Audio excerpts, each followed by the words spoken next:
Recorded Books presents A Warrior's Heart by Misty M. Beller, narrated by Melissa Hurst. From Psalm 18, verse 2. The Lord is my rock, and my fortress, and my deliverer, my God, my strength, in whom I will trust, my buckler, and the horn of my salvation, and my high tower. Chapter 1.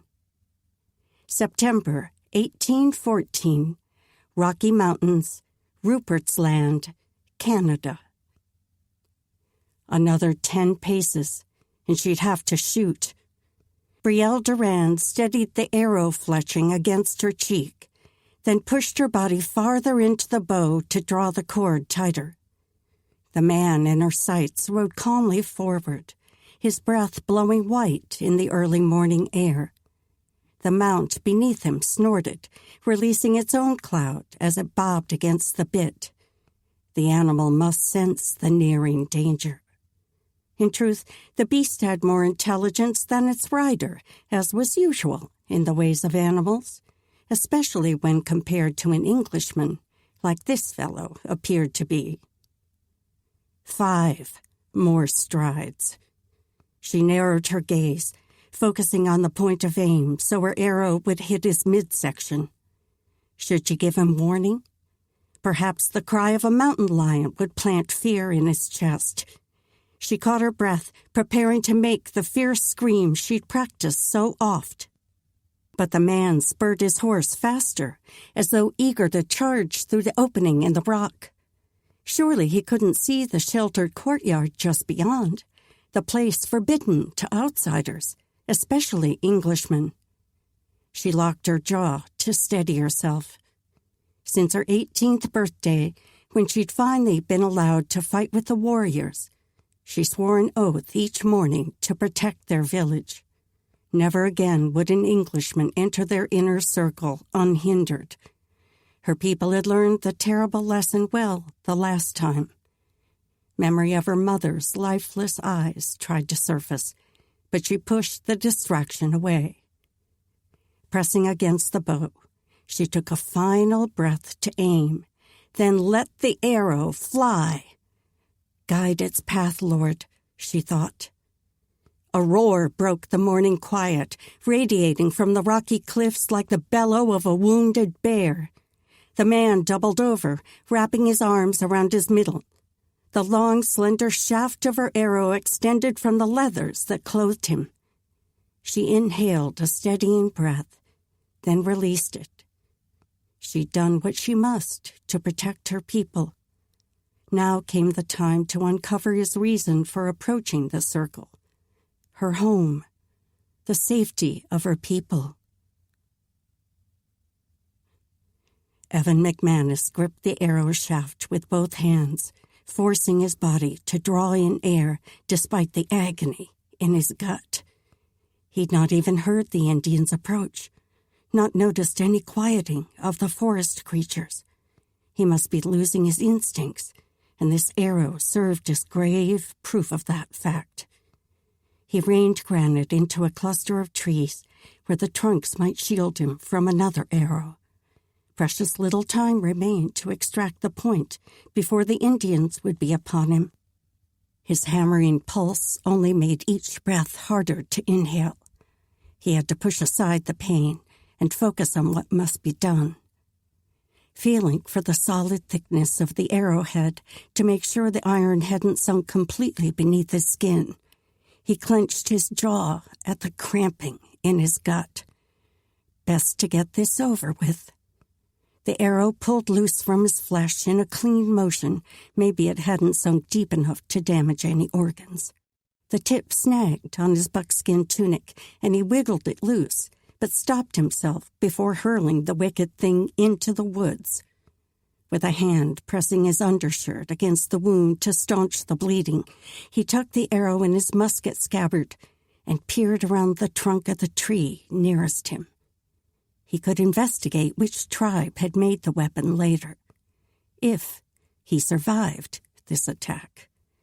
At the moment, he had to find a way to ensure he didn't get a more personal introduction to whoever shot him.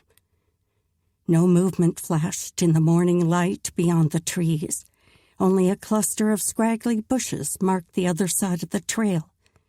But the warrior had likely been shooting from farther ahead, maybe even from the bend in the path where the bases of two mountains met to form a narrow opening between them. The gap created a natural gateway where an enemy could find cover and wait. A spasm seized Evan, doubling him over as he fought to stifle a groan. He had to keep breathing, or this lightness in his head would take over. "To the ground! Now!" barked a voice behind him. The tone held an accent, but not any Indian tongue he'd ever heard. Evan twisted, biting back a grunt as he tried to focus his wavering vision on the figure standing not 5 strides behind his horse, bow and arrow at the ready. He had no doubt that second arrow would find its way into his flesh if he didn't obey the order. Pressing a hand tight against his wound, he clutched his saddle horn with the other and eased himself to the ground. He didn't release his hold on either the saddle or his gut as he tried to settle the spinning in his head. Had he lost so much blood already? The warm liquid coated his hand, which meant he wasn't staunching the flow. Yet he shouldn't be this light-headed so quickly. Ignoring the thought, he squinted at the bundle of furs before him. "To the ground," I said, "or it's another arrow you'll meet." That was no Indian speech, certainly not broken English, but the words contained a lilt only a Frenchman could master. Blast! How had he stumbled upon the enemy all the way out here? He'd hoped, prayed this territory was too far west for him to meet one of the Canadians they were fighting. "Who are you?" He knew better than to argue with a man pointing a weapon, but the cramping in his gut made his thoughts swim in a disjointed flow. A growl emanated from his adversary, guttural, but not so deep as he would have expected. Still, the tone made it clear the fellow's patience was fast waning. Evan released the saddle horn, lowered his arm, and sank to his knees on the frozen ground. Snow hadn't yet fallen in this part of the territory, but if the cold stinging his exposed skin was any indicator, an icy torrent would be upon them soon. The Indian, or whoever was cloaked in the animal skins, circled around him, never dropping the aim of his arrow. The faint crackle of leaves bespoke an approach from behind. Would the man bind his wrists, or pierce him with a knife and end his life? Evan would have to turn and topple the stranger if he were to have any chance of getting the upper hand. He could do it, even with the arrow wound, certainly. He'd fought tougher opponents in battle after having received more than one slice from a saber. A Frenchman would be an easy match, if only he could keep his swirling wits about him. Footsteps padded behind him, and Evan tensed to spin and strike. "Lower your—" He whirled and shot his fist forward, praying his aim would be true, even though his target blurred into 3 shapes. His arm struck something, fur, and the man issued a high-pitched gasp. Was this a boy? But Evan had no time to ponder as something grabbed his wrist and a force slammed into his back, shoving him down almost to the ground. He writhed, jerking his arm to get away from the man's grasp. Evan brought his free hand around to strike a blow. The effort sent a knife of pain through his gut, but he clamped his jaw tight and fought harder. His opponent moved too quickly, out of striking distance, before Evan could land a blow. His dizziness must be slowing his movements, but he had to overcome that. The man had Evan's arm pinned behind him now and a boot in his back, pressing him toward the dirt. He resisted the pressure, his stomach hovering about a foot above the forest floor. But the effort stole his strength more every second. He'd have enough energy left for one more counterattack, and this time he had to overcome his enemy or he'd never complete his mission. He'd already spotted signs that he might have reached his goal. This mountain he'd been riding around possessed the orange striations usually found near pitchblende. Now he had to locate that mineral itself so the Army scientists could create the blast that would finally end this brutal war. This work was all he had left, and he'd carry out his assignment no matter what it took. Somehow, he had to make restitution for last time. With a mighty effort, he twisted around, reaching for the ankle that held him low. The attacker must have been prepared for his movement and grabbed Evan's free wrist, jerking his hand upward so his arms burned at the joint of his shoulders, effectively stealing the last of his strength and gaining the upper hand, literally. Were these his final moments? They couldn't be. God, help me, Evan thought. Evan knelt there, struggling for breath. Even when he sucked in air, the wind didn't seem to satisfy the craving in his chest. Perhaps the arrow had punctured his breathing vessel. His captor worked quickly with his wrists, wrapping a rough cord around them. Despite the unsteadiness in his head, Evan strained to look around, to keep his ears aware of any sound that might give notice of more enemies approaching.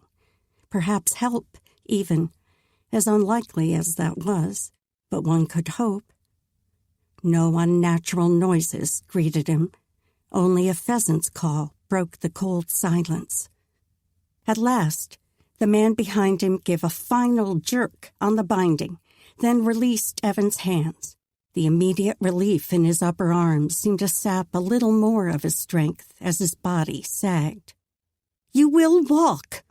The man's voice had such an unusual accent, making it hard to place either his age or nationality.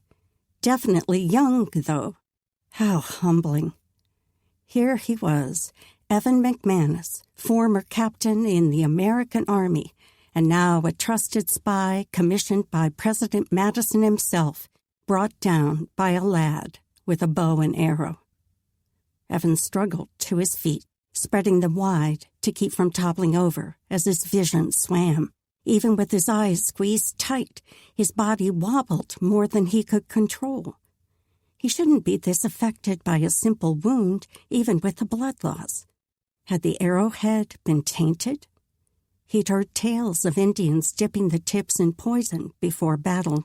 A hand gripped his arm, giving him something to brace against, until it yanked him forward. Still, the hold kept him upright as he forced one foot in front of the other. The grip felt small, even through the layers of his coat. Evan forced his eyes open, but the sunlight made the dizziness more intense. He tried squinting, which helped. He had to stay alert, watch his surroundings if he was going to get out of this alive. So far, they appeared to be walking the same path north he'd been riding, toward the opening between the mountains. When they reached the spot, his captor loosed a piercing whistle. Evan fought to keep from cringing at the surprise blast so near his ear, but a fresh blade of pain pierced his middle anyway. When a second shrill whistle came, he almost jabbed the lad with his elbow. But the reply that sounded from the other side of the rock grabbed his focus. They wove around a boulder to proceed through the opening, and Evan squinted again, now that he could see bright daylight on the other side. The place looked to be a meadow of sorts, with figures darting through the winter-brown grass. Voices called, or maybe laughed. Children's voices? The pain and blood loss must be making him daft, or maybe he was being taken to an Indian village. He had to stay awake and watch for a chance to escape. His captor pushed him forward as other figures approached. These, too, were wrapped in animal skins, but their bulk proved them to be full-grown men. His vision blurred further, even when he tried to focus. He couldn't make out much more than dark or light hair. Low murmurings sounded around him, yet they seemed to come from so far away. Or maybe it was he who had moved. He had to recover his strength. Squinting again, he tried to straighten. Who are you?" The talking around him ceased, and a figure stepped in front of him. He blinked to focus, and the fur cloaking the person began to look familiar. His captor. The man reached up and pushed the hood off his head, revealing dark hair and a smooth face.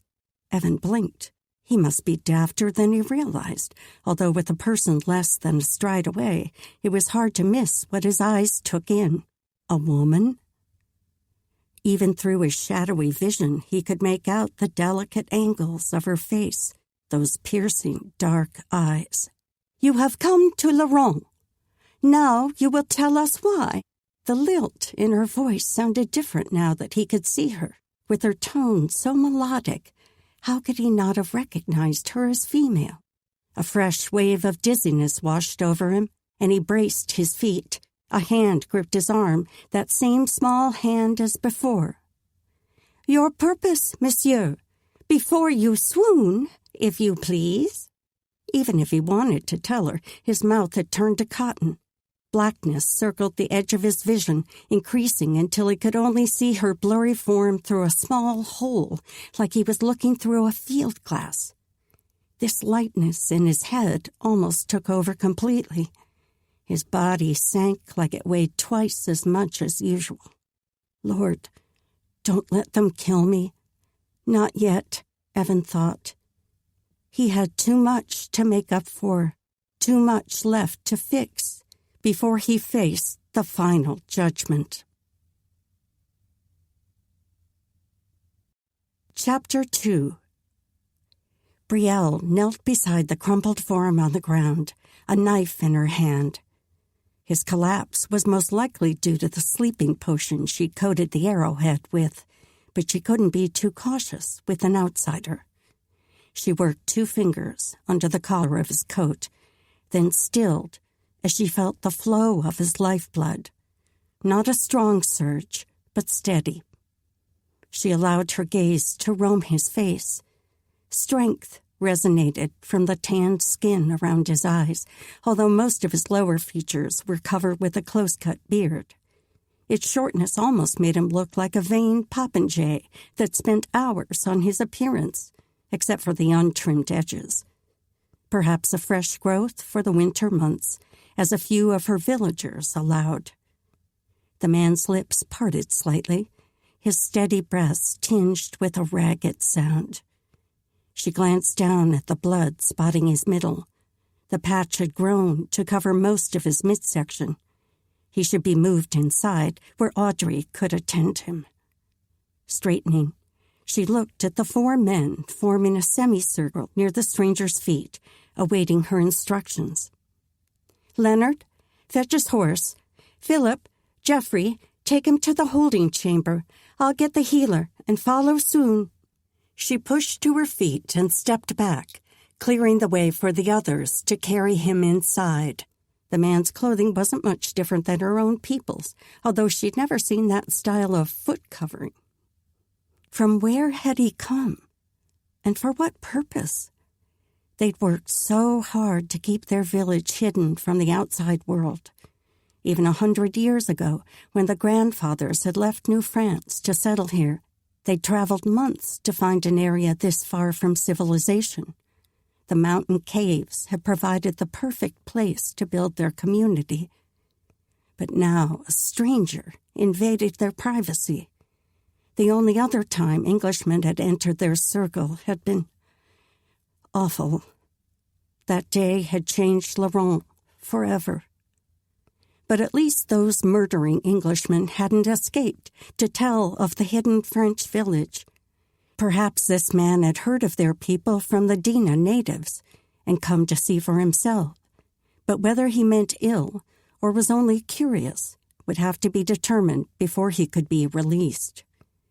Turning, she scooped up her bow and strode toward the mountain that curved to form 2 sides of the open courtyard. The other 2 walls were made of stone. Some of them had been placed there by God, but the gaps had been carefully filled in by former generations to make the courtyard secure and not obvious from the outside. She aimed her steps toward Audrey's quarters. Her sister Charlotte would be irked that Brielle wasn't coming straight away with news of the stranger, but a healer was of greater import just now. And besides, the girl would be safest away from the stranger until they understood his purpose. She couldn't risk losing her sister the same way their mother had been taken. The burning in Evan's gut pierced deep, yanking him from the haze of sleep. Scuffling sounded near his head, and he forced his body to remain still as he cracked his eyes.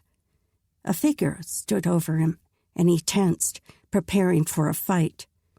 The person moved in a graceful rhythm, like that of a female. He opened his eyes wider to make out her features in the dim light. The woman seemed to be working on something. Then, an icy substance touched his middle. He inhaled a sharp breath before he could stop himself. She glanced at his face, and the light illuminated part of her features. "I'm sorry, but we must clean it." Glancing up, she nodded at someone across the room, then returned to her work. The cold spread across his belly as she scrubbed. Probably it dried blood. At least he hoped the stuff had dried, and the wound wasn't seeping still. Each pass of her cloth tugged on his injury with an aching jolt. He forced his focus away from the pain of her movements and looked over to see what she had glanced at. Another person stood against the far wall, a familiar form with an animal skin cloak still draped over her shoulders, yet the hood no longer shrouding her face. A single black braid hung down her shoulder, light from a torch flickering off the ebony strands, turning them golden. He focused on her face, this woman who had so ruthlessly shot him in the gut, then bound him and marched him like a prize turkey back to her tribe, or whatever these people called themselves. In his experience, women were a bit daintier than she'd acted so far. Even the sturdy pioneer stock wore dresses to their ankles and knew their place was cooking and caring for the home. His eyes skimmed unbidden to where her cloak ended, not much past her knees. In the shadows of the room, he could only make out the outline of her lower limbs, which gave his mind just enough leeway to fill in the details. He jerked his eyes back up to her face, catching her gaze as she studied him with a hostility he'd certainly not earned. He was the one who'd been shot by saints. It was high time he regained the upper hand, even if his own were still bound. At least they were now tied in front of him instead of behind. He swallowed to remove the cotton from his mouth, then forced his clammy mouth to work. "Who are you?" His voice came out more gravelly than it should, so he cleared his throat. She raised her chin, those dark brows arching in a look of calculated amusement. "That's a better question for you, I think. From where do you hail, monsieur?" With a lilting accent and the occasional foreign word, she must be French. Was everyone else from the Canadas, too? What kind of enemy hotbed had he ridden into? The French weren't currently attacking his home country, although they'd been troublesome at the start of the war. The British were the primary enemies, but the French certainly hadn't proved allies. And where did the loyalties of this little settlement lie? The question she'd asked wasn't one he was willing to answer, so he motioned toward the woman working over him. "Is she finishing me off?" He meant it half in jest, and the smile that touched the corner of her mouth said she caught the humor. "If I wanted that done, I would have accomplished the task myself." The brunette woman, who dabbed at his wound with a thick paste, glanced up at his captor, and they shared a smile. That was all well and good, but he couldn't have been brought here merely as sport for a gaggle of women. He pulled his elbows back and lifted his chest in an attempt to sit up, but the fire in his gut seared hot. "Lie still. You'll start the bleeding anew." The woman working on his injury pushed on his shoulder, but he ignored the pressure. He shifted his bound wrists so he could press one hand to his wound, trying not to react, when he touched a wet mass of something. His shirt still covered his upper half, but they'd pulled up the bottom to tend the wound. At least they hadn't stripped him bare. "Lie still!" This bark came from the black-haired archer, but he paid no heed to the command as he fought through the pain to sit up. A flurry of motion whirled around him, even as his head spun from the change in position. A sharp jab was the first sensation that gave him pause. He looked up into the sparking glare of his captor, the lady warrior. Another pair of eyes glared from just behind her, these decidedly belonging to a man.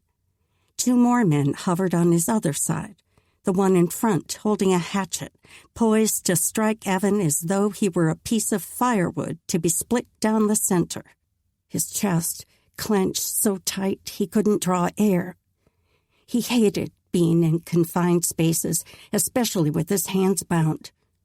But he couldn't react, couldn't show the irrational fear that hammered in his chest, not so much from the hatchet as from so many people hovering over him like a smothering blanket. He eased his hands up to show he meant no harm. "I'll not hurt anyone. Just give me a moment to sit and back away from me," he thought.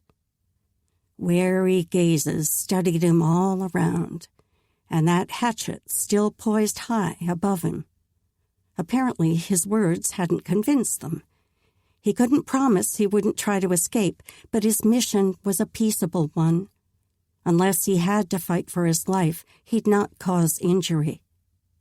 "I swear it, on my honor, you've nothing to fear from me."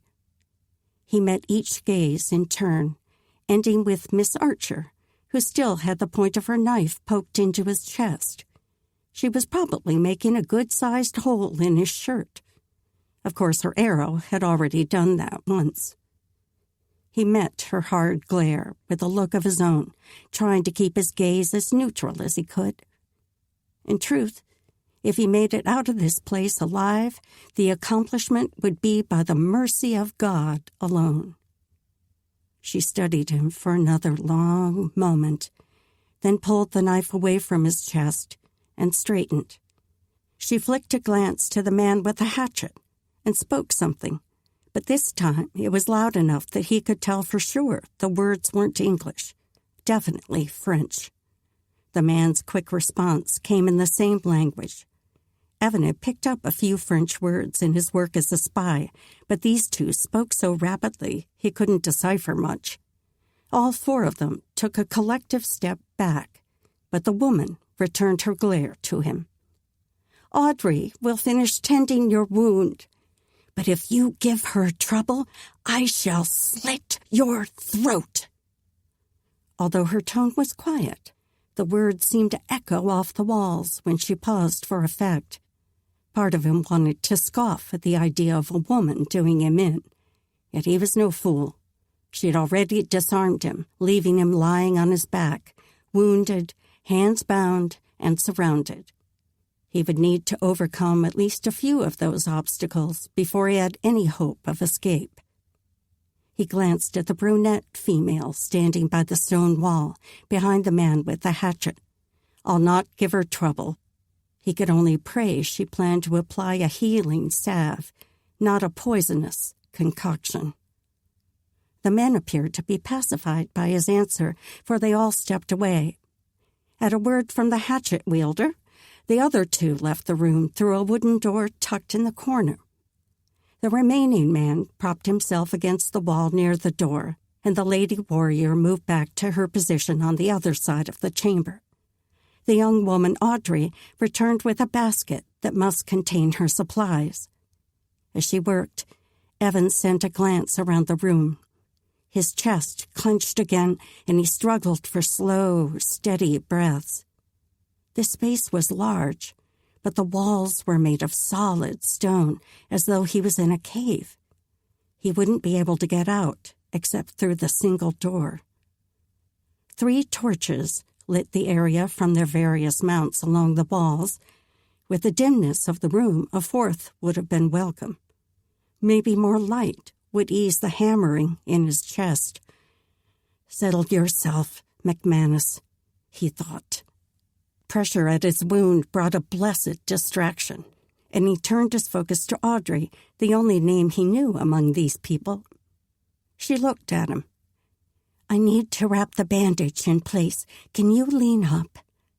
He nodded, then worked his elbows under him again and bit back a groan as he strained to a sitting position. He'd not show weakness to these people, no matter that his belly felt as if a searing knife twisted deep. When she finished, she touched his shoulder. "Lie back now." He did so, more to make them complacent by his obedience than anything. But the instant relief in his muscles made it hard not to ease out a long breath. This way, he could save his strength. Audrey looked over at the lady warrior. "He needs to rest now." The other woman nodded. Even the bob of her chin bespoke an aura of fierceness. For one so young, she appeared to hold a position of importance in the group. And a woman, no less. She pushed away from the wall and sauntered over to him, the bottom of her animal skin cloak swaying with each step. She stopped less than a stride away and dropped to one knee. He could raise his hands and touch her if he wanted, try to grab her wrist and overpower her, though he had a feeling gaining the upper hand against this she-warrior would be no small feat, especially with his wrist still tied. "What is your name?" Her accent barely came through this time, just enough to give her an air of mystery. "Evan." He met her dark gaze squarely. "What is yours?" Her eyes gave away none of her thoughts. "I am called Brielle." The name suited her. Unusual, yet strong. "And from where do you hail, Evan?" Hearing his given name and her voice, with that light accent, captured his attention in a way that distracted him. He forced the thought aside and focused on her question. "I'm from the mountain country, but not this area." Hopefully she would accept that answer. He couldn't say he was from America. That would likely raise suspicion about his reason for being so far north and so near the British colonies while the war raged between the two countries. And he wouldn't lie. He'd done enough things he wasn't proud of in his time as a spy. He didn't need to compound his sins by building a web of deceit. Usually silence, or only a snippet of the truth, would suffice. She studied him, and with the shadows, it was impossible to read her thoughts. She looked to be weighing the truth in his words. Did she realize he'd avoided the question? Perhaps it was time to ask some questions of his own. He tossed a casual glance around the room. "Where are we?" She followed his gaze, lingering on the man by the door, then on the brown-haired woman who had risen and returned to her position beside the wall. "This is where we hold our prisoners." She looked back at him, and he could have sworn her eyes held a glimmer of mirth. "You might call it a dungeon." Chapter 3. Brielle studied the man's response to her quip. They'd not kept a prisoner here since the Dina lad they caught stealing from one of the supply caves several years back. From the interest this Englishman tried to mask with a wary gaze, he didn't seem to know what to make of them. The feeling was mutual, to be sure. "A dungeon, you say? Have I stumbled upon an ancient castle?"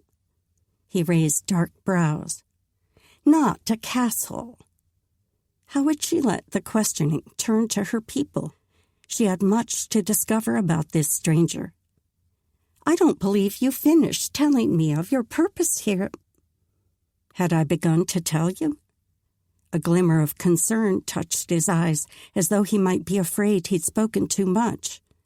Either he was hiding something, or the effects of the sleeping tincture still muddled his brain. It was amazing how much power was contained in that combination of herbs Audrey had discovered. Dipping their arrows in the potion had been an act of genius. Of course, the coating typically only helped bring down caribou or deer in case her arrow didn't accomplish the task. This was the first time she'd had opportunity to see how it worked on a human.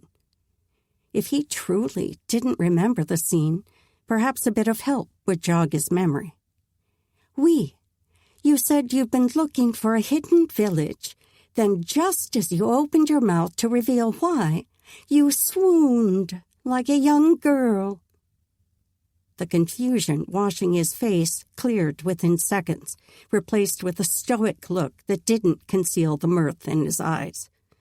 "You must be mistaken, mademoiselle. I've never swooned in my life, nor have I done anything like a young girl." She had to bite back a chuckle. In truth, she should be affronted by the distaste with which he spoke the final words. Yet he wasn't jesting. This strapping fellow seemed as far from a female as night from day, and she'd not missed the muscle rippling across his midsection before Audrey finished the bandage and readjusted his tunic. But enough of that line of thought. Please finish what you began to tell us before. His right eye twitched. "I can't imagine what that might have been. Your arrow had quite an effect on me." Then both his eyes narrowed. More effect than simple blood loss. "Could it be you added some sort of poison to the tip?" She worked hard not to show surprise. This man was no simpleton, apparently. Either that, or he was merely drawing from his own past deceptions. She let a smile touch her mouth. "Very good, monsieur. Not poison, though. Merely a tonic to help our visitors relax." He snorted. Audrey shifted from her nearby perch, and Brielle looked over at her. The woman's eyes spoke very clearly the reprimand that would soon leave her lips if Brielle didn't allow this man to rest. She glared at her friend, then used their native French tongue so the prisoner didn't understand. "I must seek out his purpose for invading our village." Audrey rolled her eyes, then responded in the same language. "You said he wandered too near the entrance of the circle. He's likely a hapless stranger who knew nothing of us before you pierced him with your arrow. Let the man rest and recover, then we'll send him on his way." A surge of anger washed through Brielle. She'd be drawn and quartered before she released an Englishman, not until they knew full well he meant the village no harm. The last time they'd trusted such, her mother and 5 others had paid the price with their lives. Never again. The man had been following the exchange with his eyes, as though trying to pick out words he knew. Maybe he understood French. Perhaps she and Audrey should switch to Italian. All of the villagers were trained in the 3 languages from their infancy, but mayhap this man also spoke all 3 tongues. Best not to discuss such things in front of him at all. She rose and stalked to her position against the far wall. Then she turned to face Audrey and Philip. "You may both go. I'll take the first watch." Philip straightened and turned to the door. Then they both filed out. Over her shoulder, Audrey threw a final warning look. "I'll keep my door cracked in case you whistle." By whistle, her friend meant the bird call they used when either one of them needed the other. A low twitter traveled perfectly down the stone corridor that linked each family's apartment. As the door closed behind her friends, Brielle's heart begged to follow them.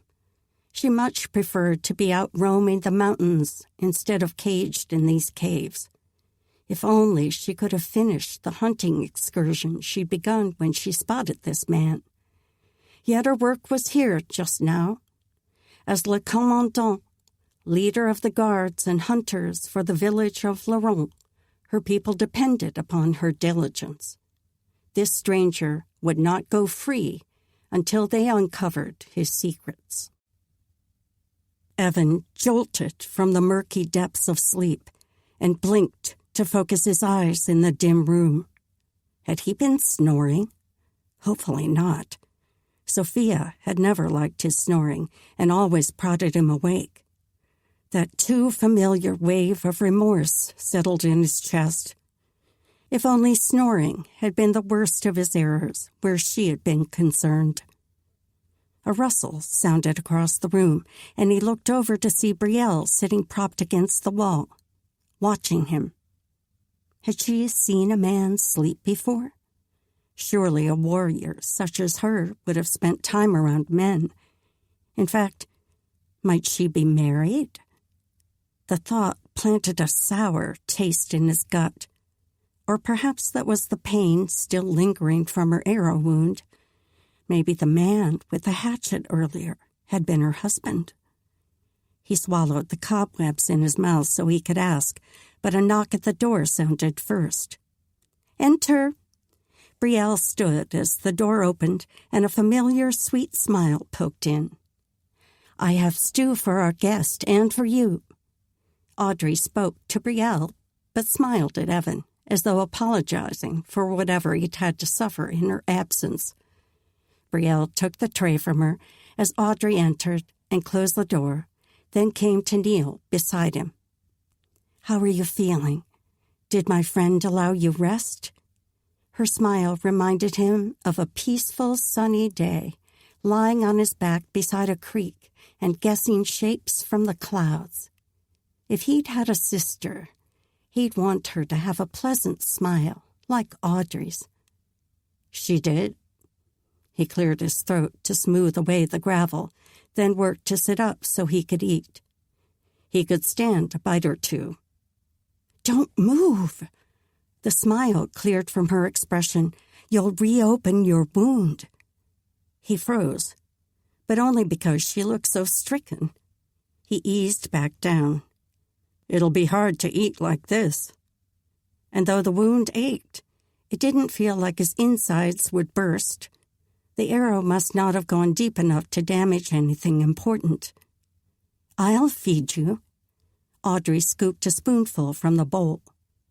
All brotherly affection fled his mind at the thought, and he glared at her.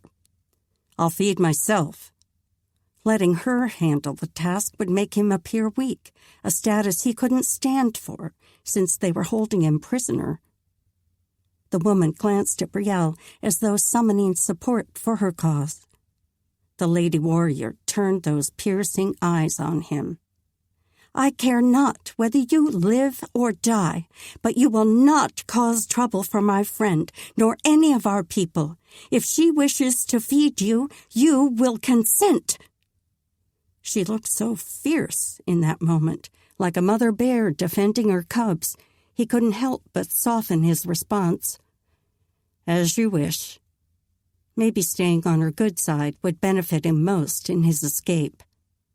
He settled in. Then Audrey raised a scoop of stew to his lips. "Lord, don't let it be poison," Evan thought. He was at their mercy, which was not a position he preferred. Perhaps they would at least untie his hands. He'd ask after the meal. A second trencher of stew rested on the tray, yet Brielle didn't eat while he did, just knelt nearby, watching his every move. He turned his attention to Audrey as he swallowed a bite. She might be more open to casual conversation. "Your friend said this is a village, and I thought I heard children before I succumbed to her sleeping potion." He allowed his mouth to tip into a smile, although he was still a tad bitter about that trick. "Are there many people in this area?" He opened his mouth to accept the next bite she ladled in. "Our numbers have grown through the years, but we are a small group. Each member is like family." Her eyes shone. "How long have you lived here?" He still couldn't quite fathom that an entire community resided in the heart of these icy mountains, so far from civilization. and he was getting the feeling they were quite content keeping to themselves. For many generations. No more questions! Brielle's sharp tone broke through the relaxed conversation, drawing both their gazes. She had her mouth pursed, and her eyes sparked enough to light a campfire. Yet something about the look made her seem vulnerable, like she was barely more than a girl, which might, in fact, be close to the truth. She couldn't be more than 2 or 3 and 20. Turning to Audrey, he let a grin play at his mouth. Is she always this pleasant and talkative? Audrey seemed to understand the jest, for her face lit in a matching smile as she slid a glance at her friend. Brielle may be a warrior, but she's not always as fierce as she appears. In fact, I found her kindness and goodwill to be almost without end. A sound like a combination of humph and pshaw issued from the lady warrior, and she threw up a hand. I see I'm to be bested by you both. She turned to her friend. Perhaps you should focus on feeding your guest. Audrey offered a gentle smile, as though she knew a secret. Then she raised another bite of stew to Evan's mouth. Brielle stood and carried her trencher back to her position at the wall, then placed it on the ground beside her. But she didn't eat, or even sit, just stood, with her arms crossed, staring at him as if the strength of her gaze could keep him pinned to the ground. But it wasn't fear that kept him in place, nor the pain, if he were honest. As long as he was to be held prisoner here, having a captor like Brielle might be a pleasant diversion.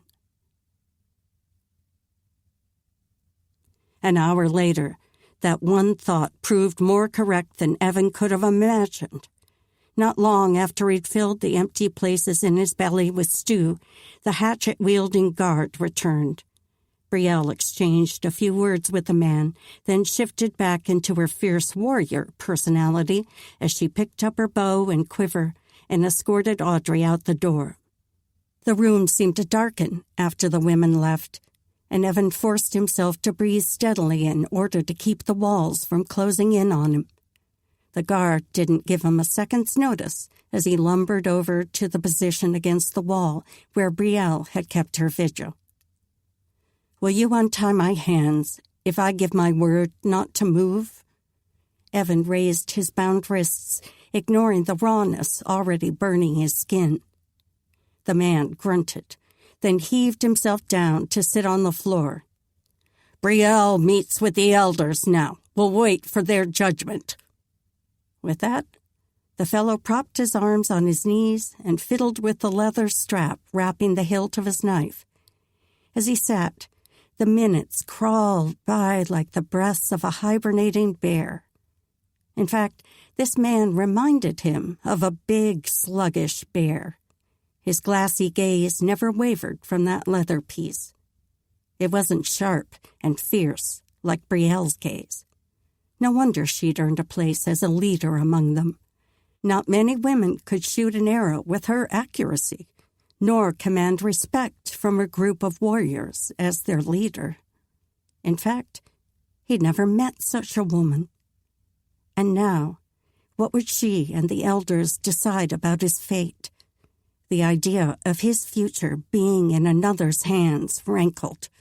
Only God held his life in hand, and the Almighty expected him to use his head to get out of this mess. With an eye on the oaf guarding him, Evan tested the strength of the rope binding his wrists.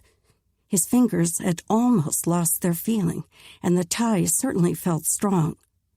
If he could knock the man senseless, he could use one of the torches to burn through the rope and release his arms. Or maybe the guard would fall asleep. The fellow appeared bored as he idly studied the knife, but didn't show any signs of weariness. Waiting for him to slumber would be an uncertain option and might take far too long. Force would be necessary then. Evan scanned the dark recesses of the room. If only he had one of those arrows dipped in the sleeping tonic. And then the seed of an idea formed in his mind, a plan that just might work. Turning to the guard, he made his voice as agreeable as possible. "Have you a chamber pot or privy I might use?" Chapter 4. Brielle strode through the dim hallway, turning toward the outer exit, more by memory than sight. She pushed through the heavy wooden door into the bright glare of the sun. Without a moment's slowing of her stride, she inhaled the nip in the air, soaking in the remnants of smoke from the cook fires. If only she could remain out here. Maybe she should sprint through the hidden rock gateway and out into the forest, leave the English stranger and her jumble of emotions far behind. But that escape couldn't happen. Not yet. "Give me strength, Lord," Brielle thought. Locking her jaw in place, she kept her march pointed toward the rock wall opposite her. More specifically, toward the cluster of at least a dozen men gathered at its base. The council. A man from every single family in the village would be represented there, and none would miss this urgent meeting. The Englishmen in their midst would cause quite a stir. "Brielle!" A high-pitched male voice broke her focus, slowing her stride. She forced herself to pause and turned to the kind face approaching. "Marcellus, I can't speak now." She allowed him to clasp her elbow in greeting. "The leaders are meeting. The chief has asked me to come." "Then I can meet him?" Marcellus's boyish face looked so hopeful. "The chief? My father?" Why would Marcellus think he needed to reserve time to see her father when he would sit beside the stew pot with them that very night? It was a wonder Marcellus hadn't charged into the middle of the council meeting already. But maybe he had, and one of the elders sent him away. The overgrown lad shook his head. "The visitor! Audrey said you might let me meet him." The visitor. She bit back a grimace, as the expression would hurt Marcellus's tender feelings. But she did look him square in the eyes as she gripped his arms. "Marcellus, stay far away from the storage chamber. He might hurt you, so do not approach him unless I give you leave. Do you understand?" His eager face crumpled and his chin dipped. "We..." The look pierced her chest with a stab of guilt, but she didn't have time to smooth things over just now. The council waited for her, and Marcellus had to steer clear of the stranger for his own safety, and maybe that of the entire village. She wouldn't let another poor child grow up motherless. "Good man." She patted his shoulder and turned away. When she reached the gathering of men, they parted to allow her into their midst. She aimed her focus at the two figures in the center. The pair stopped speaking as she halted before them, and she met the weary gaze of her father. She dipped her chin to them both. "Papa? Eric?" Her father acknowledged her with an answering nod, then motioned toward the crowd around them. "What can you tell us of the stranger?" She had her answer ready. The long walk through the tunnel passages had allowed plenty of time to prepare. She detailed her actions with the man in succinct order. How she'd given him time to turn aside from the gateway before resorting to violence. The manner in which she'd apprehended him. The few words he'd spoken when he awoke in the chamber. Did he give any sign of his business here? Despite the concern in his eyes, her father's patient tone was the one he used when considering all sides of a matter. Only that he was not from this area. "You think he knew of our village?" This from a voice in the crowd. Bisset, if she wasn't mistaken. She turned to find the man. "I can't be sure. He never spoke clearly on the matter." In fact, his words had been more like riddles, bending each question she asked in a way she'd not meant it to go. He'd been intriguing at the time, but now her neck heated at the lack of details she'd been able to ascertain from him. She straightened her shoulders. "I will use stronger means to learn his purpose here." Her father motioned for her to pause, then looked to the other man in the circle's middle. "What say you, Eric? What states the law on the subject?" The tall man's brow puckered, no doubt because his mind sifted through all the laws he'd memorized throughout the years. "He has not violated any laws, save that of secrecy. We are to keep the presence of Laurent secret from all except the Dina people, who have proven to be friends and welcome partners in trade." Her father turned back to her. "Do you believe he will keep silent about what he has seen if we send him away?" She struggled to keep her expression poised. "I do not." Had Papa taken leave of his senses? Had he not also endured the awful repercussions from the last visit of Englishmen to their village? He, of all people. She'd sooner spend a winter with no furs than turn the man loose with only a simple warning. "Unless one of our healers can create a potion to make him lose his memories, I strongly advise against freeing him until we are certain of his purpose here. Even then, I'm not sure we can trust him." Papa gave her one of his looks that contained so many layers that she would need a lifetime to wade through them. The sadness she recognized, and perhaps a wistfulness, and resignation. He'd endured too much through the years, raising not only his 3 motherless children, but an entire village. He shouldn't have to face this stranger who resurrected so many painful memories. "We should kill him. The risk he brings is too great." Audrey's father spoke with a bitterness that tightened Brielle's middle. Surely he hadn't imbibed so early in the day. She didn't turn to look at the man, but Papa's gaze honed that direction.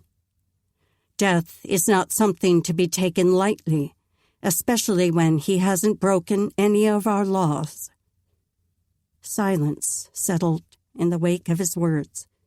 Papa's voice usually had that effect, especially when he used his wise chieftain tone. Usually Brielle agreed with him. But in this case, her thoughts churned in such chaos, and his statement struck a sour note in her belly. Papa straightened and turned his focus to the circle of men. "I propose that we keep this stranger, Evan, under guard. We need time to pray for God's guidance to help us discover his purpose and whether he's trustworthy. In a few weeks, we'll meet again to vote on what to do with him. Speak with your families and make sure you represent all those in your clans for the final vote, not only your own opinion. Do any oppose this plan?" Murmurs of assent rumbled all around her. Not even Martin, Audrey's father, raised an objection. These council members would have their work cut out for them, finding a decision everyone approved, especially those from families who didn't always agree amongst themselves. Papa turned to meet her gaze again. "Brielle, I am trusting you to oversee his guard and find out his purpose here. The people depend on you to oversee the protection of Laurent. I leave you to discover everything you can about him and report back to us." Brielle inhaled a steadying breath, released it, and then nodded. This meant they'd have to assign guards for night and day.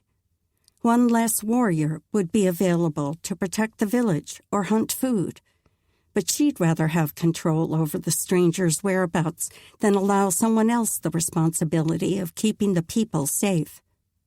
With that, Papa nodded, effectively ending the meeting. As voices resumed their normal volume around them, he started toward her. Except someone else called out to him, pulling away Papa's attention. Good. She wasn't quite ready to face the voice of reason her father always tried to be. Peace and forgiveness had been so ingrained in him, maybe by his own father, or maybe when he became the village leader, replacing the previous chieftain. Peace was an excellent notion, but the concept didn't unite well with safety. Keeping the village from danger required wariness and keen senses, not to mention the ability to make quick decisions and strike hard before the prey attacked first. She'd learned that lesson well at the hands of a bear on her 14th birthday. And lest she forget, the scar on her cheek served as a daily reminder. Evan struggled to sit up as his guard stood.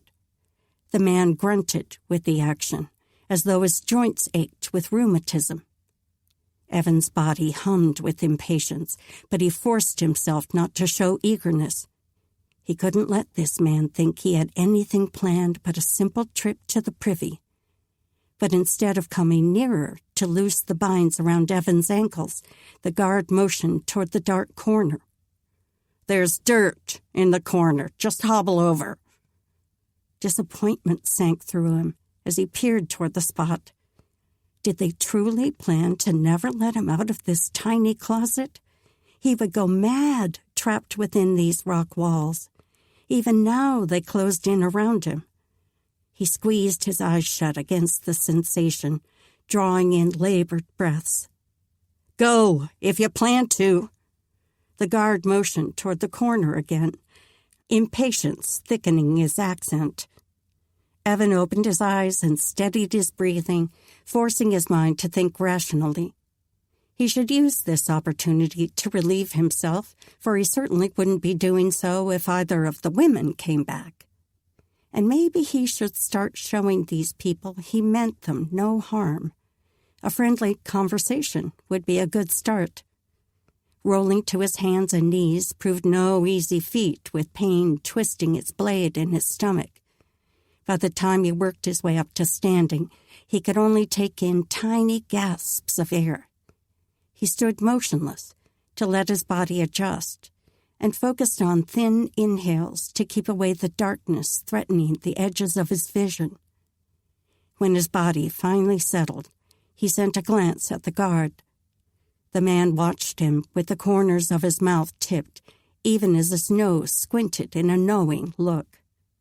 "Brielle's arrow leaves a lasting mark, eh? I always wondered what that potion would do to a man. The concoction knocks caribou into sound sleep." Evan had too little control of himself to stop his glare. Did the man mean to say they never tested the poison on a human? The she-warrior really hadn't cared if he lived or died. He'd better not depend on her female sensibilities. Mayhap she wasn't really a female at all. What woman had the nerve to shoot a deer, much less a fellow human being? Certainly none he'd ever met. "Will you cut my legs free so I can walk?" The man shook his head. "You can shuffle to the corner."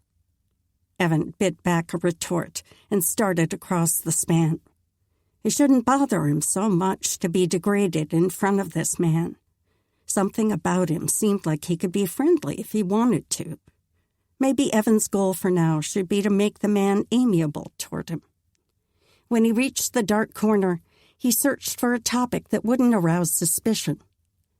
"I hear a bit of French in your accent, but I'm amazed at how well all of you speak the American tongue."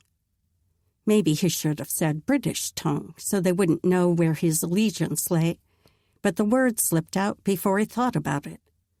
Did this village know of the war in the East? If so, did they side with Britain? This place was secluded, though, far west of the Canadas. He slid a glance toward the man to see his reaction. The guard's brow furrowed. "You were from the American colonies, then?" Evan barely caught his confusion before it showed on his face. The only colonies in the New World were the British colonies of Canada, except for the French ones far to the south. But American colonies? Had these people really been so isolated that they didn't know America had fought fiercely to gain their independence nearly 40 years before? And the United States had been fighting again to keep that independence these last 3 years. What question could he ask to test the man's knowledge without raising suspicion? He replayed the guard's last statement in his mind. He'd have to betray his allegiances, but then maybe he'd already done so. Better to be clear than make the man think he was hedging or had something to hide. I'm from the American States. The man's brows lifted. States?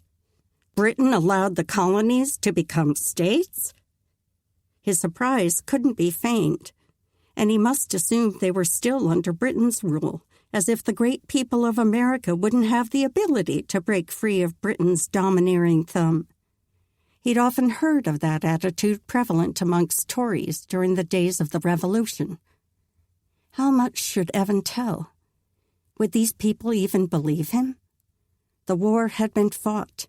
America firmly secured its independence. All they need do to confirm his news would be to send a scout down east to learn the truth. This part was no secret, nor should it endanger his life. Hopefully. Readjusting his tunic, he turned to face the man, propping his hand against the stone wall to keep from swaying each time a wave of vertigo passed through it. The American colonies fought and won their independence from Britain back in 1776. We're a free country made up of 13 states. Better to stop there.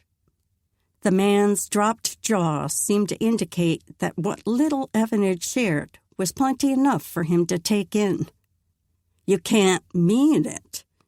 The guard snapped his mouth shut, apparently realizing he shouldn't reveal his shock so plainly. Evan nodded, but the blackness flooding his vision made him regret the movement. It's true. The man's tone turned almost wistful. I'll bet there have been lots of changes we don't know about. Evan worked to form a question that might help him understand more about these people, but a new bout of spinning forced him to squeeze his eyes shut. When he opened them, the man was studying him. He motioned to the fur Evan had been laying on. You better lay back down before you fall. Evan shuffled forward. The man was more right than he wanted to admit. When he reached the fur, he dropped his hands down first, then lowered himself to his knees. He just started to ease down onto his side when a single tap on the door sounded. The wood panel opened, and Brielle stepped in. He paused in his motion, then shifted to a sitting position so he could see her better. Her expression gave no sign of the tidings she brought. She could rival any Indian brave with her expressionless mask. But what news did she carry underneath that stoic look? She must have brought the council's decision, and their verdict had the power to set him free or take his life. Chapter 5. Evan held his breath as Brielle paused a few steps into the room and surveyed him, then shifted her focus to the guard. He readied himself to interpret her French, but she spoke to the man in English. Maybe she used that language so Evan would understand, too. We continue the guard. The council will vote on his fate in a few weeks' time. She motioned the man toward her. I'll take over. Go. Eat. Send Philip when night falls. Evan's chest tightened at her words. A few weeks. He'd been ordered to return before the new year. To meet that deadline, he'd need to head back to the States in 3 weeks at the most. A winter storm could blast through at any time and slow his travels, so he needed to give an extra window for that possibility. And before he could return, He had to find pitchblende. The guard studied Brielle even as he stepped forward to obey her command. He seemed to see something in her gaze that eased his concern. With a nod and a salute, he strode out the door. Had she murmured something under her breath only he heard? When the door closed behind the man, Brielle swept her gaze over Evan. He couldn't help straightening under her scrutiny. Did she see a man who was weak and injured, or only a potential threat to her people? Both possibilities soured his gut. Whatever she saw, her face gave no hint of her opinion. She turned and strode to her former place against the wall, but this time she slid down to sit, as she hadn't before. She sat cross-legged, settling as though she planned to be there a while. Her gaze hovered on him, but from the faint lines between her brows, her thoughts seemed to be far away. If he asked, would she tell him what was said at the meeting? She clearly didn't plan to explain on her own. He reached for a strip of rawhide that had split from the hide underneath him and fingered the piece with both hands, a gesture that should appear relaxed. His screaming belly told him he would need to lie down again soon, but he hated being in that vulnerable position, especially in front of this woman. He inhaled a steadying breath. Do you plan to keep me locked up until the council's vote? She gave only a single nod, not even a word of response. He tamped down his rising frustration.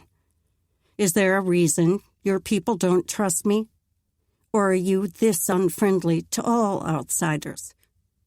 Perhaps he should have been more subtle, but she didn't strike him as the kind of person who enjoyed cat-and-mouse games. She'd already proven she shot straight for the gut. Again, her face revealed no sign of her thoughts, nor surprise at his bold questions. She sharpened her gaze on him. Why have you come here? Yep, straight through the ribs. Too bad he couldn't be as forthcoming, but he needed to make her think he was. He kept his expression relaxed and laced his tone with a hint of earnestness, but not so much as to sound feigned. He'd learned the skill well in his years as a spy. I'm exploring. Little is known of this area. Should he say anything about the government sending him? That would be as much truth as he could give, but it also might raise concerns. These people clearly wanted to remain hidden away.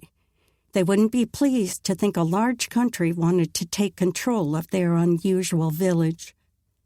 Better they think he was exploring for the sake of adventure. Although, if she asked directly, he wouldn't lie. Not anymore. He may not answer. He may come up with a creative way to respond without giving away his mission. But he would only speak the absolute truth. What is it you seek in your exploration? What do you hope to find? Of all the focus her questions could have taken, how did she know to hone in on that specific detail? She didn't ask why he came alone, why he'd wandered so far north, only what he sought. He shrugged. I suspect I'll know it when I find it. Then he forced a casual grin. At least, I hope so. Her mouth pinched, sealing away her very appealing lips. Good. He shouldn't be thinking about them anyway, and the more she kept her questions to herself, the better. Brielle swung the front legs of the caribou carcass off her left shoulder, then slipped out from under the load as it thunked to the ground in front of Marcellus's mother, Jeanette. I'm sorry I haven't removed the skin. I'm to take my turn with the prisoner at dawn. No apologies, dear. The woman reached a hand to rest on Brielle's arm. I'm just grateful for the meat. And the other parts, of course. Most of them, anyway. A gentle smile wreathed her mouth, sinking deep in the lines around her eyes. As much as this woman had been through in the past dozen years, She still possessed a sweet spirit that Brielle herself had never been able to master. Brielle nodded, then backed away from the fire the woman had been tending. "I need to go." "Brielle?" Jeanette's expression had shifted to a pensive look. "The stranger. Is he dangerous, do you think?" A lump burned up Brielle's throat. Was she remembering the last Englishman who'd come into these walls? That day had changed both of their lives forever. Losing her mother had been the worst thing Brielle could imagine. But Jeanette's husband had been shot too, rendering his body useless from the waist down. Jeanette had been left with his care, along with full responsibility for providing for their family, including Marcellus. The boy's tender heart made him incapable of killing an animal, even if it meant he and his parents would starve to death. His simple mind and fumbling fingers wouldn't allow him proficiency with a bow or knife anyway. Those long-ago days when Brielle had attempted to teach him had helped her to hone her own skills, and ever since then she'd been providing enough meat for both their families. At least Jeanette didn't have that worry weighing on her sloped shoulders. But now, what should Brielle say about the man locked away in their storage room? "I don't know, Jeanette, but I'll make sure he doesn't go free until we're certain of his intentions." At least he didn't have a means of escape, as his horse had broken free from the young man assigned to watch him. They had Evan's packs, gun, and saddle still, but the animal had run far out of sight. All the better.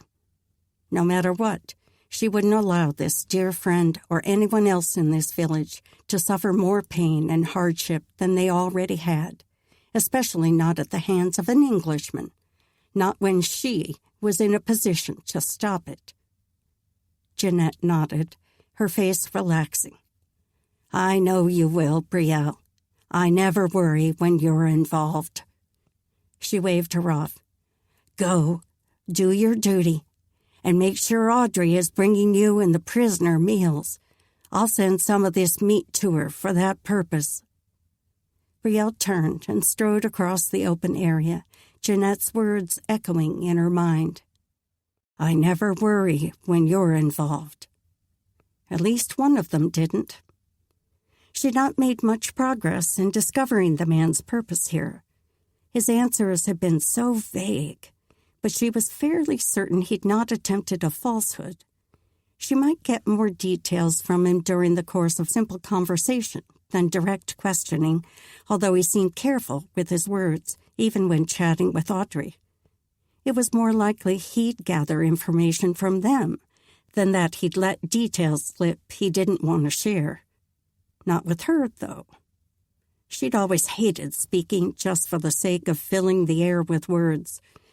But she'd force herself if idle talk helped her learn the truth. She stepped through the main door into the corridor and breathed in, leaving the crisp outside air for the dark interior of the caves always sobered her spirit. But the dank richness of the tunnels held its own comfort. Papa told stories that had been handed down to him of villages not carved into a mountainside, but made up of individual structures built of stacked trees and rocks. Surely they didn't last as long as these caves had. When she reached the entrance to the storage room, she tapped once on the door before removing the bar and stepping inside. Philip sat on the far wall, hands propped on his knees, head resting against the stone behind him. He sat straighter when she entered, but didn't look like he'd been asleep before. Good man.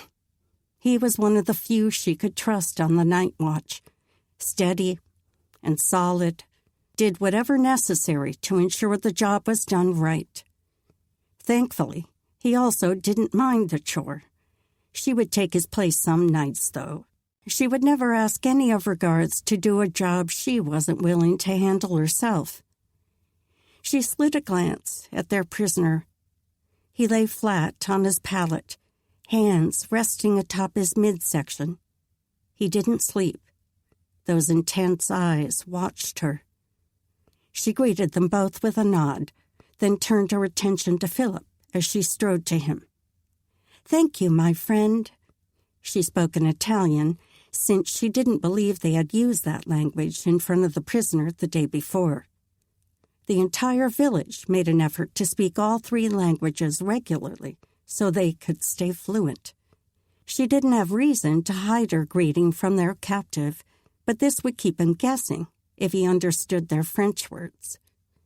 Philip lumbered to his feet and wiped his hands on his tunic as he responded in Italian. "He slept soundly, didn't talk much, just slept." She nodded. "You'll come again at dark? I'll take the next night." He shrugged. "Or I could do both. I have no difficulty sleeping through the day." Maybe she should allow him all the nights so he could keep a regular pattern with his sleeping. But it seemed a horrible punishment to deny a person sunlight at least every few days. Her gaze slid to the prisoner. He wouldn't be seeing the light of day either. A twinge of guilt twisted her belly, but she pressed it away. She couldn't risk the people's safety until she knew more about him. She refocused on Philip and smiled her thanks. "I'll stay here tomorrow night. Take your Rona for a walk outside the walls while the children are occupied." His white teeth flashed, and he ducked his head as he turned toward the door. With a farewell wave to Evan, he closed the wood partition behind him, the slight clink of the bar sounding from the hall. Brielle scanned the room. All seemed as she left it the night before. She let her gaze settle on the man. He still lay flat, his fingers playing a pattern on his stomach as he watched her. Even lying prone like that, the man still exuded strength. Maybe it was the wide set of his shoulders or the rough leather of his tunic and leggings.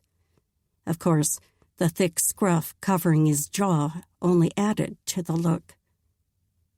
What all had he discovered in his travels? How much vast country had he uncovered? A surge of excitement slipped through her. What would it be like to ride on a horse for days, weeks?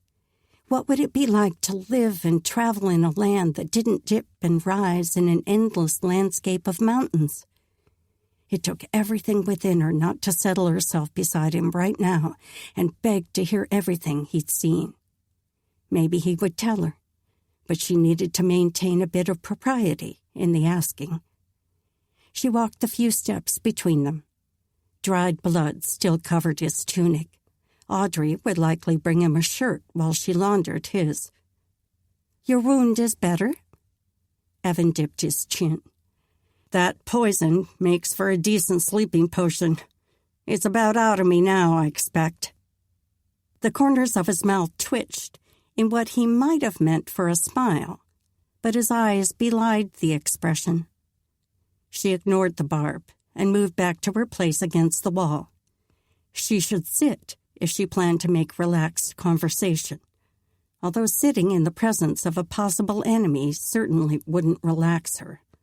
But the challenge of appearing nonchalant would give her something to work at. No matter what, she had to learn more about this stranger. Chapter 6. After Brielle settled herself across from her prisoner, silence sank over the room. What meaningless bit of chatter could she offer to set the man at ease? "Audrey should be here soon with your morning meal. Have you need of anything else?" Her mind sped ahead to what he might ask for, but the first possibility made heat rise up her neck. Hopefully Philip had shown him where he could take care of that personal concern, although she'd probably have to be around for the need at some point if she took part in regular guard duty. Blessedly, Evan shook his head. "Food sounds good. I still have a bit of water from what she left last night." He motioned to a wooden cup beside his pallet. "Good. If you have need of anything, let your guard know." That sounded friendly enough. It'd sure be nice to see daylight again. He raised his brows, and one corner of his mouth tipped in a hopeful half-smile. Her own mouth twitched. Dawn is just breaking over the eastern mountains. She couldn't tell him when he might get to see the sun rise again. That would depend on him, and how willing he was to speak of his business here. She needed to pull every detail she could before council's vote, but hopefully her answer would suffice. His gaze dipped down to her feet. "You've been for a walk already?" He must be seeing the wetness of her moccasins. She'd expected him to be observant, and she had been right. Of course, he'd been staring at the same dark walls for more than half a day now. It made sense he would notice any new details in the space. "A short hunting trip." His brows lifted. "Did you get anything?" "A caribou. You might be eating the meat in one of your meals soon." He pressed his lips together, and his head dropped flat against the fur. "Sounds great. It's been a while since I've had fresh meat. Not sure I've ever tasted caribou." "The herds are plentiful around here," she said slowly. He must have seen them, if he'd been exploring, as he said. Did his gun not work? No one would dare travel without a weapon capable of bringing down food. She'd not tested his musket, only placed the weapon with his packs and saddle in a corner of their quarters. In truth, she hated guns. Their people only possessed the few they'd obtained from the English party who wrought so much damage the last time. A bow accomplished her purpose well, without so much torment for her prey, especially with the concoction she dipped the arrowheads in. She made a note to check his belongings, though. They might give her more insight into the man and his purposes. He turned to watch her again, so she refocused her attention on him. "I saw a couple herds the day before you took me captive, but I still had plenty of roasted meat. I've been eating food cold for a while now." This was her opening for a few casual questions. "Where did you explore before you came to this land?" She kept her voice slightly curious. He matched her easy tone. "I've been traveling northwest. I'd heard the mountains are different the farther north you go, so I was curious to see how. I didn't expect them to have built-in tunnels and caves with people living inside them." This time, the grin twinkled in his eyes. "Yes, well, I doubt you'll find that in many of the other mountains around. What other changes have you seen?" She didn't have to feign curiosity with this question, only had to keep herself from leaning in for his answer. "The ice, for one. It looks like entire parts of some of these mountains are made up simply of ice. Farther south, many of the peaks stay covered in snow, but it's only a layer over the rock, not the entire structure." "Interesting. Why do you think that is?" "The cold, I'm guessing." He shrugged, as though shaking off the chill. "We don't have to wear furs in the winter back home. We can even walk around in shirt sleeves during the summer months." As that idea turned in her mind, he spoke again. "The sun isn't as bright here, either, and darkness seems to last much longer, even into daylight hours." She propped her hands on her knees. "How much longer? Our summer days are brighter, perhaps more like you're accustomed to." His brows lowered, and he grew silent, probably trying to make sense of her words. He could do his thinking later, though. Now that she had him talking, maybe he would tell her more. "What other differences have you noticed?" Another smile lit his eyes. "The caribou. I'd heard of them, but never saw them until those two herds I mentioned." Maybe he really had recently come into their country. That gave her a better sense of timing. "What else?" "We have other animals where I come from that I haven't seen in these parts." "Like what?" As he spoke of bright red birds and tiny cougars he called house cats, She could almost picture the animals. Her chest tightened as an old longing rose up within her. She loved her home here, but how wonderful it must be to see distant lands. These things he described were probably only a small taste of other wonders to be seen. As her mind spun with images, she finally realized quiet had settled over them. She blinked to pull herself back to the present. He looked at her with his head tipped, as if trying to decipher something about her. So you've really lived in this place your entire life? You never traveled elsewhere? She shrugged, pulling back to lean against the wall. Perhaps she'd shown too much eagerness. We have all we need here. She'd always believed that before, anyway. They had safety and food and clothing and companionship. What more could they require? Silence settled again, but not an awkward quiet. He appeared as deep in his thoughts as she was. But she should probably keep him talking. He seemed open to speaking of the place he came from. With so many differences in animals and mountains, and even the length of the day, your home must be far away. How long did you travel to reach this place? He raised his gaze to the ceiling as though calculating the time. But before he could answer, the scuff of footsteps sounded outside the door. Then a tap so light it must be Audrey's. Enter! Brielle pushed to her feet and moved toward the door as the clang of the bar sounded. Then the wood pushed open. Audrey's sweet smile glowed in the light of the torches as she stepped into the room carrying a large tray. I come with Breton galette to break your fast, and also fresh torches.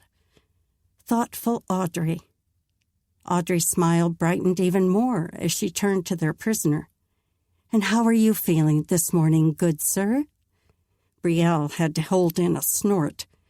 If Audrey had her way, she would send the man off with a fortnight's provisions, including sweetmeats and all manner of pastries.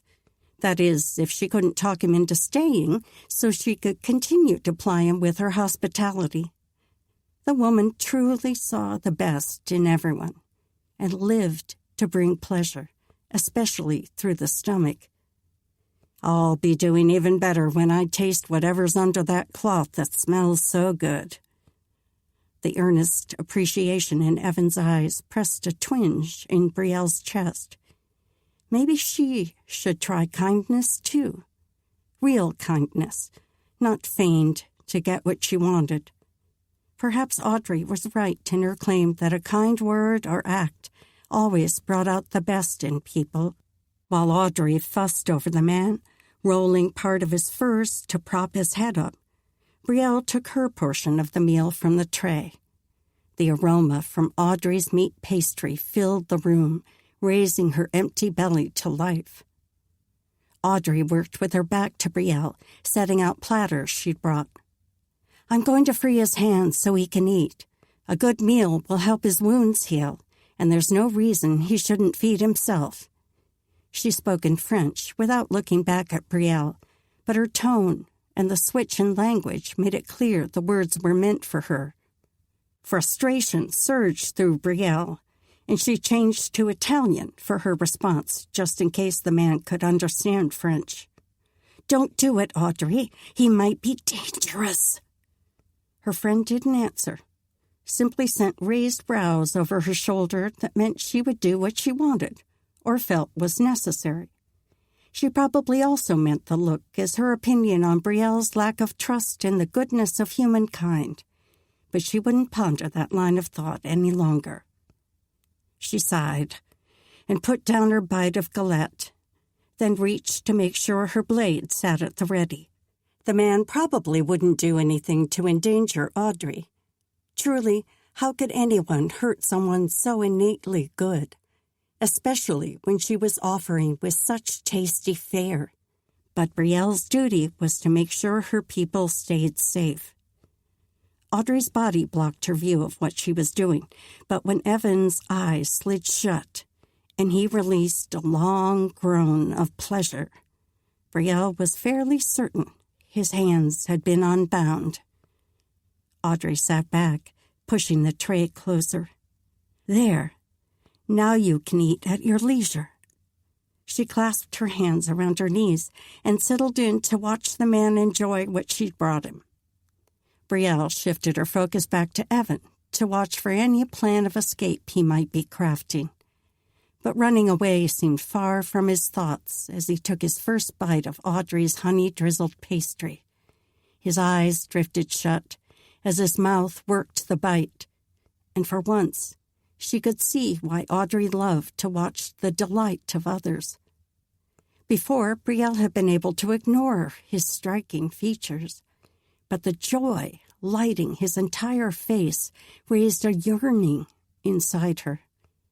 What was she doing, feeling this way toward a stranger, an Englishman at that? She forced her focus away from his face, dropping it down to his tunic. Maybe the bloodstain there would provide enough distraction. But the pleasure in his expression was forefront in her thoughts, and she imagined each nuance of his joy as it played across his features. Thankfully, Audrey came to the rescue from Brielle's wild imaginings. So, Evan, should we call you Evan? Have you a surname we should use? Brielle's gaze dared to creep to his face again, in time to see him shake his head as he swallowed down his bite. The Adam's apple at his throat bobbed, a manly action she'd never appreciated in the males around her before. At least not the way the simple motion drew her fascination now. Evan McManus, but call me Evan. His teeth sank into the pastry again, and she couldn't blame him for preferring the treat over conversation. Nor could she allow herself to ogle him again. So, Evan, have you a favorite food? Audrey took up her former questioning. I could make tourtière, or a ragout for the midday meal, or tell me if you prefer something heartier. His eyes had closed in apparent appreciation for the bite he ate, but he opened the lids part way. Miss Audrey, you could make corn gruel, and I think it would taste like heaven. Whatever you cook will be much appreciated, I promise. Audrey's face dipped with a sheepish look, but her widening smile was impossible to miss. What woman wouldn't melt under such appreciation from a man this handsome? Still, the time had come to remind her friend he'd not proven trustworthy yet. She cleared her throat and gave Audrey a pointed look. Jeanette will bring you caribou meat to use in feeding our prisoner. Hopefully she'd pick up on that last word. Good. Her eyes brightened. I'll prepare tourtière then. She turned to Evan. I'll make sure to include the parts of the meat that are best for healing. She glanced back at Brielle. Marcellus came by this morning. He wanted to come with me to deliver the food. Her friend's gaze took on a sweet sadness. I told him I would ask you. Brielle sighed. Marcellus took too much interest in this man. How many times would she have to tell him before he ceased pressing her? She switched to Italian. Tell him he may not come near this room, not even to the corridor tunnel, until I personally give him leave. It's very important for his safety. Audrey's smile was sad as she nodded. I'll tell him.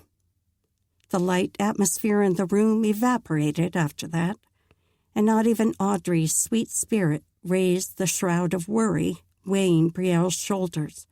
When her friend left them, Brielle turned to the prisoner and leveled a piercing gaze on him. I won't tie your hands again now, but if you even think of moving off that fur without your guard's approval, you'll be bound hand and foot. His brows rose, but he nodded, his gaze respectful, mostly. I'll stay on the fur. That was the best she could ask for now, though time would tell how well his word could be trusted. She moved to her place by the wall and lowered to sit, then pulled out her knife and one of the sticks she'd brought to whittle arrows. She always needed more, so this would be a good task to keep her hands busy during the long hours she stayed in here. Too bad the man twiddling his thumbs across from her couldn't be put to work also. But she couldn't allow him a blade, nor could she trust that he wouldn't sabotage whatever she set him to. Her Bible might have been better to pass the hours, but she'd not thought to grab it. Sorry, Lord, she thought. So, French, English, and Italian. Any other languages I haven't heard? Evan's voice made her tense as she jerked her gaze up to him. Or maybe it was his words that startled her. He recognized all 3 languages. Did that mean he spoke them also? She probably shouldn't have assumed him ignorant. I know enough of the Dina tongue to trade with them, but that's all. And what of you?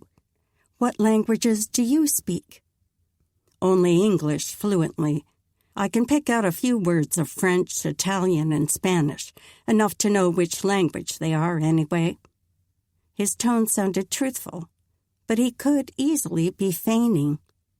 From now on, she'd have to leave this room if she had something private to say to one of the others.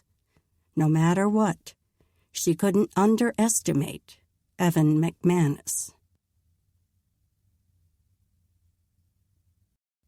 Chapter 7. Lying around like this should make Evan feel better, not worse. He flinched as another knife of pain plunged through his gut. His insides gurgled loudly enough for the guard across the room to hear. Gerald, a man he'd not yet seen over the past 2 days, scowled at Evan. Food will be here soon. This fellow didn't seem as amiable as the other guards. Not that we should be wasting a meal on a good-for-nothing like you. Don't know why the council didn't put you out of your misery first thing. They'll see your real color soon enough, though. Evan clamped hard on his jaw, but the guard's words were merely buzzing gnats compared to the chaos within him. His insides wielded bayonets and clubs, plunging and hacking until he could think of nothing except the agony. He rolled onto his side, curling his legs to ease the pressure within. Had they fed him something tainted? This guard might have led the effort.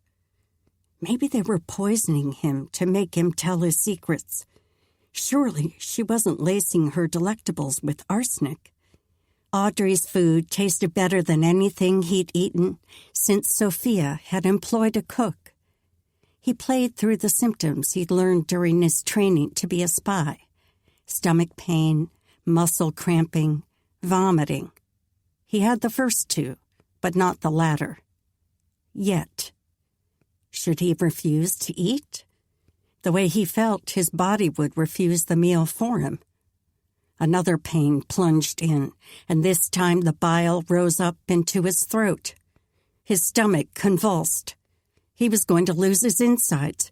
There was no way to hold it back this time. He pushed up to his hands and knees, but as he worked to gain his feet, another spasm struck, and he stumbled down to his knees again. He tried to crawl forward, but the leather binding his ankles kept him from moving more than a handbreadth. They'd left his hands unbound after Audrey cut him free, but no one had loosed his feet. His stomach revolted, and the meat pie from his midday meal spewed up his throat and out his mouth. He barely heard the guards yelp through the rushing in his ears.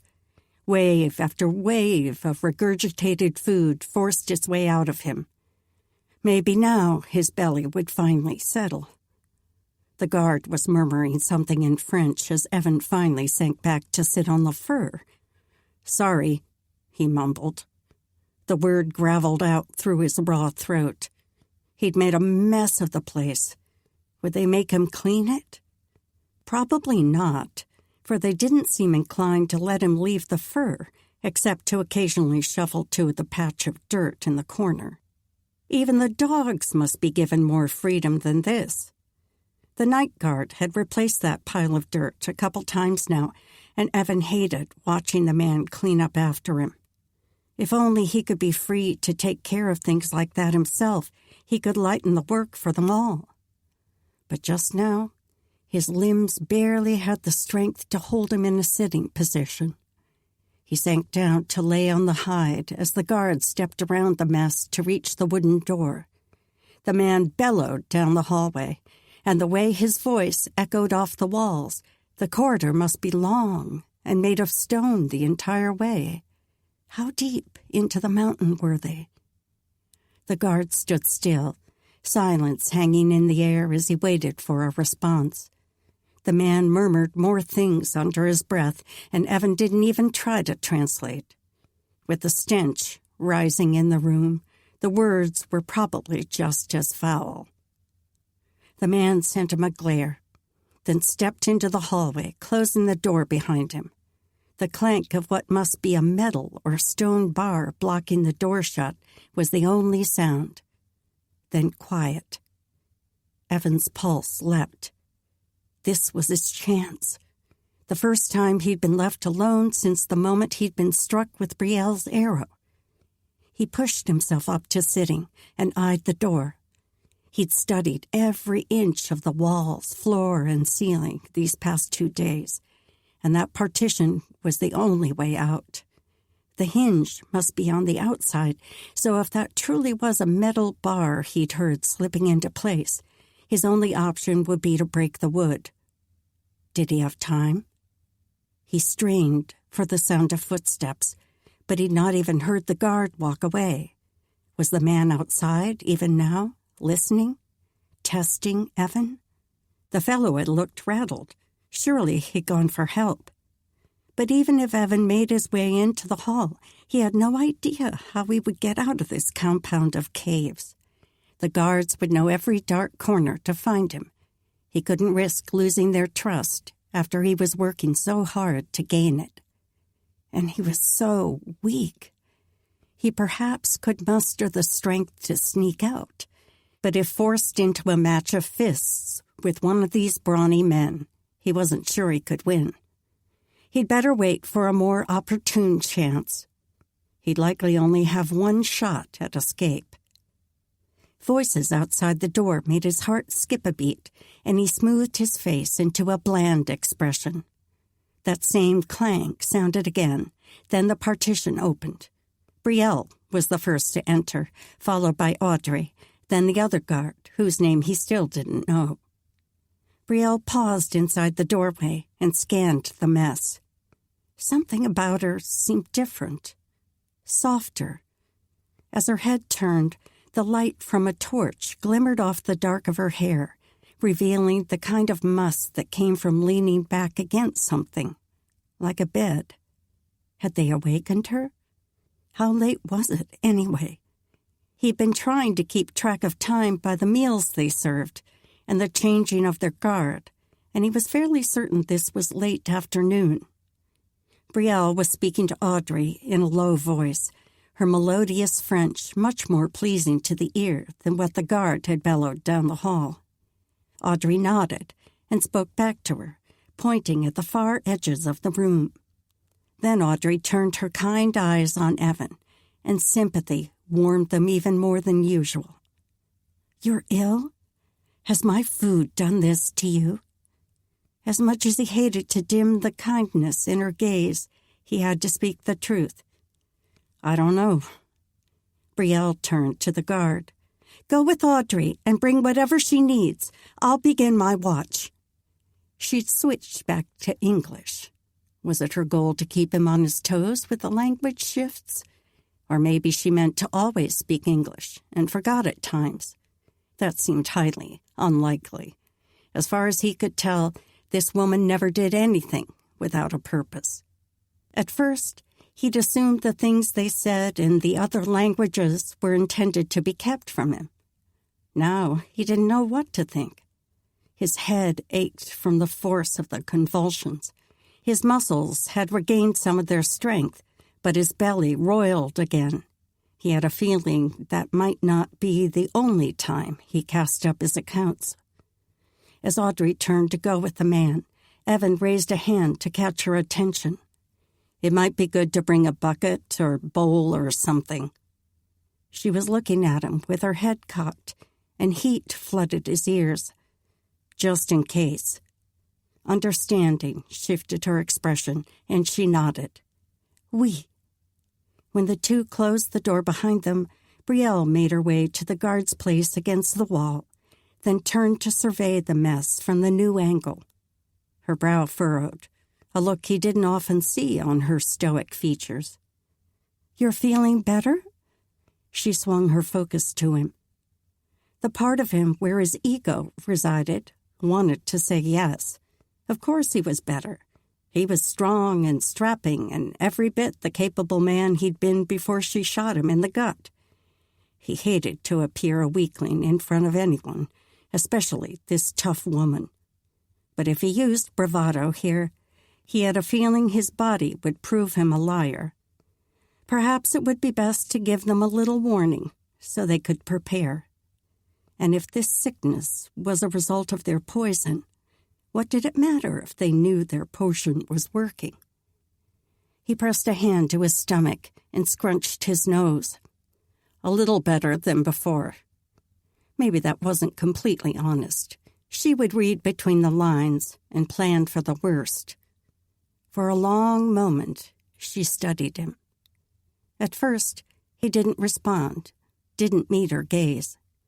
But the longer she stood immobile, her focus penetrating, the more her stare raised his hackles. He finally turned to meet her look. Her eyes were dark. "We're not poisoning you." As much as he tried, he couldn't keep from raising his brows. She was blunt, especially for a woman. One side of her mouth twitched, the only hint that she noticed his reaction. "I'm sure that question crossed your mind." He let his smile ease out, although the effort reminded him he still wasn't as strong as he should be. "I had wondered." Her brow lowered again, as though debating whether to say whatever was pressing in her mind. At this point, he couldn't even imagine what that might be. "We don't intend to hurt you, as long as you don't intend to hurt us." Her eyes bore into him. "We're keeping you until we can be certain of your intentions." Now they were coming down to the bedrock, the core of the matter, unencumbered by casual conversation or bushes to beat around. He didn't shirk from the intensity of her gaze, letting her see deep inside him to the truth in his words. "I mean no harm to you or your people. You have my word." He couldn't confirm that the United States government wouldn't do them harm if he found what he sought here. And with the markings he'd seen on the southern side of this mountain, he had a feeling he'd find pitchblende somewhere nearby, likely deep inside a mountain, according to the Army's source. "Then what is your reason for being here?" Her stare had lost none of its intensity. Letting her see so far inside him was starting to burn his chest now, especially with this question. "Like I said, I'm exploring. Few from the East have ever been to this land, and very few descriptions of the area are recorded. Except for the journal entries he'd memorized, ones written by a trapper over a century ago. Those few pages where he'd remarked on the curious copper stone that sparked a small explosion in his fire had been the catalyst to the Army's research.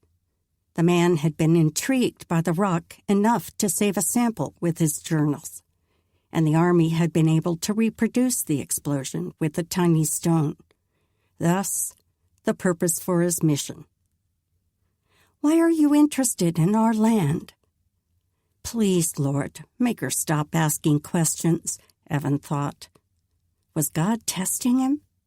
Had the Almighty decided his time had come and planned to take him out at the hands of this she-warrior?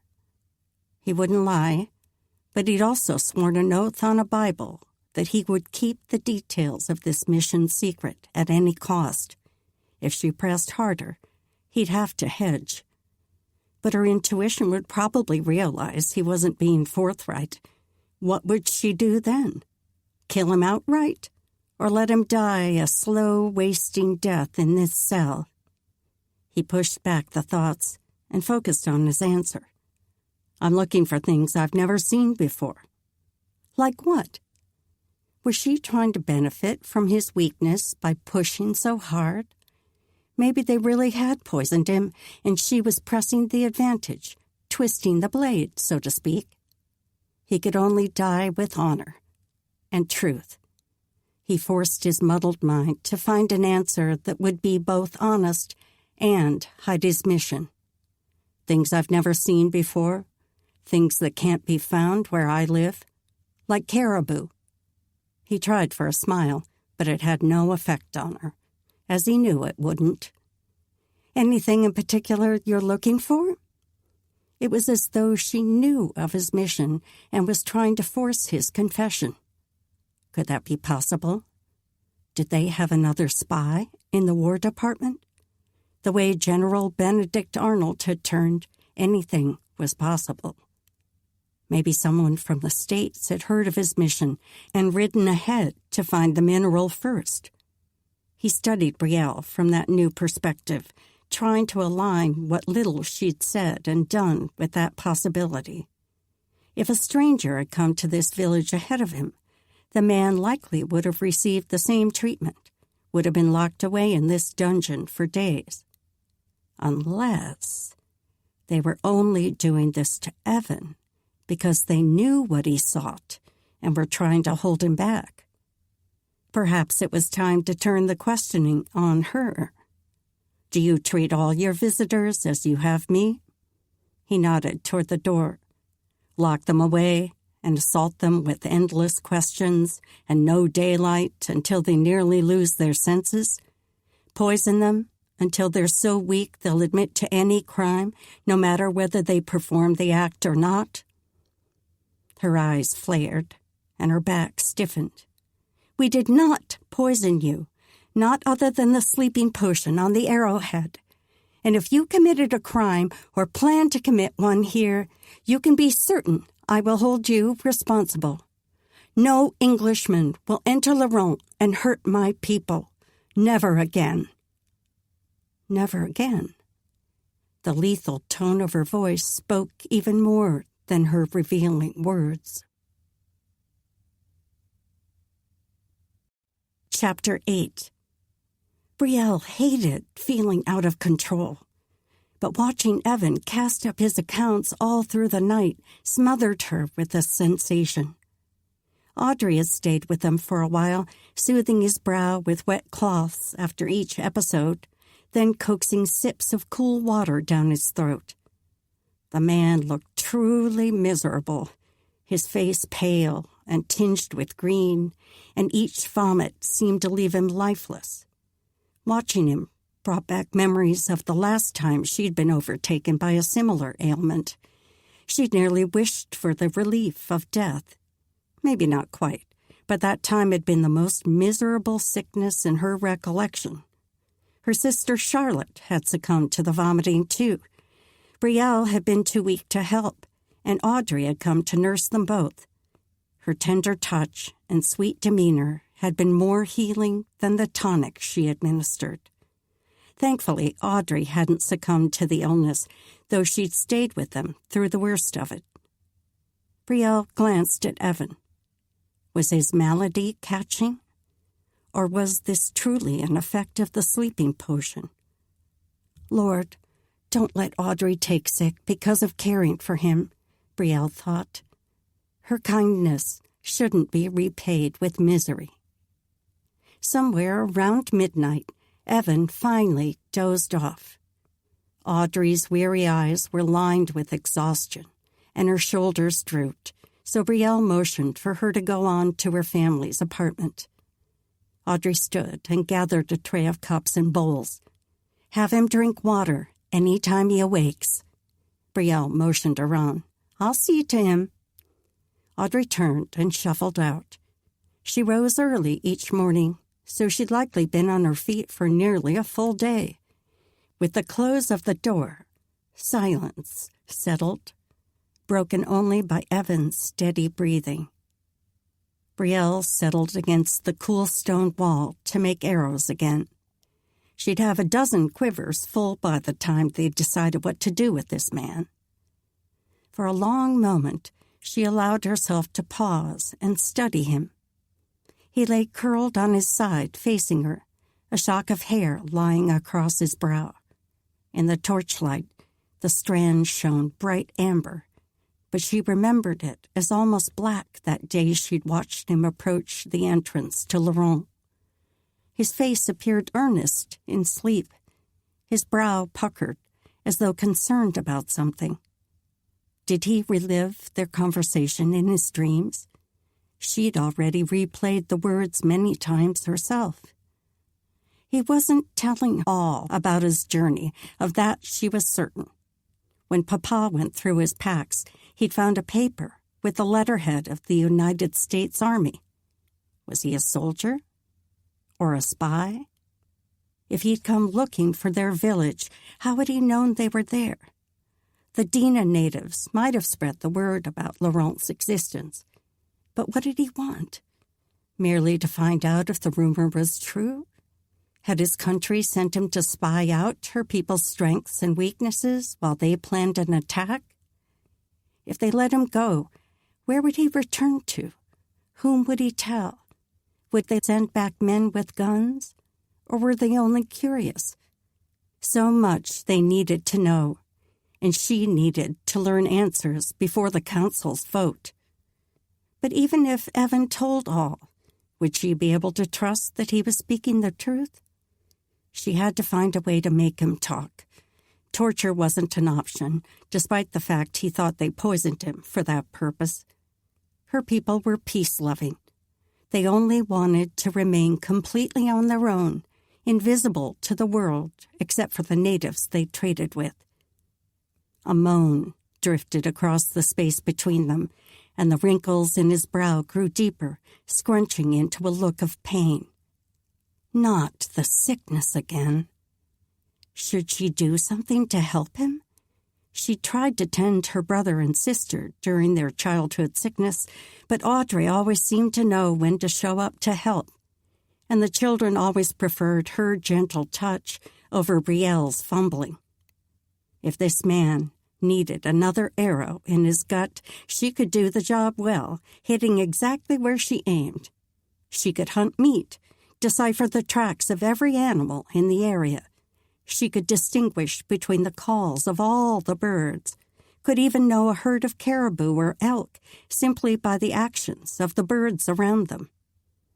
But nursing was Audrey's specialty. Another groan sounded, this one filling the room and knotting her own insides with its agony. Evan clutched his belly and rolled, squeezing his eyes shut and tucking his knees up to his middle. Maybe she should put a damp cloth over his forehead, like Audrey had done. Or was that only after the man vomited? He'd cast up his accounts so many times there couldn't be anything left inside to spew, except maybe the few sips of water Audrey had coaxed down him. She pushed to her feet, but as she started toward him, he fumbled for the bowl and heaved himself upright. With a grunt that echoed through the little stone room, his body convulsed. He pressed his face over the bowl, but despite the spasms, nothing came out. Brielle hovered 2 strides away as another surge hit him. This wave seemed to come up from his deepest core and thrust his face down into the bowl. The third time, a moan accompanied the convulsion. The sound ripped through her, drawing her closer to him. In truth, he sounded as though he might be dying. For a long moment, he sat hunched over the container, drawing in deep, rasping breaths. He couldn't seem to get enough air, and each gulp gurgled like the breath was half water. What was wrong with him? This must be more than a simple stomach ailment. Was it a delayed reaction to the potion from her arrow? The tip had entered his midsection, so maybe the poison had finally spread into his gut, and his body now tried to rid itself of the toxic substance. "Don't die, Evan," Brielle thought. She'd never killed a man, but if she'd caused his death in defense of her people, would it be justified? The thought of losing him, of snuffing out the kindness in his eyes, twisted in her chest like a knife blade. At last, Evan pushed the bowl aside and turned back to slump down on his pallet. This time, he faced away from her, his shoulders still heaving with every breath. She forced herself to close the final step between them and dropped to her knees by his side. He seemed in so much pain. The last thing she wanted was for her efforts to make his suffering worse. But she took up the bowl of cool water and rag, then wrung out some of the liquid and lifted the cloth to his face. She could only reach his temple the way he'd positioned himself, but as she dabbed the rag on the sweat gathered there, his breathing slowed. His shoulders no longer heaved. Instead, they rose and fell in a steady rhythm. His body slowly relaxed. She stroked the cloth over his face, every part she could reach, then drew it back to dip in the water again. He turned his head toward her, his eyes still shut. His lips parted in a single word. "Please." The ache inside her pulled so tight that she could barely breathe. She quickly wrung out the cloth and laid it over the part of his brow she hadn't been able to reach before. "I'm here." The words seemed to soothe him as much as the cool cloth, although she wouldn't have thought he'd want her presence, of all people. Maybe he simply didn't want to be alone during his misery. Alone as he died. The idea of his death pierced her own midsection. "Lord, please, I was only protecting my people," Brielle thought. She soothed the cloth over his face until the fabric grew warm again, but this time she warned him before drawing away. "I'm going to make it cool again." His mouth parted, as though he would speak, but then his lips simply worked like he was struggling to moisten them. Water. Audrey said he needed to drink lots of water. She reached for the cup. "See if you can take a sip. I'll lift your head." As she slipped her hand into the thick hair at the back of his head, she tried not to let herself dwell on being so near this man. Even ill, he wore a kind of virile manliness like a layer over his skin. The warmth of his body under her fingers stirred her too much. She pressed the thought aside and focused on not spilling the water as she raised the cup to his mouth. When the smooth wood touched his lips, his eyelids raised. He watched the cup as he swallowed once, then lifted his gaze to her while he swallowed a second time. They were half an arm's length apart, and she could see every golden fleck scattered through the brown of his eyes. His lips, full lips for a man, were dry and chapped. His lashes lowered again, long lashes. How had she not noticed them before? They framed his eyes, probably adding to the intensity of his gaze. After a third sip, he laid back, and she eased her hand from behind his head. Her nerves hummed from being so near him. Had he felt a stirring too? He must be too miserable to feel pleasure of any kind. She needed to escape back to her wall, so she could bring order to the churning inside her. But she should cool him more with a wet cloth first. That seemed to settle his pain more than anything. Her fear of his proximity gnawed at her. She was a warrior. She could sit here and cool the man's brow if that's what was needed. 3 more times she wrung the dripping water from the cloth and soothed it over his face until the fabric grew hot. He wasn't feverish, exactly, at least not that she could tell. His warmth might have come from the exertion of vomiting. The act seemed to have stripped all the strength from him. At last, His breathing grew even again, so she dropped the rag back into the water and simply sat beside him. Her eyes roamed his features, but sitting here staring at him would do her no good. While he slept, she should retreat to her wall and work on her arrows. She should. But another length of time passed before she finally made herself push to her feet. By then, every line of his face was imprinted in her mind's eye. Now she wouldn't be able to forget him, even if she wanted to. Brielle, he needs to spend some time in the sunlight. Audrey had pulled Brielle to the side as Evan ate his midday meal. Nibbled at the meal anyway. This was the first bit of food he'd attempted since his sickness started the night before. He should be strong enough to walk now, and I can't imagine he's a danger, not as bad as he feels. Brielle studied the man, still pale from the illness, still handsome, despite his dire situation. He glanced up to meet her look, raising his brows in question. Did her nonsensical thoughts betray her? She schooled her features. She'd not allow him to think her weak, especially in that way. He probably knew they were speaking about him.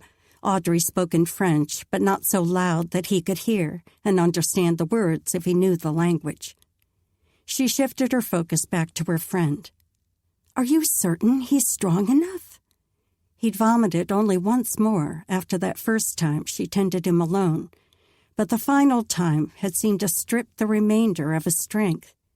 The rest of the night he lay almost lifeless, the gentle rise and fall of his chest the only sign he still breathed. When Gerald arrived that morning to begin his shift as guard, she left for a little while to take care of her responsibilities in their quarters. When she'd arrived back in this room, Evan had been awake. Audrey had propped his head up and was helping him drink from the water cup. He seemed exhausted, but his eyes had offered a weary greeting as they tracked her across the room. Awareness of him tightened her insides, but she worked to focus on her duties. Audrey had cared for him in her pleasant, thorough way, and Brielle had to push down the surge of whatever it was that made her want, only for a moment, to take her friend's place. The memory rose up completely unbidden from the night before, of the warm strands of his hair sliding across her fingers. It was then that she turned away from Evan to speak to Gerald again. As much as she should have taken herself far away from the storage chamber, she told Gerald his shift was over.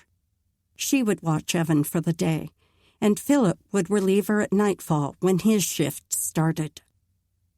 Thankfully, Evan had slept the remainder of the morning, and the slumber must have done him good, as evidenced by the way he now sat up and nibbled the pastry.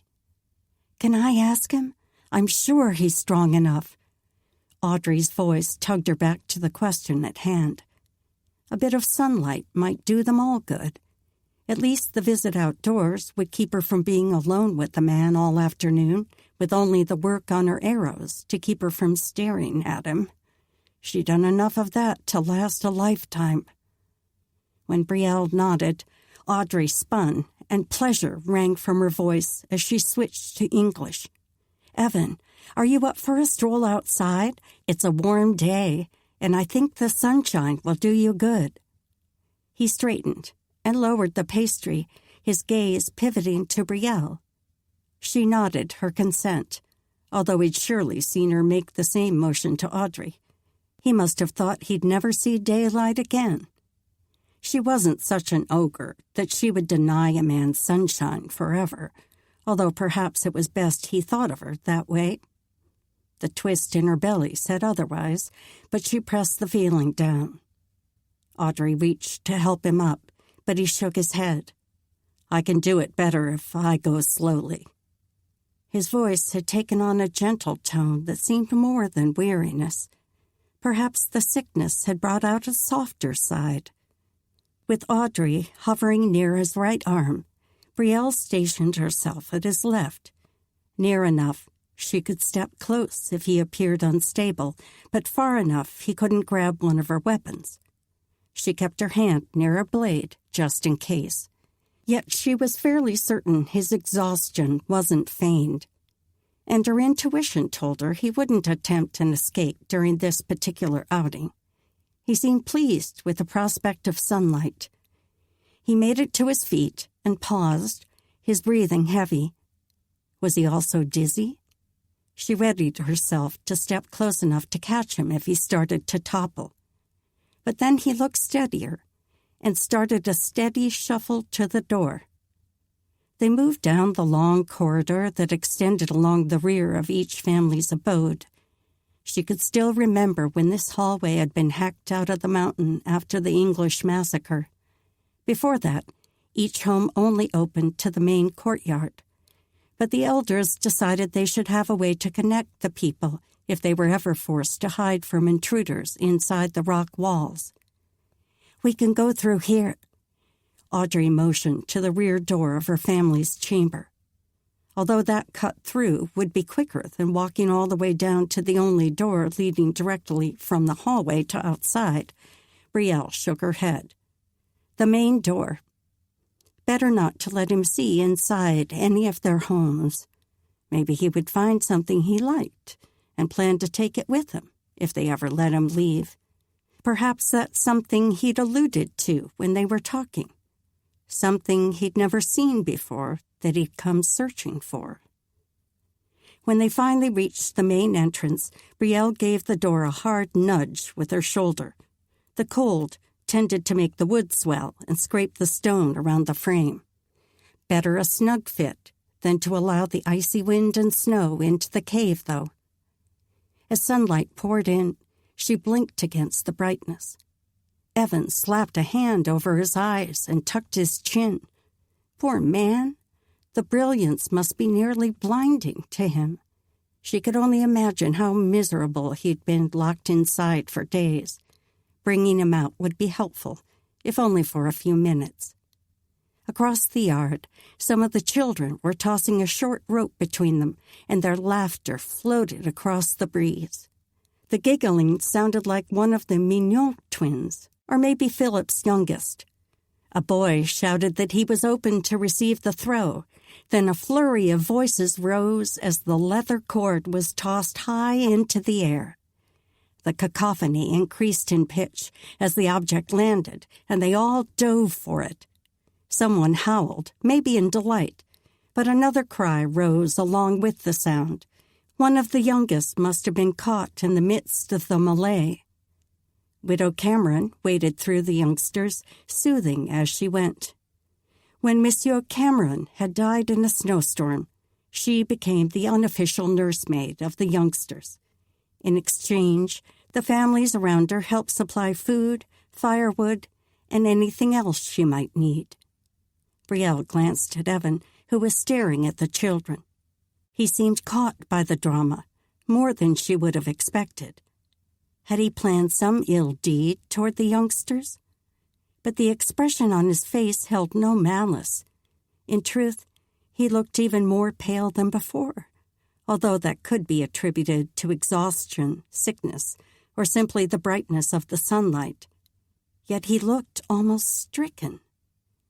He blinked and seemed to come back to himself. After glancing around the yard, he pointed toward the gateway. "There.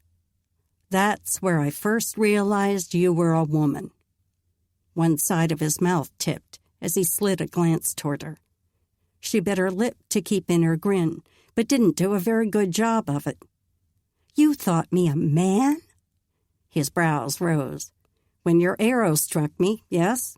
Then I heard you speak, and wondered how in the world a lad had bested me." She stiffened. He'd thought she was a young boy? That was even worse than if he'd realized immediately that she was a woman. Maybe he realized he'd offended her, for his next words came softer. "Then, when I saw your face, there," he pointed to the place just inside the gateway where he collapsed, "I knew nothing was as I'd thought." The words slipped inside her, circling as they settled in her mind.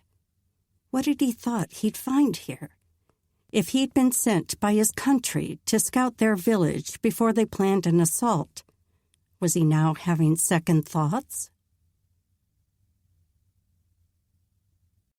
Chapter 9.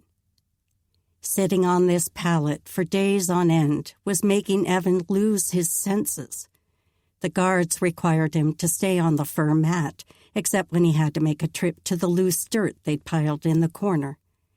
He did as much movement as he could manage while staying on the hide, running in place, and all manner of agility and strengthening movements, anything to restore his body now that he'd recovered from the sickness 3 days before. He had to find a way to search for pitchblende. He had only a few weeks to locate a substantial grouping of the mineral. He'd been keeping careful count of the passing days, and the deadline loomed heavy on his chest. He had to find a way to escape from his guard so he could search for the mineral. Most of the time, they kept him locked in this room with someone always watching. But now they allowed him a few moments outside, always accompanied by Brielle and at least one other person. That quarter hour was precious, and he'd never take sunshine for granted again, even though the sun here held much less potency than it did farther south. Maybe he could find a chance to break free during one of those outings. Yet how would he manage without his supplies? No knife or gun. No furs to stay warm when the weather turned blustery. If he had even one type of weapon, he might be able to hunt enough to fill his stomach and guard against cold weather. But that would slow him down. Finding pitchblende and returning to the States by the end of the year might be impossible under those conditions. He would have to convince these people he didn't mean them harm. They would release him once they came to trust him. He could soon be on his way in search of a mountain containing the mineral he had to find. He picked at the line of dark hair that marked the edge of the hide, where it had wrapped around the animal's belly. He'd memorized every nuance of the fur underneath him. A caribou pelt, Philip had said. He'd imagined the animal's entire lifespan, from where it must have been born, how it must have frolicked with the other young caribou, how it had fought with the other males as it came of age, how it might have split off with a few cows to form its own small band, then been struck down by one of the hunters here, maybe by Brielle herself. He asked every person who entered the room if there was anything he could do to be helpful. He'd offered to whittle arrows, as Brielle did, or stitch moccasins like Philip, the night guard. He'd be willing to braid rope if they would only give him something to occupy his mind and hands. A few of the men had been open to conversation, in small bits anyway. Philip had told of his wife Rona and their 2 children. Leonard, the man watching him now, spoke of the woman he was betrothed to marry in the spring. He seemed a few years younger than the other guards and was eager both to do his job well and to be generally pleasant. Evan had asked about Brielle, and when the man mentioned she still lived in her father's home, a bit of relief wound through him. She must not be married. But when he asked how she'd come to be head of the guard, Leonard had clamped his mouth shut and shrugged. The door opened, and a man poked his head in. At his place against the far wall, Leonard scrambled to his feet. "Marcellus, you're not supposed to be in here." Marcellus. He'd heard that name before. Was he the one Brielle and Audrey had spoken of? Brielle had been adamant he wasn't to see Evan. Of course, she'd been adamant about all of Evan's restrictions. If only he could make her see he hadn't come to hurt her people. The image of the children playing outside slipped through his mind. He would not hurt these people, especially not the children. His last assignment had been to help sneak a wagon of explosives into a Canadian fort. He'd not realized how many women and children the place contained until their cries rose with the smoke. He could still hear their screams. He could never let that happen again on one of his missions. Marcellus lumbered into the room and closed the door behind him, pulling Evan from the awful memories. The fellow gave Leonard a grin that flashed both rows of teeth. "I only came to say hello." He spoke French, but his S sounds carried a slight lisp that made his words even harder to translate. Hearing the language these last few days had brought back what Evan had learned in the past, and his understanding of what he heard was growing better each day. But he had to think hard to process what Marcellus was saying. Evan looked closer at the fellow. He was big, but probably not much older than himself. Yet something in his face gave him a boyish look. Leonard let out a sigh. "Say hello, then, and get it over with." Marcellus turned his wide grin on Evan and walked right up to him with his hand extended.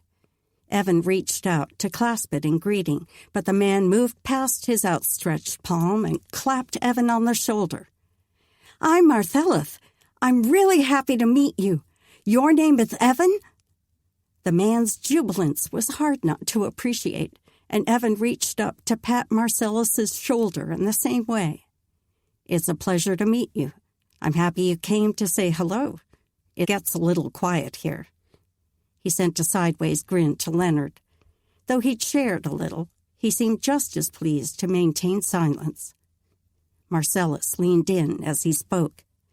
"Brielle told me that she had to find out if you could be trusted before I came to visit, but it's been 5 whole days, and I'm sure she's decided by now.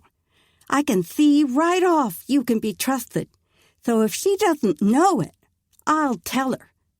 Where did you come from, anyway? Mama said it was far away. She said your people are bad sometimes. You're not bad, though, are you? I told her I didn't think you would be bad. I'm bad sometimes, but I try hard not to be." Evan had to work to hold back his chuckle, both at the man's words and the way they poured out of him. This one certainly didn't value silence. The fellow finally seemed to be waiting for him to speak, but there was so much to respond to. Evan picked the easiest and most recent comment. "I'm sure you try hard, Marcellus. I try hard not to be bad, too. And your mama is right. I'm from a place far away. I had no idea you and your village were up here." "Really?" The lad, for it was hard not to think of him as a lad with some of the boyish expressions that crossed his face, tipped his head in curiosity. "Because I heard Papa Duran talking to my papa, and they were saying they thought you came to see what we were doing up here. They thought you would go back and tell an army, and they would come take over our homes." The words stung as their possibility sank through him. If he did find pitchblende in their mountain, the miners would cause great damage to the homes in Laurent. But pitchblende wouldn't be here. What were the odds that this was the specific location? Yet even if he found the mineral in a nearby mountain, the work would still cause a disruption to Laurent's way of life. Outsiders would learn of them and probably intermingle with them. There would be competition for hunting while the work was being done, and Laurent might be exposed to diseases and other threats they not faced in their protected village. "That's enough, Marcellus." Leonard marched forward and ushered the fellow toward the door. Marcellus turned back to Evan with a wave. "I'll come back and see you soon." Evan forced a smile. "Any time. I like the company." As the guard murmured quiet words to Marcellus at the door, Evan sank into his spinning thoughts, focusing on a different part of the lad's words. Was there something here in Laurent that needed to be protected? Something an army would be willing to march for months to obtain? It couldn't be pitchblende, for its explosive properties were only a recent discovery, only known by a few chemists. Even if the people knew they had that mineral, they couldn't know its value. So what could these people or this location have that would be so precious to an entire country. It was time he had a heart-to-heart with Brielle. If she forced herself to admit the truth, Brielle had been avoiding Evan McManus. But why should she take on guard duty every day when they had so many capable guards? She'd stayed with him for almost a full night and day when he was sick and stopped in to see him each day since then, albeit making sure someone else was always there too. Each time she attempted to start a casual conversation with the man, she was reminded how incapable she was at small talk. Combined with the way his handsome features drew her gaze like a magnet tugged a compass north, she was better off avoiding him. She made sure she stayed long enough to allow him a bit of time outside, though. Every human being deserves such, and his spirits always seemed lighter after a few minutes in the sunlight. Maybe the outings also allowed him a chance to study his surroundings, to examine the best route of escape. But he wouldn't be allowed the opportunity to flee, so that possibility mattered little. She tapped once on the storage room door before entering. Perhaps they should call it the holding room now, since all storage had been removed when they first brought Evan here. Or perhaps they should name the area the dungeon, as he had done more than once, sometimes with a glare and sometimes with a humorous tip to his lips. As she pushed open the door, her gaze immediately found the owner of those lips. His eyes had already landed on her, and their power flowed through her like water in a hot spring, both scalding and soothing at the same time. She had to work to pull her gaze from his, shifting into her warrior mindset as she turned to Leonard. "I'll take over for the night." She spoke in English, as she'd long stopped trying to hide anything she said around Evan. Leonard nodded and stepped forward, making his way around her to the door. But then he hesitated. Tension gripped her chest, but she forced her tone to stay casual. "Did anything happen today?" Surely someone would have come to find her if there had been cause for alarm. A guilty expression crossed Leonard's face. The knot inside her tightened. The man scratched his nose, as though hating to tell her what he had to. "Marcellus came by. I let him speak to Evan for a short time, thought it might settle his eagerness. Then I sent him away and told him not to come back until you said he could." Anger washed through her, but she swallowed down the emotion to keep control of herself. "I told him not to come at all. I made sure he understood. Over and over I said no." She had to clench her teeth with those last words to keep more from spewing out. Leonard nodded sympathetically. "I know you did, but you know Marcellus." He switched to Italian. "He said you'd had enough time to decide whether the stranger could be trusted. In fact, he said if you weren't sure yet, he'd be happy to tell you Evan was a good man." A laugh slipped out before she could stop it, and she shook her head, then switched back to English for her answer. "If you see Marcellus, tell him I want a word with him in the morning." Leonard saluted. "Oui, commandant."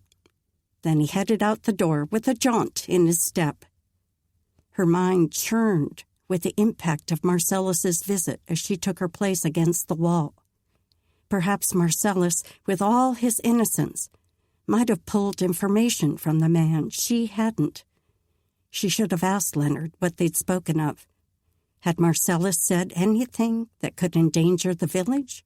There wasn't really anything the lad could share. The people of Laurent had no secrets. It was Evan who withheld details they needed to know. Chapter 10. Brielle held her focus on their prisoner. Evan watched her as he sat on the fur, legs crossed at the ankles. His look was more than a casual glance. No, he seemed to be searching her expression for something. Intensity marked his gaze. What was he looking for? Why hadn't she asked Leonard what Evan and Marcellus spoke of? She would simply have to inquire of this man. She could always check with Leonard later to confirm what Evan said. He looked like he had something to ask her, anyway. She worked for a smile, or at least a softer expression. "Have you already eaten your evening meal?" He nodded, a slow, calculating dip of his chin. Audrey's food tasted as good as ever, and no more poisoning, it seems. His lips tipped, as if to prove he didn't mean the comment. "I assumed the fresh elk meat was your doing?" Although the question couldn't really be considered a compliment, the way his voice softened made it feel like one. She gave a single nod. "We have many who hunt, though." And maybe she had pictured Evan's delight at the fresh game when she brought the bull elk to Audrey. But she certainly didn't want credit for thoughtfulness. This man didn't need to know how often his image entered her thoughts. He should think he disappeared from her mind the moment she left this room. She turned her focus back to more productive matters. "Have you need of anything for the night?" Evan shook his head. "Not unless you have something I can do to pass the time. I'm happy to braid rugs or rope, anything at all that'll keep my hands and hopefully my mind busy." Again, there was a tip of his lips that could have been a smile, but without a sparkle in his eye. The look turned wry. Maybe it was his words, or maybe it was the thought of how she would feel being locked away in this little room for day upon day. But something compressed inside her. "I'll see what I can find in the morning. Maybe Marcellus's mother will have something you can do to help." A light slipped into his gaze, reminding her of the discussion they would need to have. She hadn't intended such a perfect segue, but best to grasp hold of it. She dropped to sit on the stone floor, wrapping her arms around her knees in front of her. She was about to open her mouth to start the discussion, but Evan beat her to it. "I met Marcellus today." He nodded in the direction Leonard had gone. "I guess the other guard told you." She offered a grim smile. "Marcellus is eager. It's been hard to keep him from coming to see you." Evan's gaze softened. "I'm glad he came. He was a pleasure." A grin tickled the corners of his mouth. "I'm not much for talking, usually, but I have to say after all these days of quiet, it was nice to hear so many words come at me so quickly." She almost chuckled at how the conversation had probably gone. Then Evan's face sobered. "There was one thing he said that helped me understand why you're holding me." She stilled, then worked to keep herself from stiffening too much as her chest tightened. Marcellus had said something. She wanted to pull the words from Evan's mouth, but forced herself to not appear too eager. "Oh? He said you thought I was here as a spy, that my country wanted to send an army to take over Laurent." His gaze turned questioning. "I'm curious why you would think that. I've made it clear I was only on an exploring trip. I didn't know your village was here at all. I might have never discovered Laurent if you hadn't dragged me inside the rock wall." She took her time answering him. His face seemed earnest, and his voice held nothing that raised an internal warning. Should she mention the paper Papa found? Her father had told her not to speak of it, so she'd better not. But maybe she could tell the deeper reason they were all cautious. Perhaps, if she revealed that part, he would tell more about himself. She studied him once more. Maybe it was the way his eyes always drew her in. Maybe it was how handsome he was, even with how his beard thickened a little more each day, hiding the strong jawline she knew lay underneath. Something in her chest tightened. She yearned. But for what? Pushing the question aside, she dropped her gaze and focused on that day a decade ago. I was 12 years old when the last Englishman came to our village. We still don't know how they found us, but they rode right through the gate. My mother was the first to spot them. When she called out that we had visitors, 3 other women were nearby with their children. Most of the men had gone on a hunting trip, but Marcellus's father was one of the few who stayed behind. He came running when he heard one of the strangers shout. A knot thickened her throat, drying her mouth and making it hard to speak. That day had been so long ago. She'd been able to speak of it without emotion for years now. Why did this retelling threaten to choke out her voice? Maybe because Evan's presence resurrected the memories in such vivid detail. She could see the faces of those strangers, hear her mother's voice rise in greeting to them.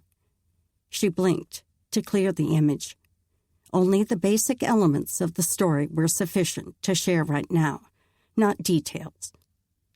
Since my father is chief of our village, my mother approached to greet them in his stead. She made me sit with my younger brother and sister. She wanted them to stay back until we knew who the strangers were. She'd barely lifted her hand in greeting when one of the men shot her.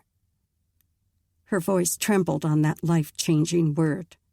She clenched her fists to pull herself back under control.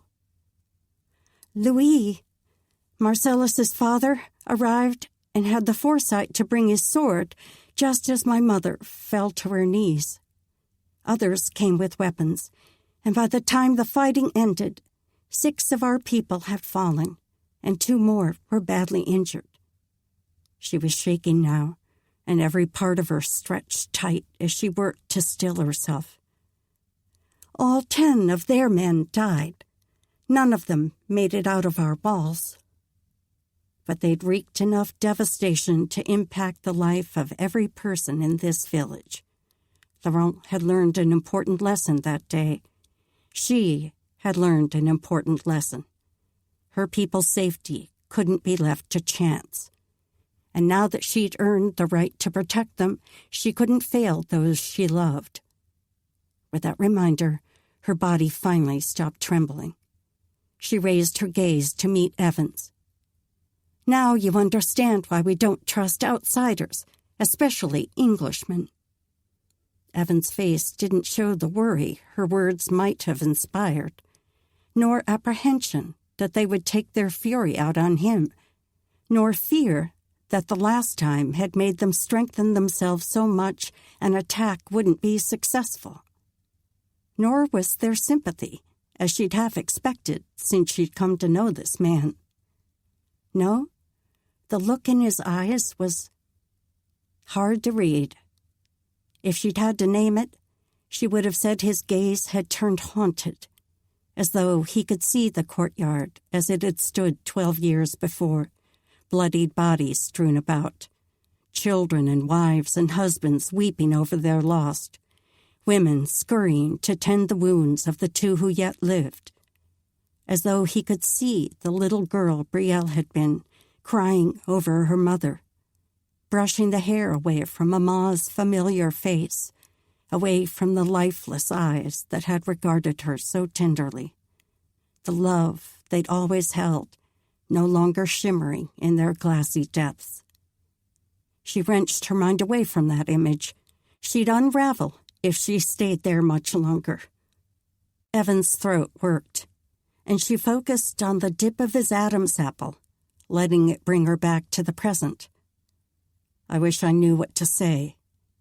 His voice came out rough, almost hoarse, yet laced with a tenderness that made her want to curl inside his arms and take refuge.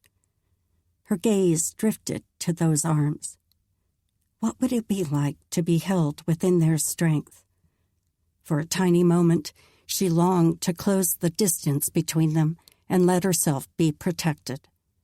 As much as she wanted this position as provider and protector of Laurent, the job she'd worked so hard to earn, sometimes she hated always being the strong one. If only there was someone who could carry the weight of responsibility for her every once in a while. She straightened, shoving the thought aside. She alone didn't bear the entire responsibility for Laurent's well-being. The council took on most of the decisions, and the other guards and hunters helped with protection and provision. They all worked together. She certainly didn't need an outsider to help her. Evan's mouth formed a curve so weighed with sadness it couldn't be called a smile.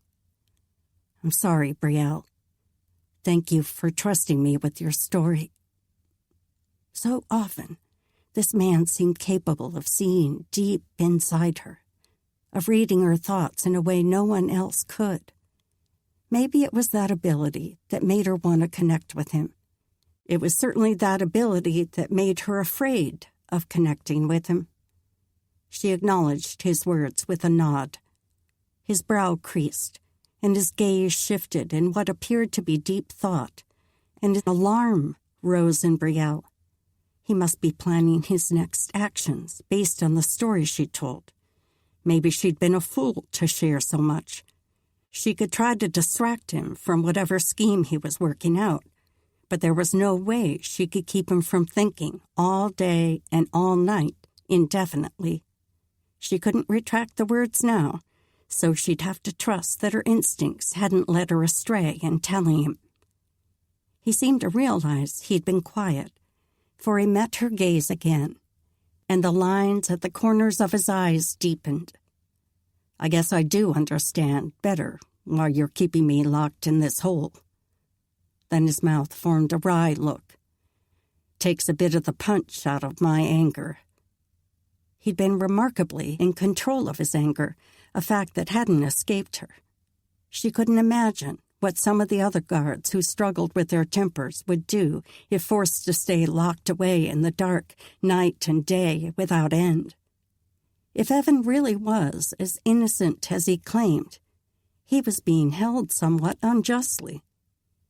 But something in her said the situation was not exactly as it seemed. Why wouldn't he tell the truth? Chapter 11. A fresh wave of determination rose inside Brielle, and she leveled a firm look on Evan. Now you understand why it's so important that we not let you leave until we know what you came for. In the past, we allowed outsiders in, but that trust took the lives of my mother and 5 other women. One man's arm had to be removed to save the rest of him. Marcellus's father has no feeling below his waist. She pressed a hand to her own belly to mark the spot. Then she squared her shoulders. Tell me, why have you come? What is it you want from us? A flash of uncertainty slid through his gaze. There, and gone so fast, maybe she imagined it. But she spent far too much time watching for the flick of a deer's ear to tell her it had caught her scent, or a flash of movement in the brush to signal a rabbit attempting to flee. During the longer winters, even a rabbit was a precious commodity to fill their hungry bellies. She'd honed her eyes and instincts to see the smallest flash of movement and act in an instant. His gaze had shuddered now, leaving her to ponder what that uncertainty had meant. He must be deciding how much to reveal. She waited. If he wouldn't speak at all, she could prompt him by asking exactly where he came from. She knew so little about the American colonies, or rather, states, as Evan had told Leonard. But she would press for details until she had a clear picture of where he was from and what that government was like now. But Evan spoke before she had to decide how to begin. I suppose the first thing you should know is that I'm not an Englishman. The words were so far from what she expected, she had to blink to take in what he meant. But even then, his statement wasn't clear. Was he French then? Why did he not have a French accent? I'm an American. We fought a war decades ago to be free from England's tyranny. We're the United States of America now, not colonies. American citizens, not English. Now his meaning made sense, but she strained to remember about the group that had attacked them all those years ago. Had they known for sure those men were from England? Or could they have been Americans? A dozen years before, the war Evans spoke of had already taken place. America had already been states, a country of their own. Her father and the others in Laurent hadn't known of those changes back then. She studied him. If what you say is true, I'm not sure whether those who attacked us were from England or from your American states. You all speak the same language? He nodded. But most of us speak it a little different than the fellows in England. He reached for a strand of hair on the fur underneath him. England still has control of the Canadian colonies, and they've been itching to move down on us again. These last 3 years, America's been at war with England for a second time. They've riled the Indians and have some of the tribes fighting on their side. She squinted. Indians? You mean the Dina? Now it was his turn to scratch his brow in confusion. The natives, the bronze-skinned people who were on the land before the colonies were settled. We have lots of different tribes in the states and the territories to the west. You might have other tribes up here. She nodded. That made sense. But there were a few other pieces missing in the picture he painted. What of the French? Do they not have colonies in New France anymore? France had to give most of its lands to England when they lost the 7 Years' War. He tipped his head as he eyed her. Maybe it would be easier if you tell me when your people were cut off from civilization. I can do my best to fill in the gaps of what's happened since then. What's the last thing you know about? She'd already said so much. This last detail wouldn't give him further knowledge that he could use to harm them. Of course, he could tell her anything about the world beyond, and she wouldn't know whether he spoke the truth. She'd have to keep that in mind and weigh his words and actions as he spoke. We've been here just over a century. My great-great-grandfather helped cut our homes from the original caves. What I've always been told was that New France lies to the east and the British colonies south of that. 13 of them.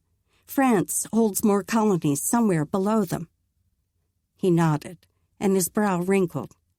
Well then, I've told you most of the big changes. Those French colonies to the south of the states were actually sold to America about a decade ago. President Jefferson bought them as part of the Louisiana Purchase. As for New France, as you call it, the British own it now. The land is split between Upper Canada and Lower Canada along the Ottawa River, although Upper Canada's actually a bit south and west, but it's the way the river runs. She sorted through the facts, trying to cipher out her questions. Could all this be true? None of it seemed like something he would fabricate, and none of it seemed to have any bearing on why he'd come here. He was giving so much detail that he must realize she was trying to determine whether she could trust him or not. She should press on now that she had him talking. Better to learn more about his government. What of your land? How far away did you say it was? Over 3 months on horseback. From my home, that is. I went west until I passed Missouri, then northwest through the territories until I left the lands owned by America. And how long did you travel after you left those lands? He squinted. About a month and a half, I think. He gave her a wry look. These last few days have made everything blur together. A month and a half? That wasn't too far for an army to travel. She'd known other people lived in the world, but the reality of them being so near washed through her with painful clarity. The people of Laurent, her people, were in more danger than she'd allowed herself to believe. She worked for a casual tone.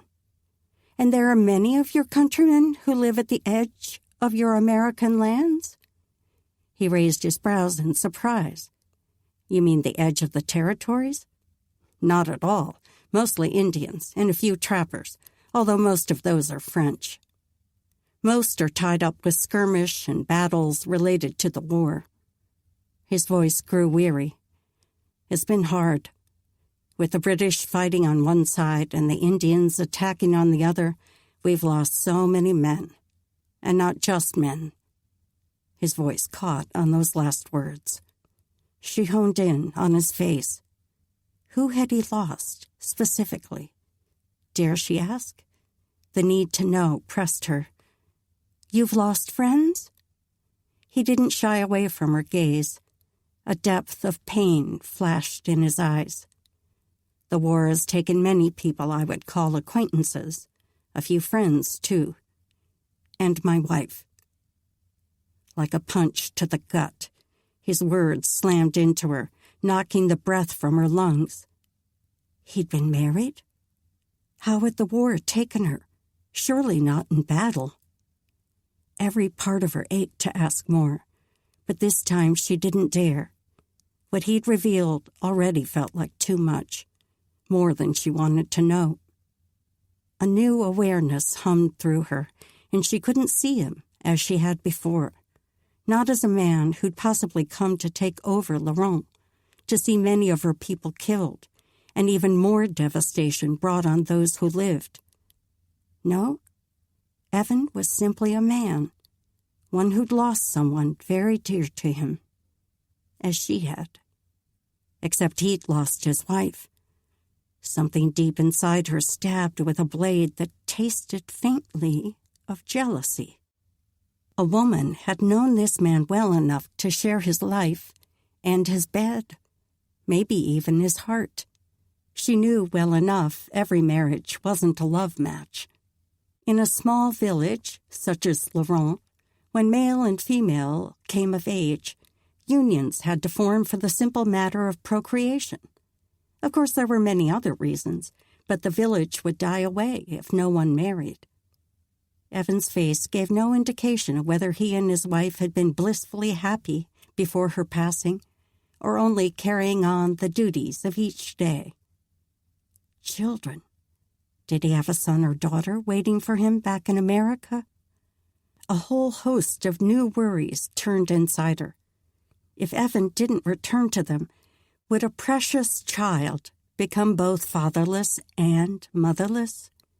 A fist clenched her heart, squeezing until she could bear it no longer. She swallowed to summon moisture into her mouth. Do you have children? Her chest wouldn't allow in air as she watched his face for an answer.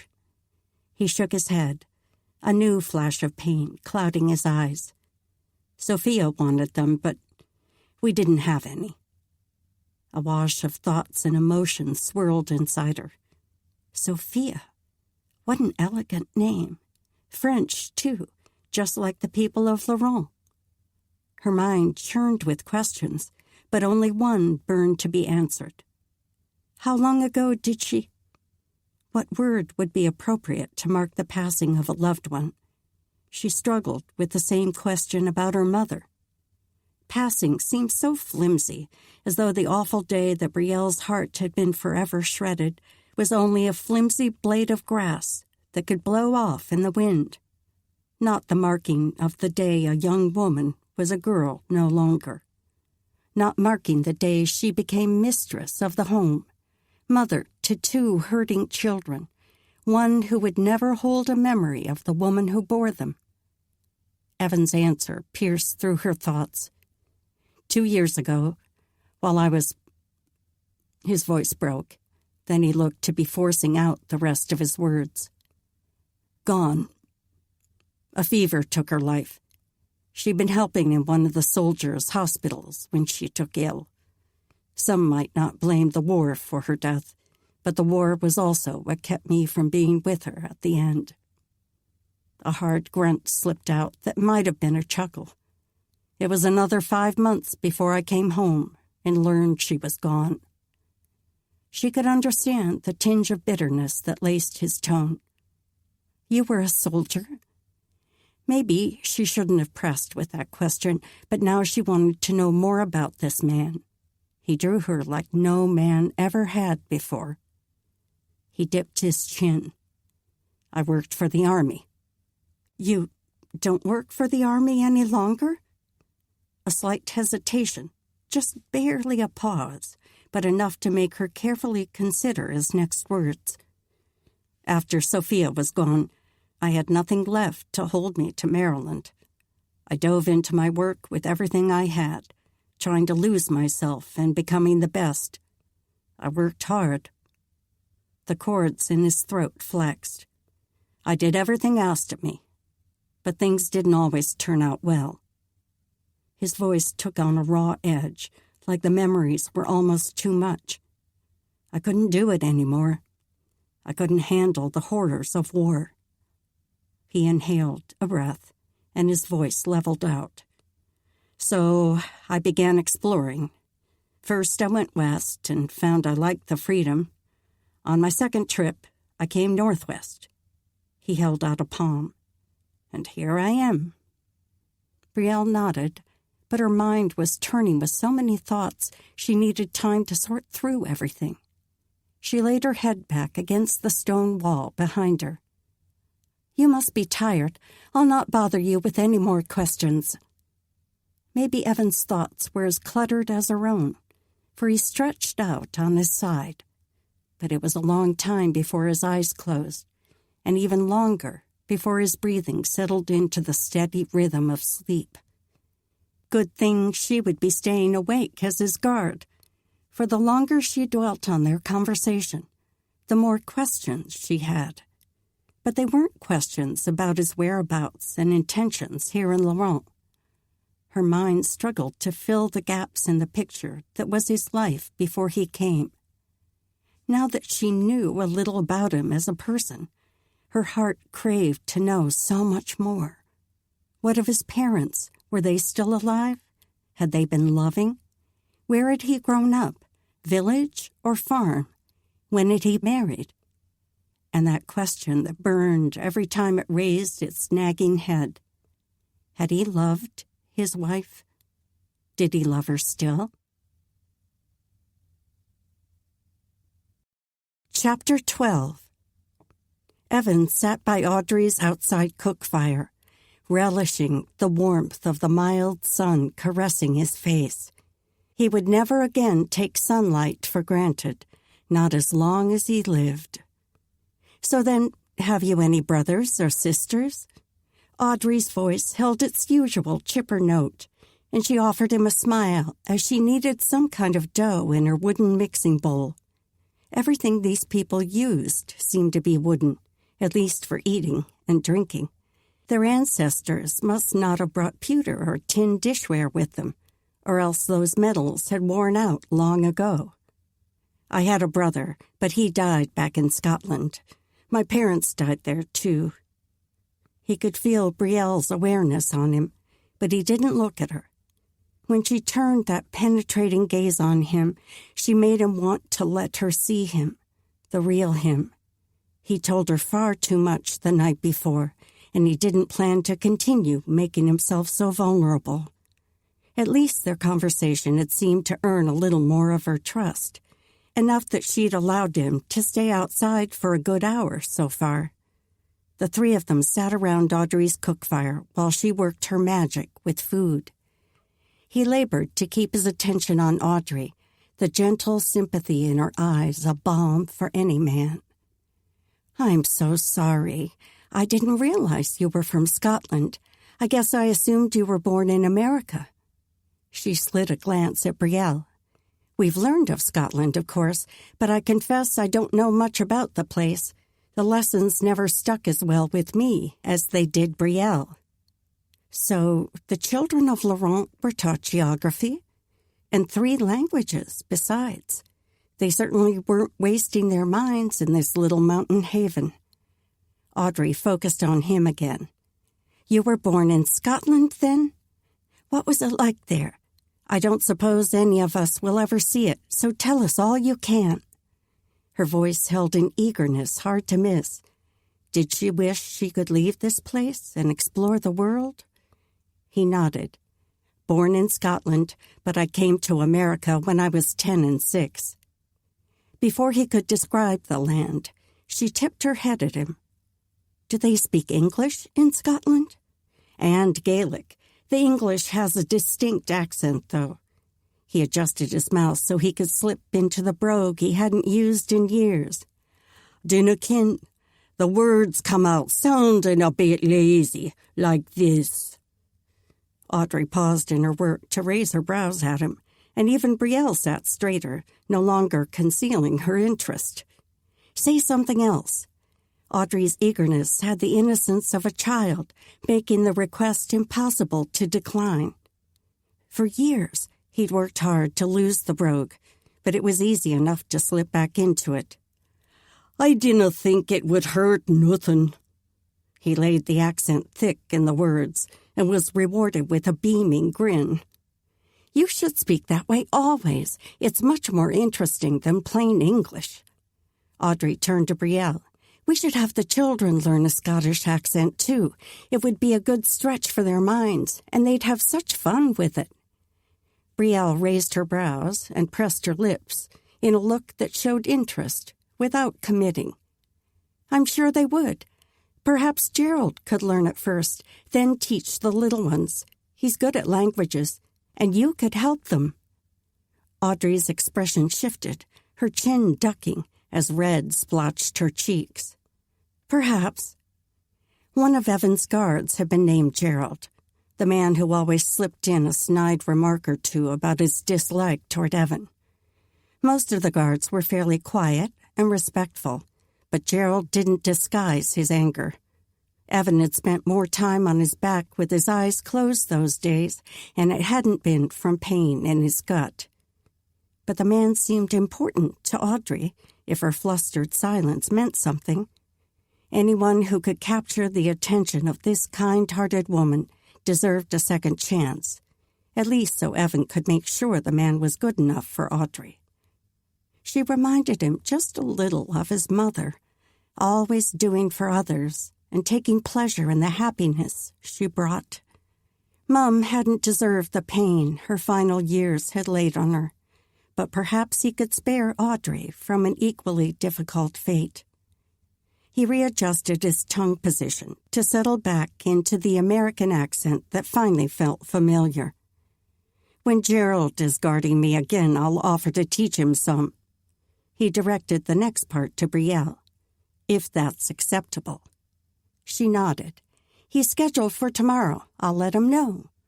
Then, with a gleam in her gaze, she slid her focus to Audrey. But if you see him first, feel free to tell him your idea. He might be more amenable to the job if he hears it from you. Audrey didn't look up at either of them, just kept her focus on the dough she rolled. From the looks of it, she was making those delicious rolls again. Although the way she strangled the dough, it didn't seem possible the loaves would be as light and fluffy as the last batch she'd brought him. She mumbled to Brielle in French. He probably wasn't supposed to know what she said, but he still strained to pick out the words. He was pretty certain he caught evening meal, but Brielle saved him from having to guess the rest. Good then. She switched the conversation back to English, loud enough she clearly meant for all three of them to hear. You can discuss the plan when he comes to eat the evening meal with your family.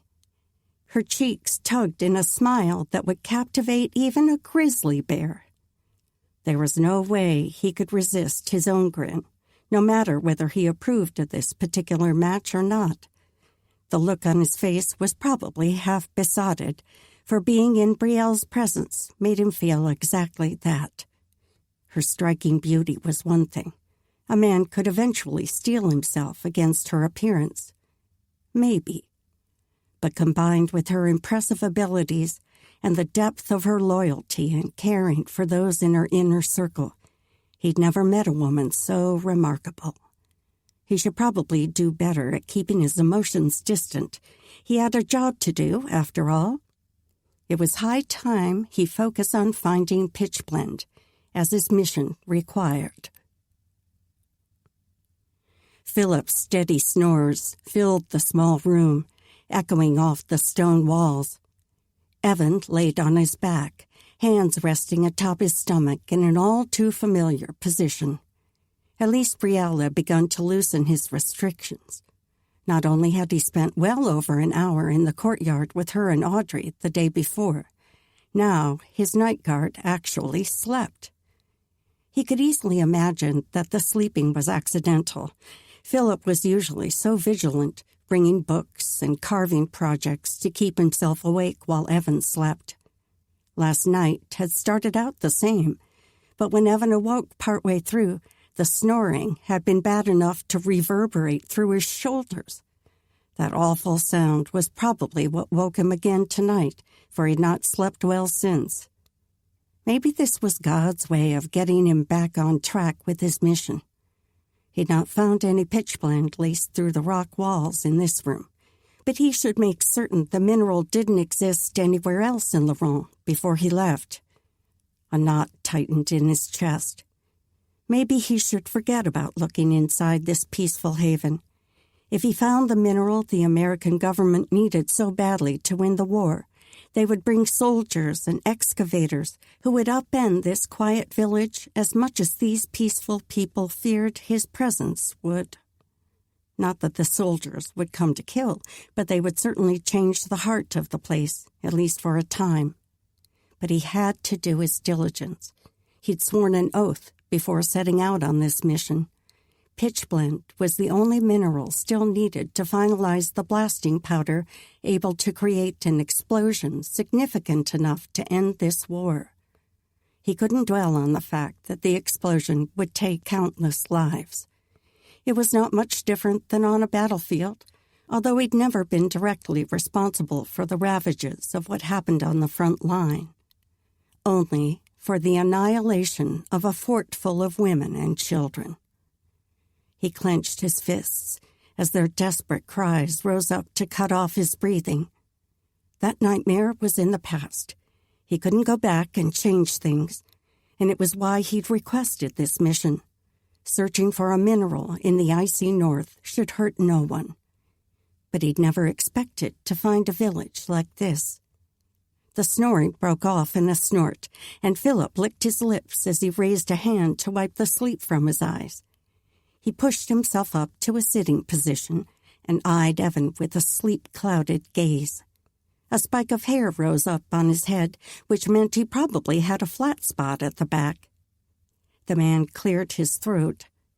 "Must be morning, but it's hard to tell without daylight showing under the door." Evan sat up too and spread his shoulders to stretch the tightness from them. It is hard to tell night from day.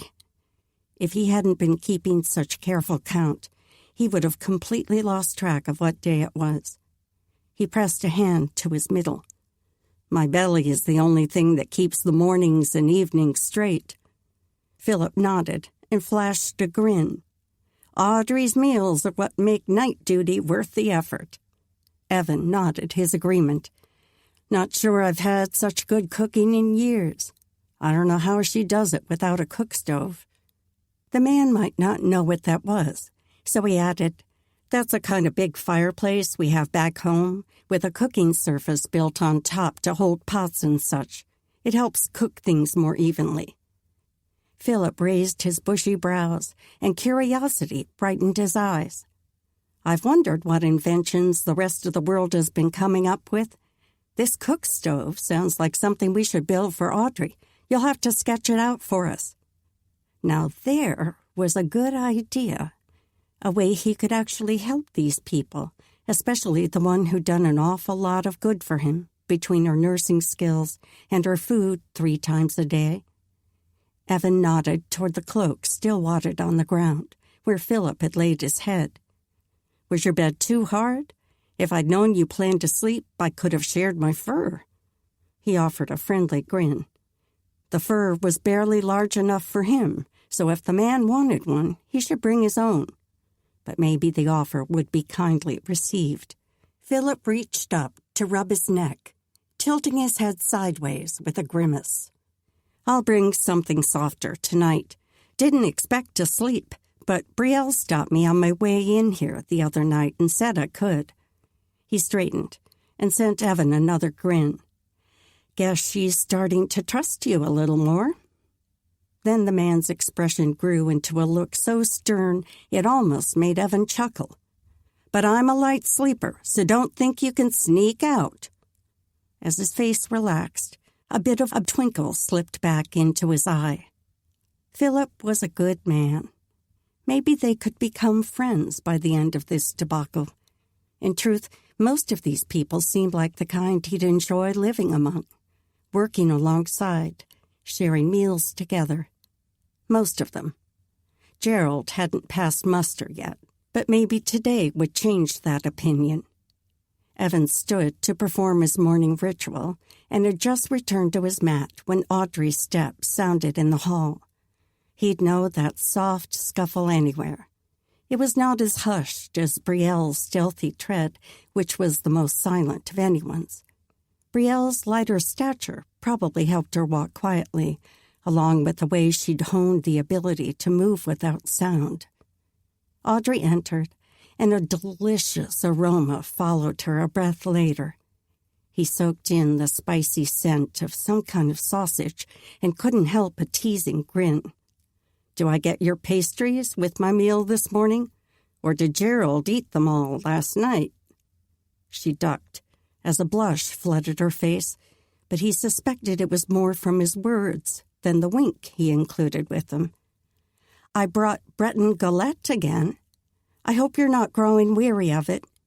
She lifted the cover, and a fresh burst of the rich aroma nearly made him lunge forward and take the plate from her hands. He controlled himself, though. But as he took his first bite, he closed his eyes and let his body fully relish the pleasure. When he'd absorbed the very last taste, he opened his eyes and grinned. That was almost worth being held under guard for.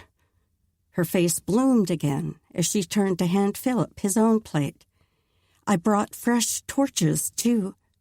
As she moved around the room, replacing the pitch-covered logs that had burned to nubs, another footstep sounded in the corridor. The door opened, and Gerald stepped in, a scowl darkening his face. When his gaze caught on Audrey, though, his expression shifted completely.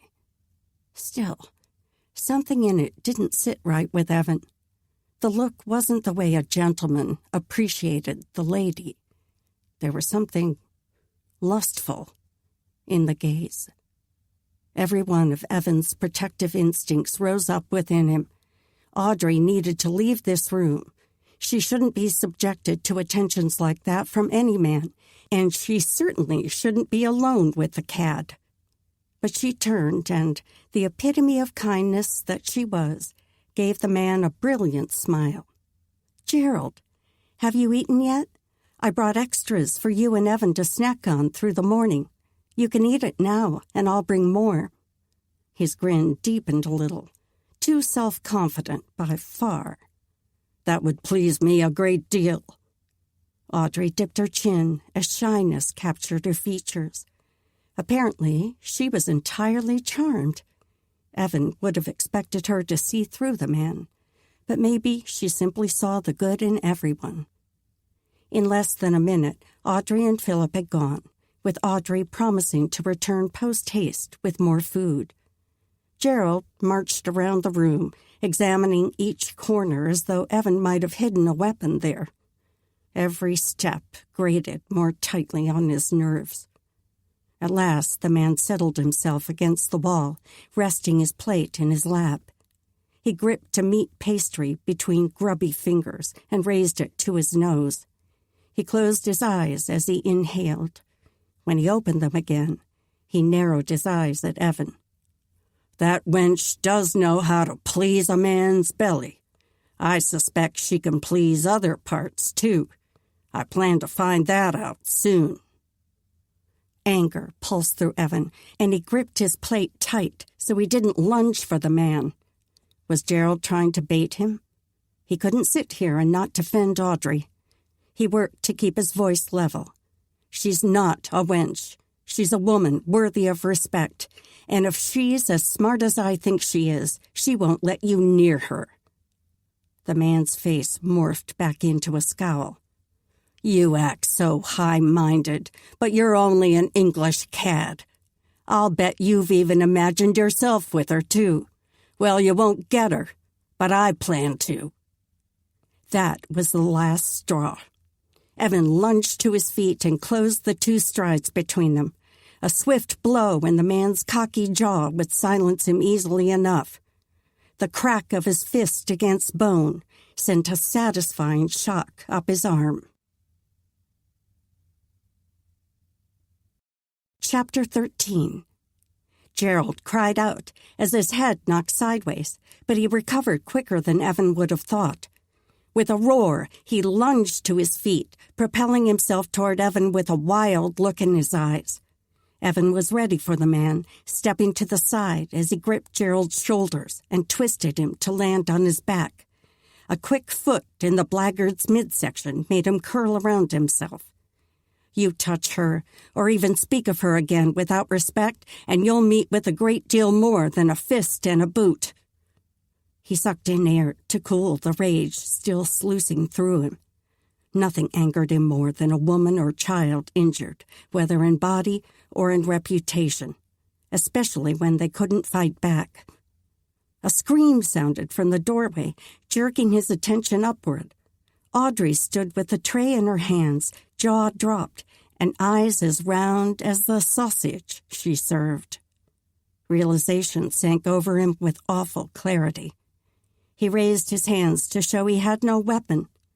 "I'm not trying to run. I was only defending." "He attacked me."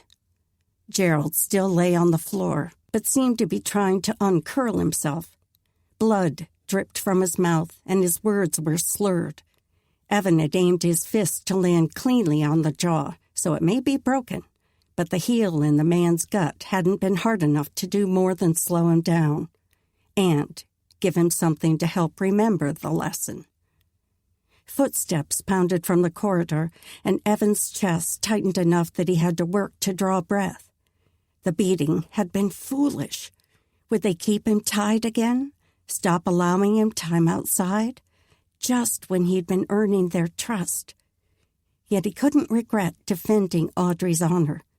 A few bruises and a broken jaw might not be enough to teach the man a permanent lesson, but at least he hadn't sat and listened to the cad's lecherous dross without defending her. That would have been the worst sin of all.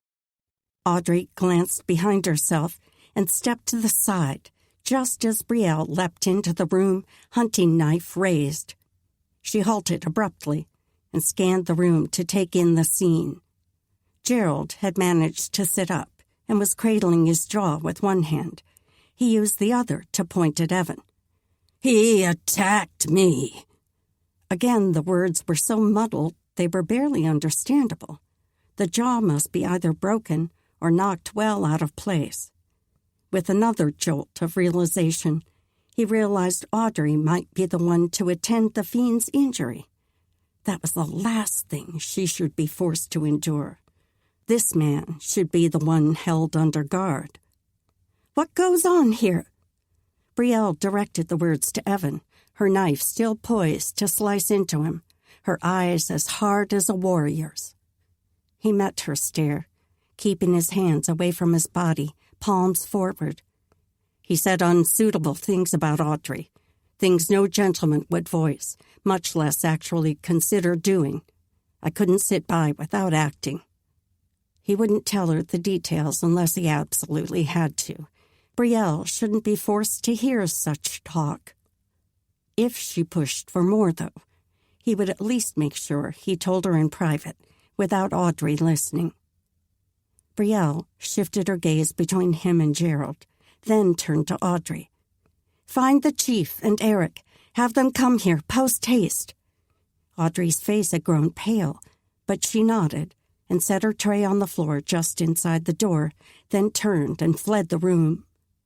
Brielle stayed near the doorway, keeping the partition open.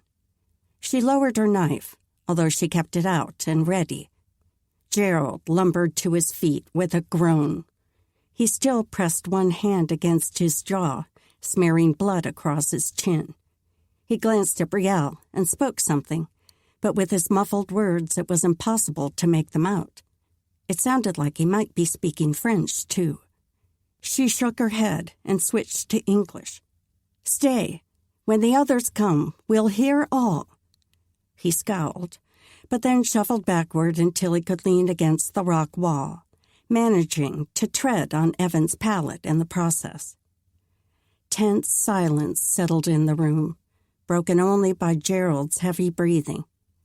Brielle said nothing, only shifted her gaze around the area, occasionally looking at him or Gerald.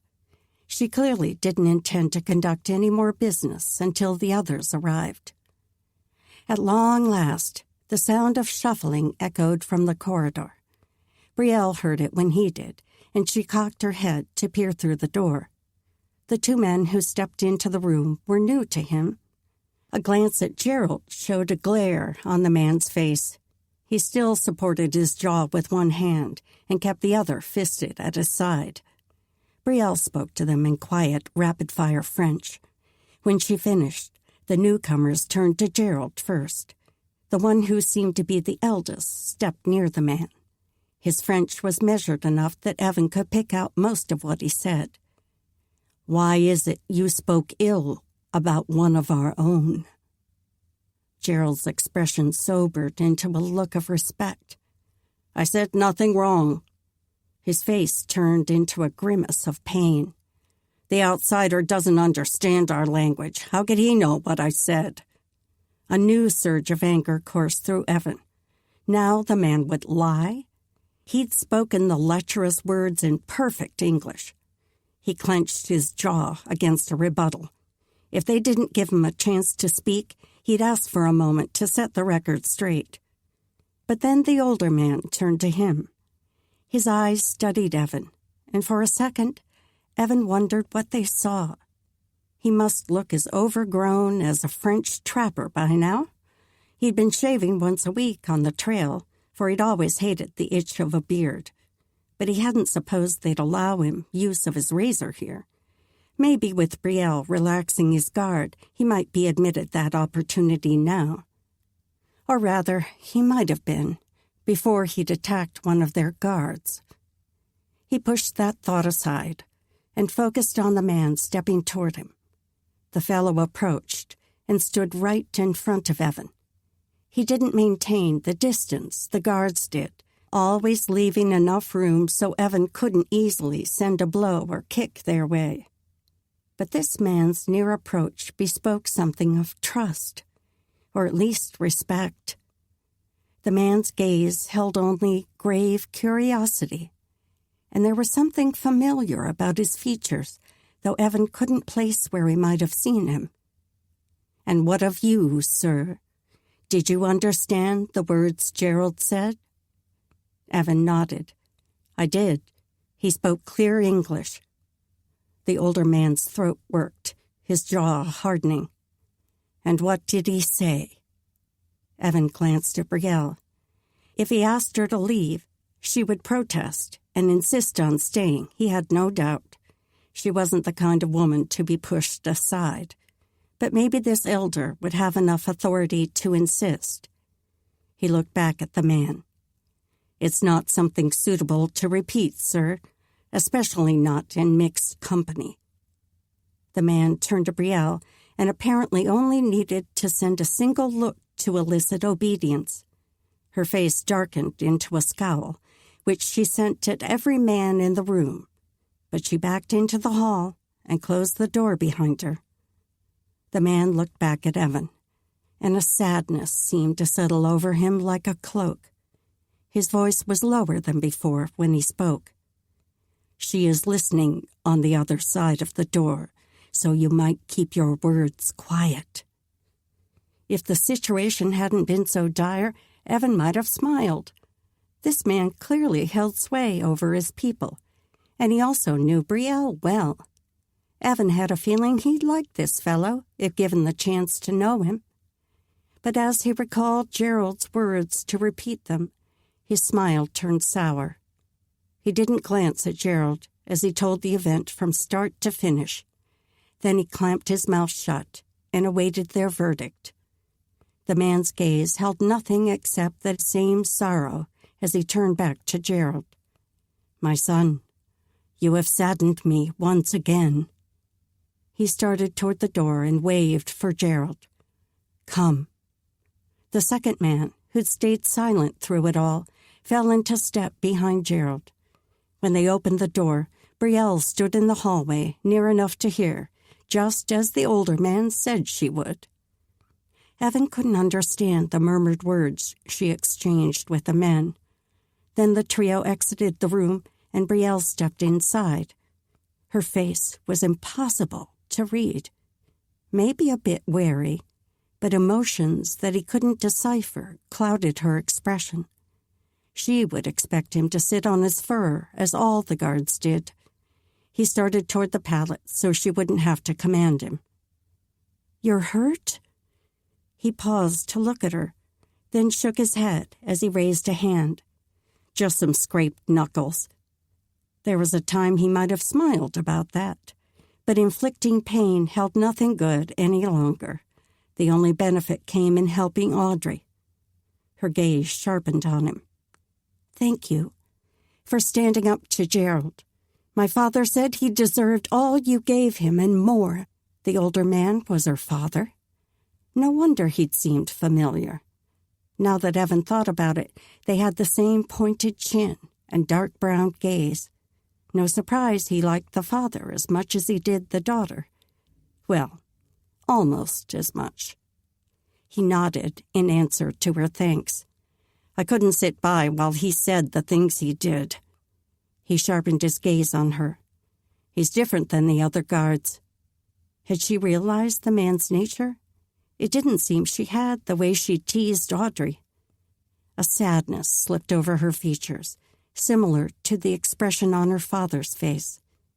"He is different, I suppose, although I've never seen him like this." Her brows dipped. "He lost someone in the massacre, Chrissy, his betrothed. I didn't know him well at the time, but I do remember seeing him smile much more back then. Through the years, he's separated himself more and more. He's not shown interest in any other woman since, not until Audrey." Her face hardened, and her eyes narrowed. "I never thought his intentions were so base."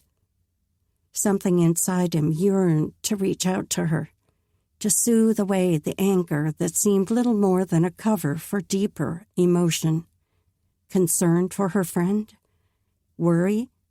A reminder of her own loss? "I'm sorry, Brielle." The words slipped out before he could plan something better to say. She met his gaze, and the pain there nearly stripped him. She'd endured so much. If only he could make things better for her, bear some of her load. Instead, he was adding to the weight on her shoulders with his presence alone. Chapter 14. Brielle took another step back. "Well," her voice trembled, so she swallowed and tried again. "I suppose I'll be staying with you for the day." The awareness sparking between them was already enough to steal her breath. How could she stand a day with him? Did they really need to guard this man? Hadn't he proven himself trustworthy, even to the point that he would defend one of their own? Warmth flowed through her again at the thought of what he'd done for Audrey. Evan was a good man. She knew it with every part of her being, even though she didn't know everything about him. She glanced toward the door. Too bad there wasn't an outside window, so she could see how much of the morning had passed. He would love to spend time in the courtyard. She turned back to him. "We could go skin the elk I brought in this morning, but it might not be best to take you into the courtyard so soon after what just happened with Gerald. The others would just be learning of the incident, and Papa might be in the midst of meting out punishment. Better to keep Evan away until things settled." Evan motioned to her spot at the wall and gave her a grin that stole away all her angst. Sit and talk to me." He moved to his fur and sat, settling in. She did long to learn everything about this man, not just his intentions toward Laurent or who had sent him, but the things he enjoyed, his childhood stories, every little thing about him. His birthday. She should know when his special day was. She always took effort to make that a pleasant time for her family. How awful if he'd already spent that day locked up in this dark room. She sank to the stone floor in her usual place against the wall, crossing her legs in front of her as she leaned back against the stone.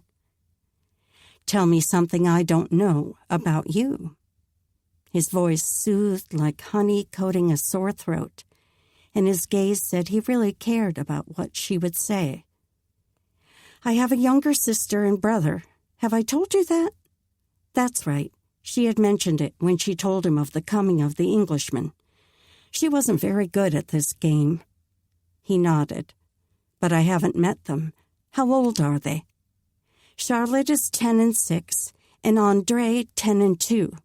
Charlotte keeps the house, and André spends most of his days with my father and uncle doing metalwork. They both want to meet you." She'd commanded, in no uncertain terms, that her siblings stay far away from this room, but maybe she could bring Evan by the metal shop. He leaned back and crossed his hands around his knees. "So you have an uncle here as well? Any other family? Aunts, cousins, grandparents?" She shook her head. "We're all family in Laurent, but I don't have any others like you mean." As good as his interest felt, there was so much she wanted to learn about him. "What of you? You spoke of your brother and your parents. What of other family? Aunts, cousins, grandparents?" She echoed his own words, and it drew a smile from him. Then a distant look came into his eyes. "I think I have some cousins in Scotland, but I haven't kept correspondence with them." He glanced at her wryly. "I wasn't much for letter writing when I first came to America. I think I may have sent one note to say I arrived safely." "So you don't spend your time writing letters? What do you do for pleasure? Other than exploring, that is. Do you play an instrument? Are you a great storyteller?" He chuckled. "I'm not a great storyteller, although I like to hear a good tale. I remember my father used to sing us songs that told stories." His brow furrowed. "I wish I could remember some of them. There was one about a ship sailing to see a dragon, but I can't recall anything else, not even the tune." Sadness cloaked his eyes, but then he seemed to make an effort to pull out of his thoughts. "I have a mouth harp, but I'm not very good at playing it." "You have it with you?" She couldn't deny a yearning to know what was out there in the rest of the world. There must be so much that they didn't know about, being hidden away in Laurent as they were. She loved this village, loved her home and everything about their life. Mostly. But what might they be missing out on? "In one of my packs. Does anyone here play?" She shook her head. "I've never even heard of such a thing. A mouth harp, I mean. I've seen sketches of other harps, but we don't have anything like that here. How big is your mouth harp?" It couldn't be large. She'd looked through his packs after Papa did, but hadn't seen anything that looked like a musical instrument. There were a few items she'd not known, but all were fairly small. He held up his hand, palm facing up. "A little longer than my fingers? I wasn't lying when I said I'm not good at it, but it would be nice to pass the time with something to do." The corners of his mouth twitched. "The days get long." She gave him a sad smile. "I hope we can get you outside more, once things settle down." The warmth in his eyes soaked all the way through her. "I understand." His gaze said he didn't blame her for the way she treated him. Maybe if he'd looked at her that way long enough, she could let go of some of her guilt. She didn't regret putting Laurent's safety first, but she did regret treating this man like a criminal and shooting an arrow into his flesh. Not that she would change her past actions if she could. Time to direct the conversation to a lighter topic. Tell me, when is your special day, the day of your birth? His brows rose. My birthday? The question seemed to flummox him. She nodded, hooking her teeth on her lip to tether her smile. The 16th day of February. Why? He seemed truly confused. Maybe he thought she still harbored animosity toward him. Or maybe they didn't celebrate birthdays where he'd come from. She gave him a secretive smile. We try to make special days special around here. No need to say more. His brows formed a line as he concentrated. When is your special day? The 6th of May? Would Evan still be here? She couldn't think that far into the future. So many things might happen before then. In truth, she still didn't fully know why he'd come to this area, and the council's vote loomed closer. A needle of warning wove through her chest, but she pushed it away. She would address those concerns later. For now, she wanted to know why he was looking at her with such curiosity. So, what does Laurent do to make the 6th of May special for you? He tipped his head as he waited for her response. Memories flooded her mind. Her mother had been the chief planner for her youngest birthdays, taking delight in each surprise and plotting gifts Brielle still treasured. Brielle had taken over that planning for Charlotte and André, along with Papa's help. She shrugged, but couldn't help a smile. No more than what we do for everyone. Traditions had grown throughout the years, spreading through most of the families in the village. Once, on my father's birthday, we made 5 dozen of Father's favorite fruit pastries and hid them all over our home and his workshop. He ate so much, I think he grew sick, but he never said so. The pleasure on his face still sent a warmth through her. Papa wasn't often affectionate, but he'd wrapped her in a warm hug and kissed her forehead. She could still remember the shelter of that hold. I can see why he liked that. Evan's eyes lit in a way that made her want to draw closer. Maybe she shouldn't have told him that story. Perhaps she and Audrey could have done the same for him when his day came. He certainly possessed an affinity for Audrey's rolls, drizzled with honey. Who's the we? She studied him, trying to make sense of the question. He must have read her confusion. You said we made his favorite pastry. You and your sister? She nodded. And Audrey. My baked goods tend to come out scorched, but Audrey can manage them with perfection. Only one of the many things Audrey excelled at. If the woman wasn't such a dear, kind soul, Brielle might struggle to keep her jealousy at bay. But her friend had been a light during some of the Durand family's darkest times. Evan leaned forward. That reminds me, I was telling Philip about the cook stoves we have back in America. It's a large metal box that you build a fire inside. The surface on top helps spread the heat more evenly for cooking and baking. If your father does metal work, it shouldn't be hard for him. I could sketch it if you have ink or charcoal and paper. There's a pencil in my pack you can bring me. She had no idea what a pencil was. Probably one of those things she'd not recognized from his supplies. But the idea of building something to help with cooking was an excellent one. If this cook stove spread the heat evenly enough, perhaps even she could manage a decent meal with it. Not that the thought of bending over a cook fire added to her eagerness in any way. But she did sometimes envy Audrey's abilities. Charlotte had even surpassed Brielle's skill with food long ago. It just had never seemed to matter whether she could cook. There hadn't been anyone to impress with her abilities. No man had ever sparked her interest enough to wonder what it would be like to cook for him. If she could make rolls as light and fluffy as Audrey's, How would it feel to receive the appreciation he gave her friend? But she shouldn't think that way. For now, best to focus on Evan's offer. I'll bring your packs. We have ink and parchment, too.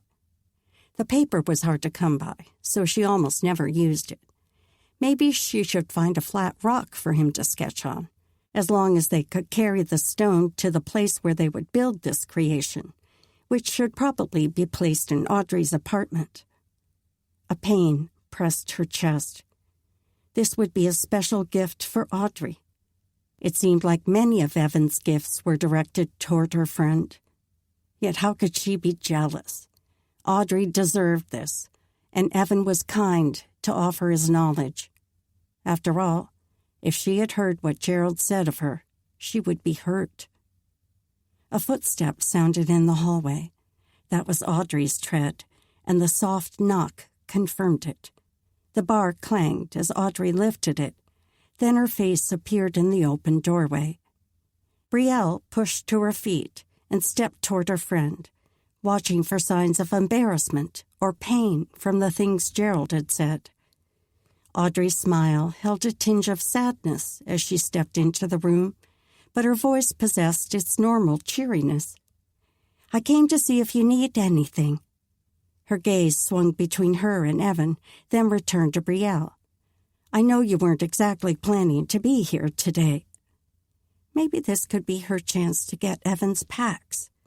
The council had commanded he be kept with a guard at all times, so she couldn't leave him alone in the room, even if she felt certain he wouldn't escape.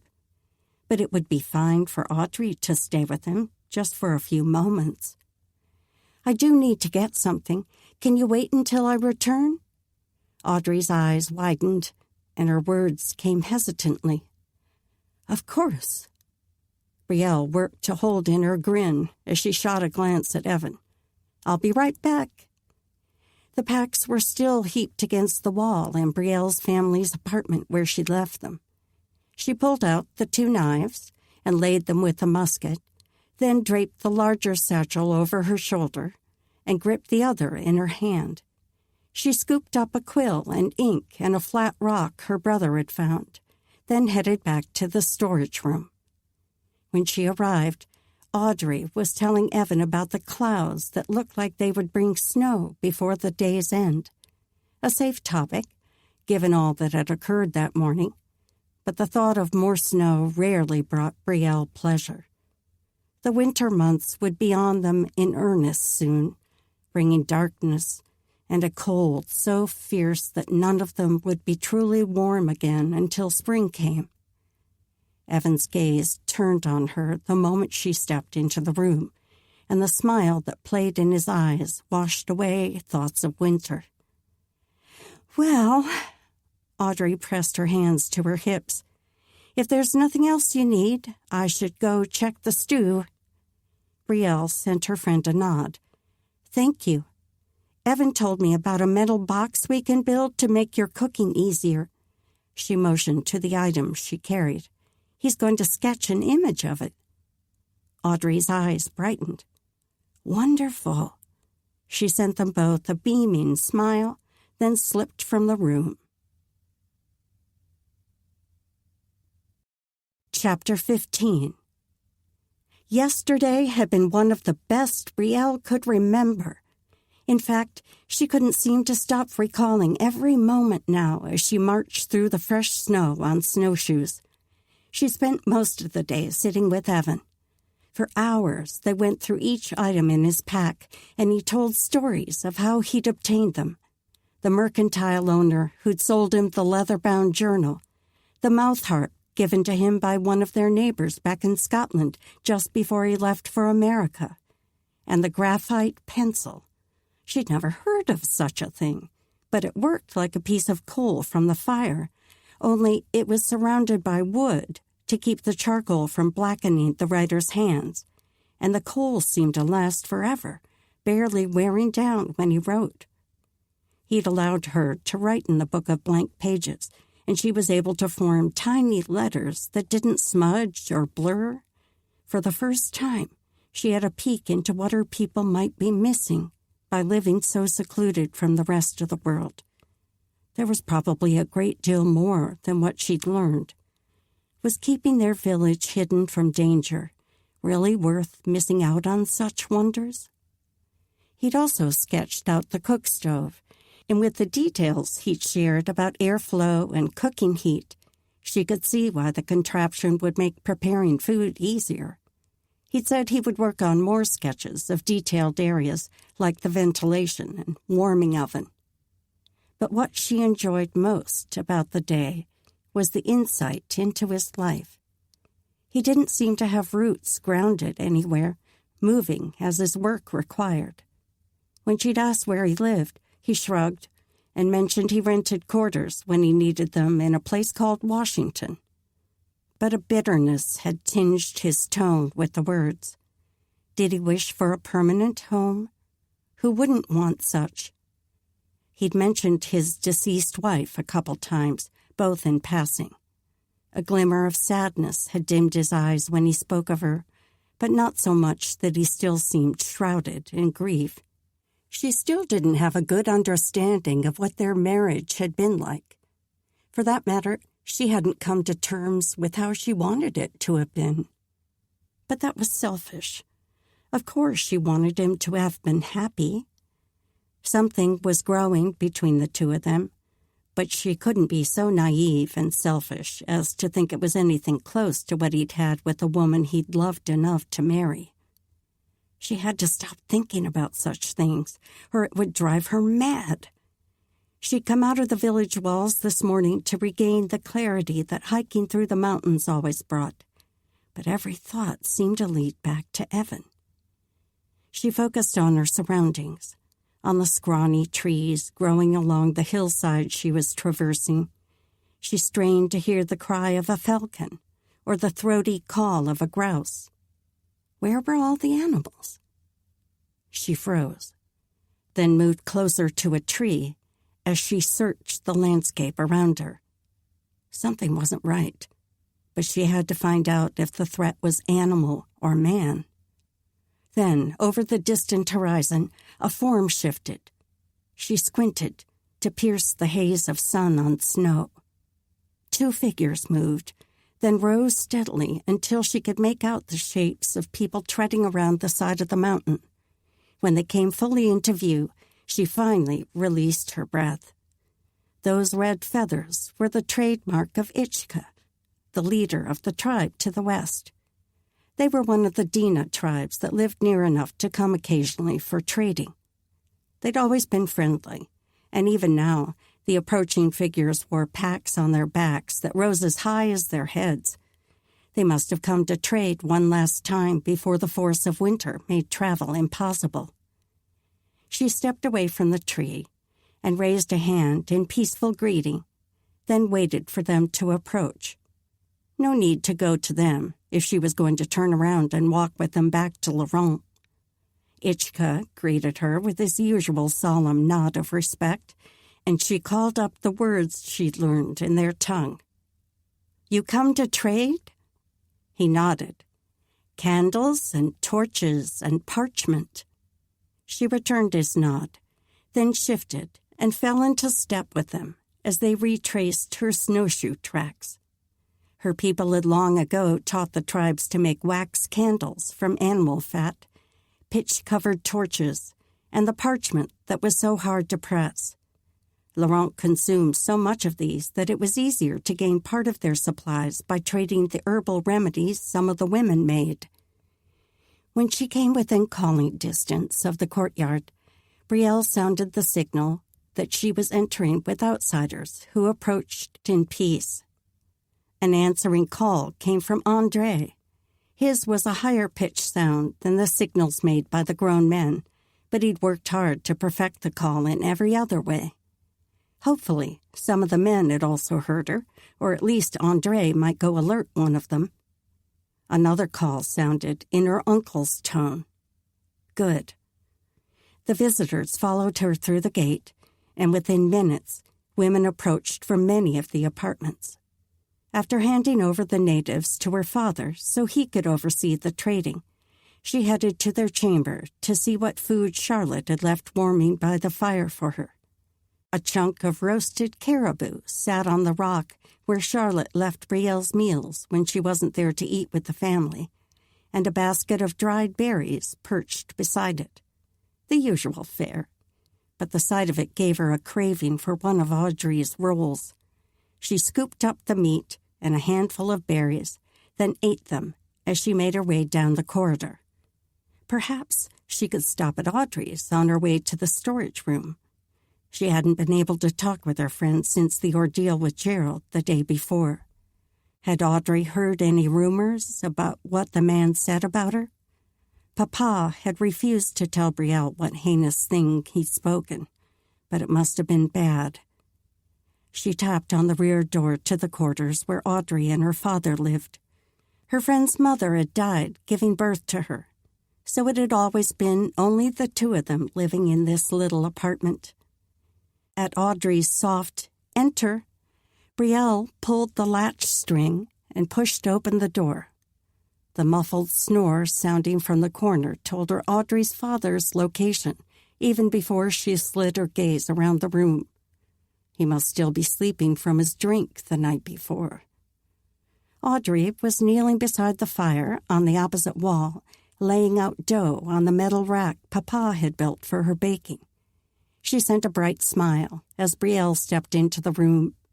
"Come in. I have tea steeping, and these will be ready soon." Brielle dropped to her haunches by her friend's side. "I can't stay. I only stopped to tell you that a couple of the Dina men have come to trade." Audrey flicked a glance toward the corner where her father's snores still drifted through the bed curtain. "I'm glad they've come. I don't have need of anything today, though. I traded for our winter supplies the last time they came." She'd probably calculated everything she would need through the winter to the last detail, then tucked each item in places her father wouldn't find them. Audrey had become adept at running their household seamlessly, despite her father's propensity to overindulge. Strong drink was his main weakness, but when he began to imbibe, he tended to use up other resources, as though each item renewed itself automatically. Audrey had come home more than one afternoon to find a dozen candles lit around their quarters, burnt nearly down to nubs.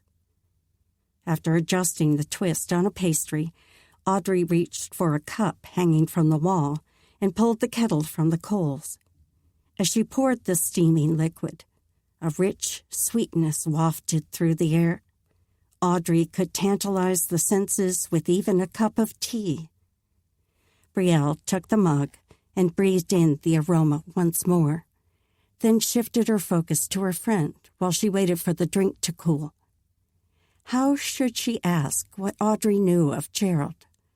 A direct question would be easiest, but maybe this was one of those times she needed to find a way to skirt the topic until she tested the waters.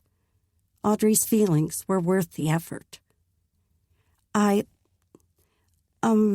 How are Gerald's injuries today?" Audrey shot her a look hard to decipher. "I don't know. Your father asked Jeanette to tend his injuries." She straightened and released a sigh. "I gather whatever Gerald said spoke ill of me." As she stared into the fire, Brielle scrambled for what to say. Should she rest a hand on Audrey's shoulder? She finally settled for the truth as best she knew. "Papa wouldn't tell me what he said, but I gather it wasn't a blight on your character. More like something no decent person would say of a woman." Red crept up Audrey's ears as she grimaced, then met Brielle's gaze. Her eyes were wide and searching. "I don't understand what possesses people to say things like that. I mean, I know Gerald's had a hard life, especially since Chrissy." Her words died away, but they both knew what she meant. When Gerald's fiancée had been killed in the massacre by the Englishman, the loss had changed him, hardened him. Another sigh slipped from Audrey as she turned back to stare into the fire. I guess I thought maybe I could help him. He seemed to finally be opening himself up. She pressed her lips together. I suppose I wasn't making the difference I'd hoped. Brielle slid her arm around her friend's shoulders, the act feeling perfectly natural with the moment. Audrey leaned in and patted her arm. I'm all right, truly I am. I know there's good inside Gerald. I'll just be more careful in how I seek it out. Brielle could only chuckle as she pulled back to let Audrey stir her stew. You possess more good than all of us combined. I don't know how you manage to always focus on the best in people. But as she sipped the rich tea, the memory of Gerald's angry expression slipped in. I wish you'd be a little more careful, though, and stay away from Gerald. You can't ignore all the vice in looking for the virtue. Audrey sent her a serene smile. That's why we make a good team, you and I. You press the knife blade until you've proven their mettle. Then I come in and tend the cut mark. Brielle nearly groaned as her friend's smile turned to a chuckle. She'd not pressed hard enough with Gerald. On the other hand, those words were too close to the mark concerning Evan.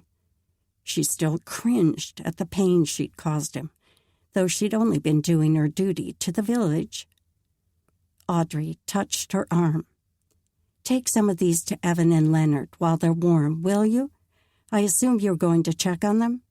Here's one for you. Brielle nodded. Audrey knew her routine well. Evan would enjoy coming to the courtyard to watch the trading.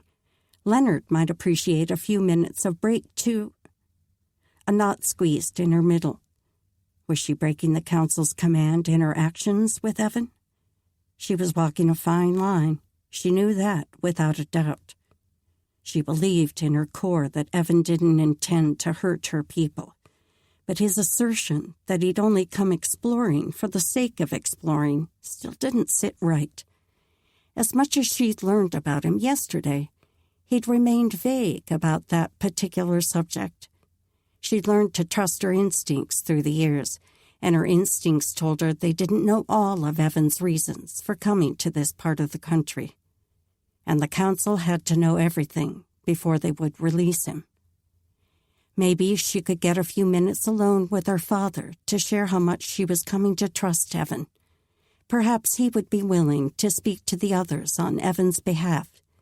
She'd have to be very careful about how and when she brought it up, though.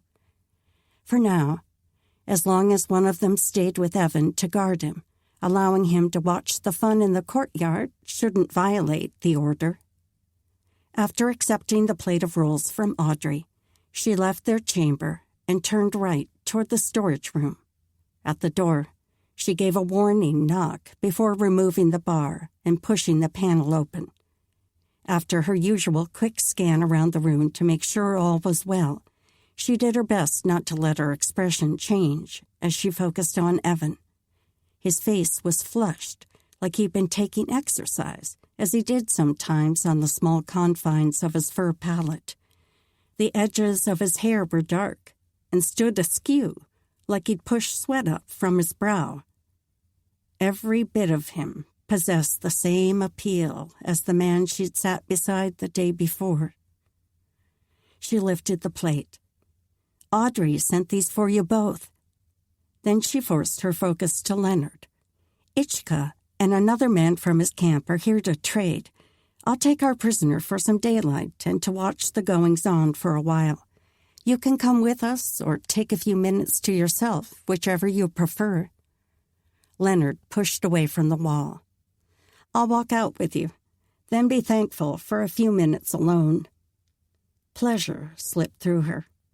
She would enjoy a few more moments alone to learn about this man who drew her like no other. Chapter 16.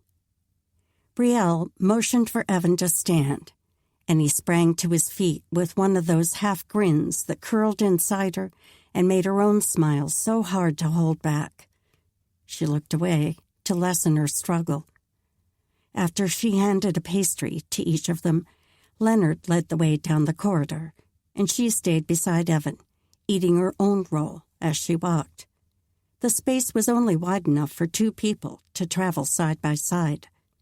As they passed one of the apartment doors, Evan pointed to the metalwork decorating the upper corners. So much detail here. Who made these? I've noticed each doorway has something different. She gave a closer look at the decorations he pointed to. Each family does their own if they choose. My father made these and several of the others. She couldn't help the pride in her voice. His abilities were well known in the community. His and Uncle Carter's, too. As they continued down the rest of the hall, she gave each doorframe more notice than she usually did. Papa's handwork stood out above the others, and not just because he loved to include intricate leaf details on each piece. He used so many layers in his detail. Each leaf or scroll or vine stood out from the rest. Evan looked like he wanted to stop and study some of them, but they kept walking. Better not to allow him special privileges very often. When Leonard pushed open the outside door, Evan ducked away from the light, as he usually did. A fresh twinge of guilt pressed on her. She hated keeping him confined to such a small, dark space. Even after they added a 4th torch, the storage room still felt dim and smothering. Leonard turned to them the moment they stepped outside. "When should I come back for you?" She glanced toward the milling crowd gathered in the area they used for trading. The exchanges would take a while, as the natives loved to haggle, even though everyone knew the standard prices her people charged. "An hour or so, before the noon meal." He raised his brows. "Are you certain?" She nodded. Evan needed fresh air, and she certainly didn't mind spending time with him. She could work faster at her other duties later. When Leonard turned toward his home, she slid a glance toward Evan. The corners of his mouth curved up as he met her gaze. Then he turned his focus to the trading. "What goes on here?" "One of the tribes come to trade." He was silent for a moment while they watched Ishka using wide gestures as he spoke with her uncle and Jeanette. He looked to be telling a story, maybe how hard it was for his people to obtain leaves to make the paper he offered. He tended to exaggerate the worth of his goods when haggling. "What do they trade?" Intense interest covered Evan's face as he watched. "Our people taught the tribes to make paper, quills, candles, and other things. They also bring food other than meat, which we sometimes lack. Our women make herbal lotions and medicines, and some of the men make weapons, especially metalwork." He glanced at her, as if seeing her in a different light, or maybe seeing their village from a new perspective. "Sounds advantageous for both groups." She nodded, her mouth twitching, as her body craved to respond to his attention. Then he tipped his head, as his eyes took on curiosity. "So these are the only outsiders who come to Laurent?" "They are." "Have you known these tribes many years? Your people seem to trust them." She gave a little shrug. "As far back as I can remember." "Does anyone from your village go to their camp? Have you ever been?" "Sometimes. We usually go in the spring. It's a nice chance to get out of our village walls after so many dark days. But sometimes they come to us first, and we have to find another excuse for a trip." He nodded. "I can imagine. How long does it take to get to their village? Is the land different there than here? I don't suppose they also live in caves." She shook her head.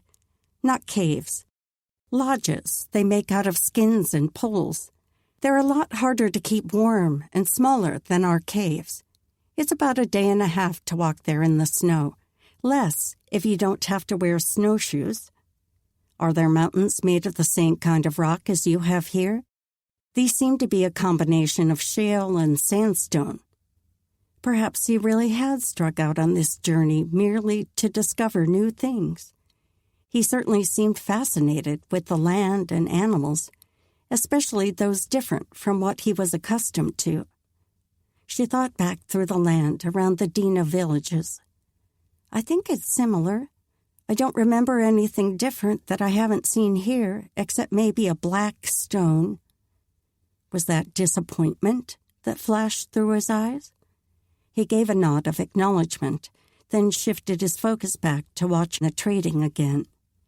The smaller man, who traveled with Ichka, was speaking to Madame Thayer, while two of the other matrons listened in. She had no doubt Madame Thayer would haggle for the rest of the day until the man accepted what she considered a reasonable price. Unfortunately, her cough syrup was the best around, so the visitor would do well to give what she desired. Even now, she crossed her arms across her substantial bosom and shook her head. The outsider lifted whatever he held and held it out toward her. She shook her head again. A chuckle drifted from Evan, and the sound slid all the way through Brielle with a delicious tingle. She glanced sideways at him, then followed his gaze to the native and Madame Thayer. She believes in the value of whatever she has to trade. Evan's voice rumbled warm, tightening her chest. She let her own chuckle slip out. She makes the best elderberry syrup of anyone. All the tribes know it, too. Keeps their sniffles away, no matter how cold the weather turns. Elderberry grows here? Once again, curiosity marked all his features. She'd never been envious of mountains and plants before, but with as much interest as he showed in them, she was beginning to harbor a bit of jealousy toward God's creation. She shook her head. We have an observatory where we grow plants and herbs for medicine.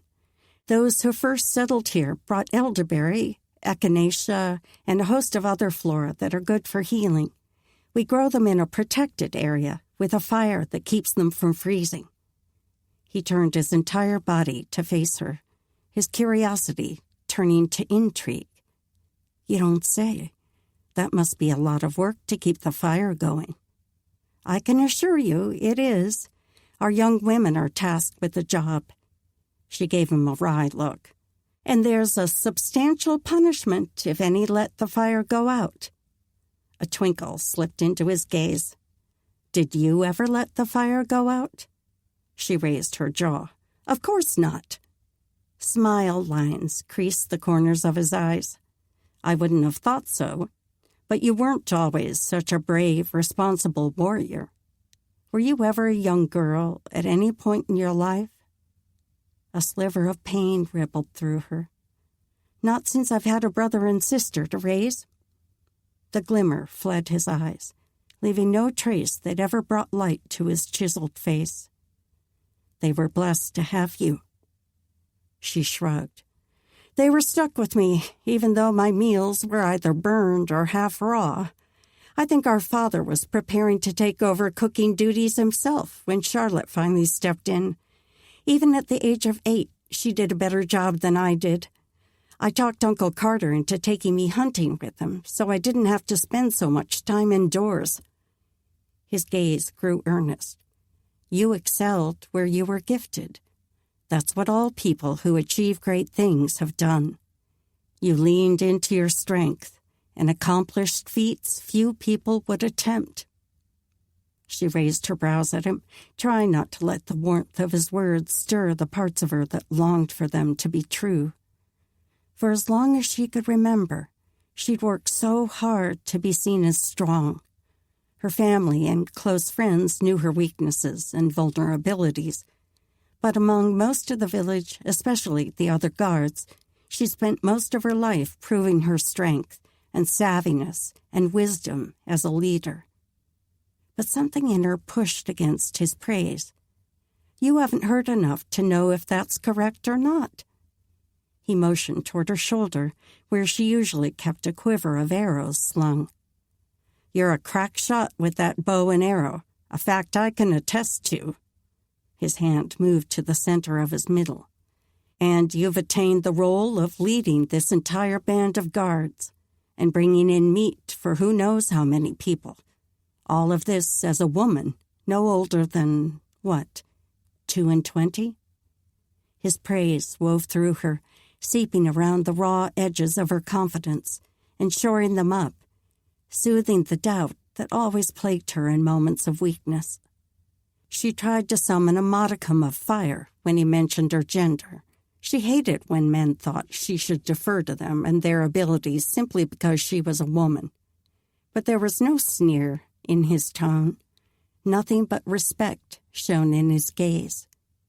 Well, not nothing. She didn't dare rely on her ability to read what else shimmered there. Attraction, maybe? But could there be more? Could anything more exist between them? He came from such a different world. Would he be willing to leave it all for her? Or would she be willing to leave Laurent for him? The thought smacked her with a force that made her blink. She'd never considered leaving this place, not truly. No one left Laurent, not ever. They had everything they needed here.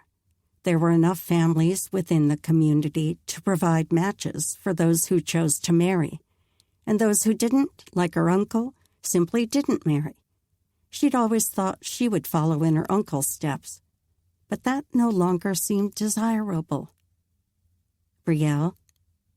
Evan's voice broke through her churning thoughts.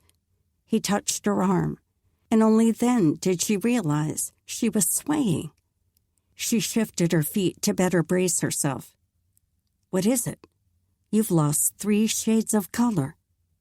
Worry lined his brow. She forced herself to relax and summon a smile to reassure him. Nothing, I only... She couldn't say what she'd been thinking. In truth, she had no reason to think it. Sure, Evan had sat beside her and shared bits of his life as they went through his packs, but maybe that had only stemmed from his desire to fill the long, dull hours of sitting on a fur in the dark storage room. Maybe her attraction to him was simply because Evan was an outsider, not one of the men she'd known since they toddled together in infant gowns. He was still studying her, waiting for her to finish her statement. She shook her head. I'm well. His eyes softened into a look so gentle she would never have thought a man could manage it, especially not a man as strong and virile as this one. His thumb on her arm rubbed a soft stroke, and she wanted to drop her hand and let his slide down her arm until their fingers clasped. But she couldn't do that out here where all could see. In truth, even this simple touch would draw questions if anyone looked their way. Evan must have realized that, for he pulled his hand back. Then his gaze slid past her to something over her shoulder. His brows knit as he watched, and the sound of young voices told her what he must be seeing. Widow Cameron would be bringing the children to watch the trading. She turned to watch the procession and grinned at the sight of the little ones straggling across the courtyard. Marcellus must have come to tell them about the trading party because he led the way with a boy on either side of him. He loved having news to tell, and he seemed to be adding layers of detail to whatever story he was imparting now, enough to enthrall the lads around him. She'd always known on some level that Marcellus didn't think the way she and the others of their age did. He'd always been fanciful and was not always very grounded. Even when they were youngsters playing Leap the Frog and Steal the Falcon, she would abandon her games and lean in like these lads as he spun a wild tale. She finally realized that only half of his stories were based in reality, but the other half were so fascinating, and the tales lingered in her mind for weeks afterward. He caught sight of her and Evan and paused in what he was saying to wave at them. A grin stretched wide across his face. He cupped his hands around his mouth and yelled across the courtyard between them, "Evan, come see the trading!" He pointed to the cluster of hagglers against the far wall. Evan's chuckle rumbled through her. He raised his hand to wave, then motioned for Marcellus to go on without him.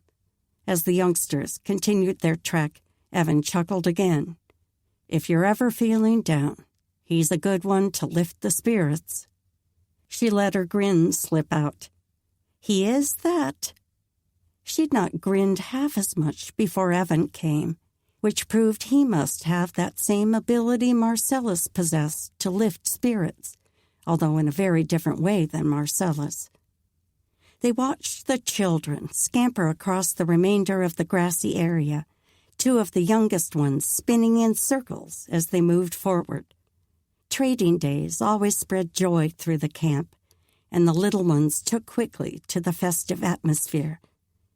She sent a glance to Evan, and a wistful expression filled his gaze as he watched the children. She'd expected a smile to play at his mouth, not the sadness that turned the corner of his eyes downward. Did something about the group stir unpleasant memories for him? He'd said he and his wife had no children, but were there some who had been lost? Perhaps he was thinking of his own brother who'd died. Maybe whatever memories these young ones sparked hadn't been unpleasant at the time, but now raised a longing for what had once been. She wanted desperately to ask him, but that felt like pushing too deep. Not unless he invited her into that place. "Brielle!" A familiar voice snatched her from her thoughts, and she spun to see André sprinting toward them. From anyone else, running would raise her to alarm, but that boy ran everywhere he went. She'd never seen anyone with more energy than her baby brother. "Papa says we can have a feast and use the big room. He's invited Ichka and the other man to stay and eat with us." André reached them and doubled over, hands on his knees as he worked to catch his breath. He peered up at her with a toothy grin. "Won't that be fun?" Before she could answer, André seemed to realize she wasn't alone. He jerked upright and took a step back, his face sobering as he eyed Evan. Back when Evan had first arrived, and they knew so little about him, she'd warned Charlotte and André to stay far away from him. With the awfulness of their mother's death at the hands of strangers hanging over them all, she had no doubt that both her siblings would heed her direction, at least when it came to a strange Englishman. Even now, André looked like he might turn and dart away. She should ease his angst some. "André, this is Evan McManus, the man I've been guarding in the storage room. Evan, my little brother André." She offered a hint of a smile to show her brother he needn't fear. André's round eyes stayed glued on Evan, his expression a mixture of awe and worry. As much as she wanted to protect her brother, she didn't want him to live in fear. Perhaps they'd placed too much importance on the danger of allowing strangers into Laurent, of allowing new ideas and new ways of viewing the world into Laurent. She'd have to ponder that thought later. For now, Evan was reaching a hand in greeting to her brother. André glanced at her for permission to grasp Evan's in return, and she nodded. The two shook, one hand large and masculine, and the other the gangly fingers of a half-grown lad. The joining of two worlds. The moment felt momentous, and André seemed to grow taller with the act.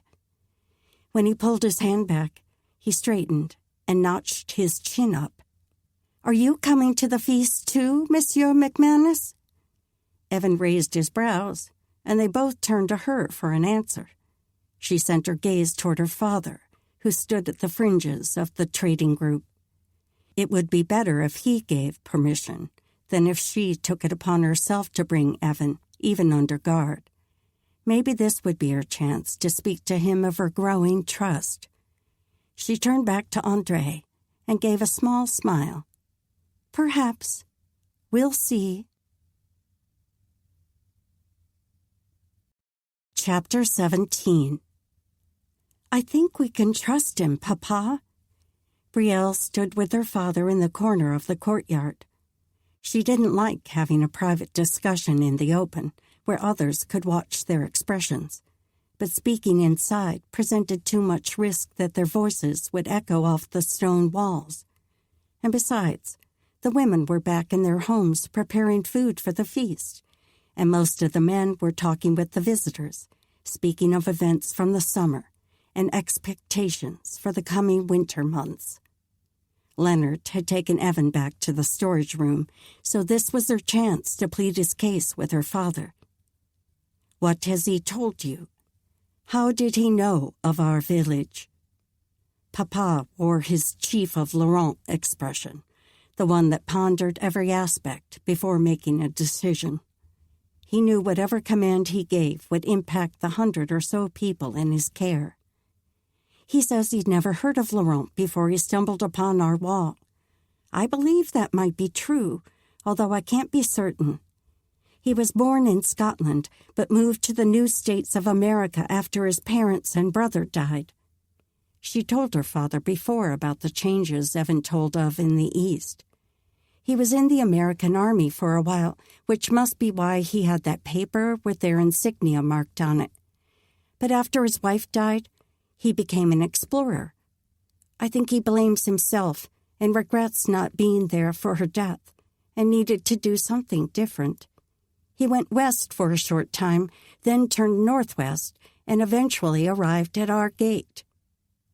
The lines across her father's forehead bunched as he took in her words, and he clasped his hands in front of him, his thumbs moving back and forth over themselves in the way they always did when he was deep in thought. "For which company does he explore? Who sent him out?" She shook her head. "None. He merely loaded his saddle packs and set out on his own. He seems very interested in new animals and plants and landmarks that aren't found in his land. I truly think he can be trusted." Her father pondered for several moments longer, pursing his lips as he continued flipping his thumbs back and forth, one over the other. "It seems irresponsible to leave family and friends and country during a time of war just to set out on a lark. Surely he's come for a reason, maybe to report back to someone what he finds." She raised her brows. "A lark, you call it? He's traveled for 3 months, eating only what he can find or kill, sleeping out in the cold." Yet her father's insight didn't sit well in her chest. Was Evan truly as selfish as father made him sound?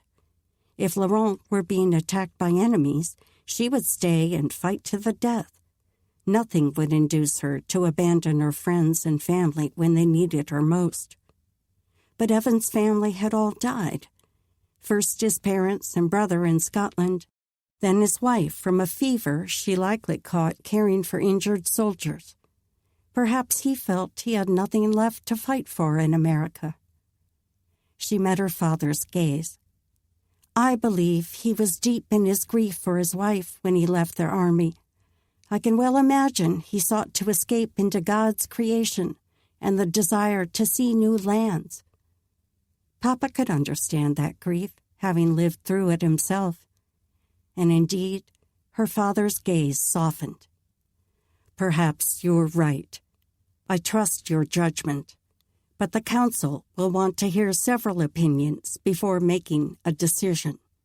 They'd like to vote in 3 days.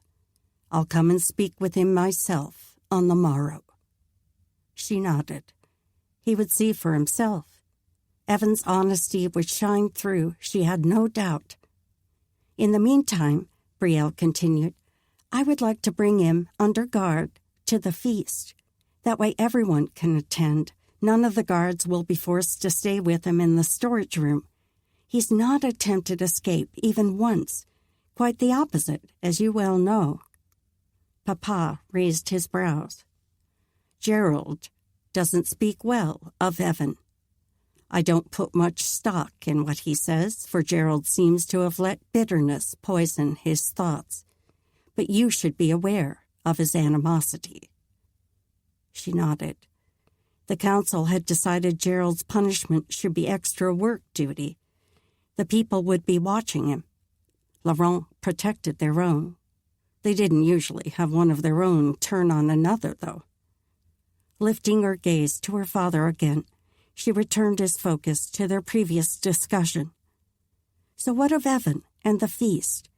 It would be good for the people to see him more often. Maybe then they'll feel more comfortable around him. He studied her a moment longer, and she did her best not to cower under his stare. Papa could see through any mask she tried to construct. She schooled her expression to make sure no hint of soft emotion tugged at her mouth or eagerness showed in her eyes. Before you bring him to the assembly room, bind his hands securely and make sure he has nothing on his person that can be used as a weapon. Pleasure sprung up in her chest. He was agreeing, and his requirements were more than reasonable. For any man other than Evan, that was. She hated the thought of parading him before the entire village with his hands bound like a criminal's. Maybe Evan's only crime was stumbling upon the walls of Laurent. In truth, if she'd not seen him first, he might not be in this predicament at all. This was the situation they had to deal with, though, and she was fairly certain he would submit willingly to the requirement. He'd proven himself far more forgiving than most men would be in his position. Evan paused in his exercises when the outer bar on the door clanged. He'd finished the additional sketches of the inner workings of a cook stove, then attempted to wear off energy while he waited for news about the feast. With the exertion, he'd not heard Brielle's steps in the hallway. The door opened, and Brielle stepped inside, her regal beauty sending a surge through him. She had the ability to capture his breath with just the sight of her. He had to wait for her gaze to do its usual sweep around the room before she really looked at him. He tipped his head in a nod. Then she turned her focus on the guard and closed the final steps to reach Philip. The chief is permitting me to bring our prisoner to the feast as long as he's bound, so no one will need to miss the festivities. Her warrior expression softened as she looked at her fellow guard. Go. Attend with your family. Your wife will need help with the little ones. Philip's solemn expression brightened with her words. He gave one of the first grins Evan had ever seen from him. Thank you. With a nod to Evan, which Evan returned, the man strode to the door and slipped out. He was moving so fast, Evan was half surprised he stopped to shut the door. Brielle finally turned to him and raised her brows. Looks like you'll get to meet everyone at last. Her mouth tipped in the workings of what might have been a grin. His heart lurched, maybe from the sparkle in her eyes, or maybe from the thought of seeing the entire village. He'd watched from a distance each day when he was allowed time outside. He'd seen the children playing, the women cooking outdoors when the sun shone, the men stretching hides or skinning game. They'd become real to him, this tight-knit community. But he'd not had the chance to speak with anyone except his guards. He'd been held at a distance from them all. Would the feast be any different? He moved a hand up to brush the coarse hair covering his jaw.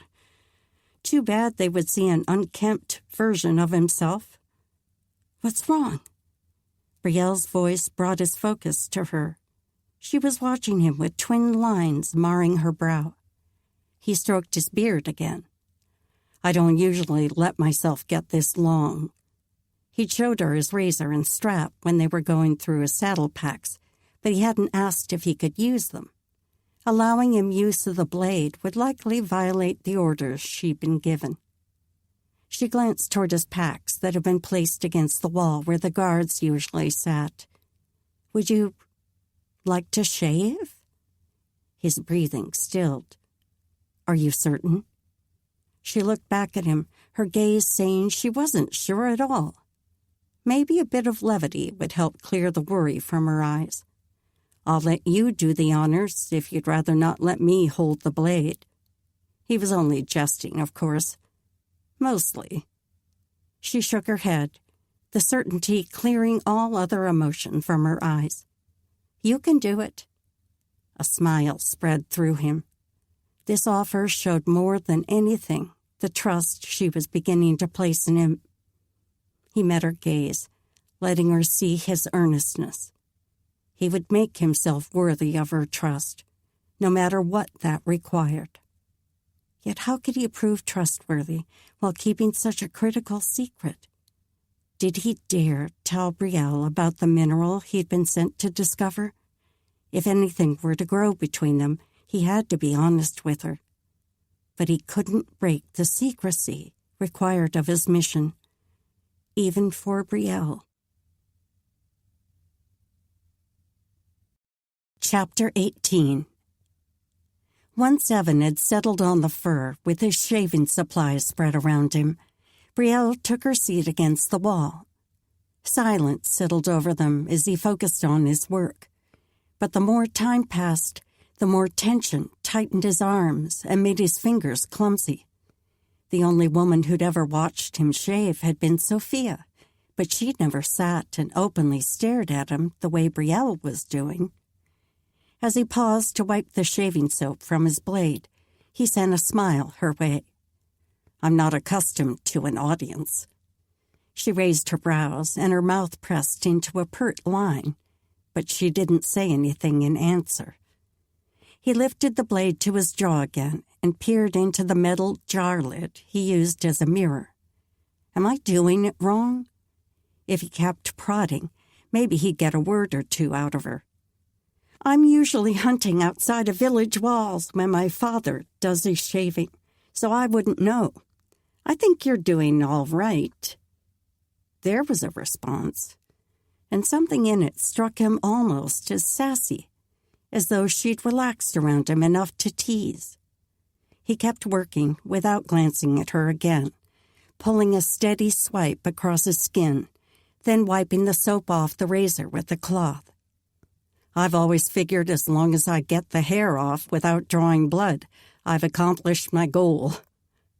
Something was beginning to spark between them. If he were honest, he'd been overly aware of her since the beginning, but she'd treated him differently since the tussle with Gerald. Had he proved something in her mind? What would it take to prove his innocence completely for her?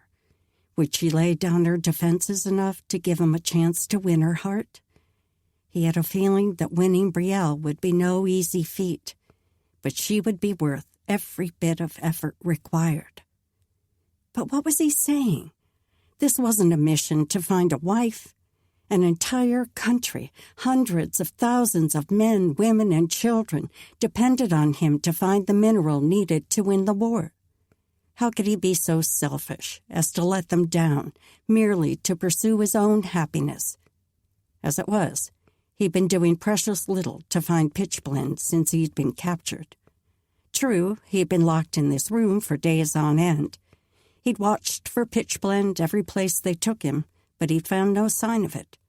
Yet he'd definitely seen the orange striations that signaled the presence of pitchblende on the backside of this mountain. He had to find a way to search more in these caves. He'd have to be watchful during the feast. He sent a glance toward Brielle. Since they had a few moments, maybe she'd be willing to share a bit more about herself. "I'm curious." Her expression didn't change, so he pushed on. "How did you come to be chief of the guards? Was it a dream of yours? Or is it a stepping stone to more?" He wasn't sure how many higher positions there could be in a village such as this. Yet she was so capable and still had many years before her. She could accomplish anything she set her mind to, no doubt. But wouldn't she want a family of her own someday? Brielle's expression shifted, or rather, all hint of her thoughts seemed to fade away. "I've always been a hunter, a provider. I learned archery while most of the other girls were learning to cook. I prefer to be outdoors, outside of village walls. She shrugged, seemingly uncomfortable with speaking of her accomplishments. I suppose I merely practiced more than the others, hunted more. I joined the Guard so I could help protect and provide for our community. When our last leader of the Guards took sick and died, the people voted to select a new leader from among the Guards. He met her gaze and held it. From everything I've seen, they chose well. She dropped her focus away. This woman, who stood so strong when protecting others, didn't seem to know how to accept praise for herself.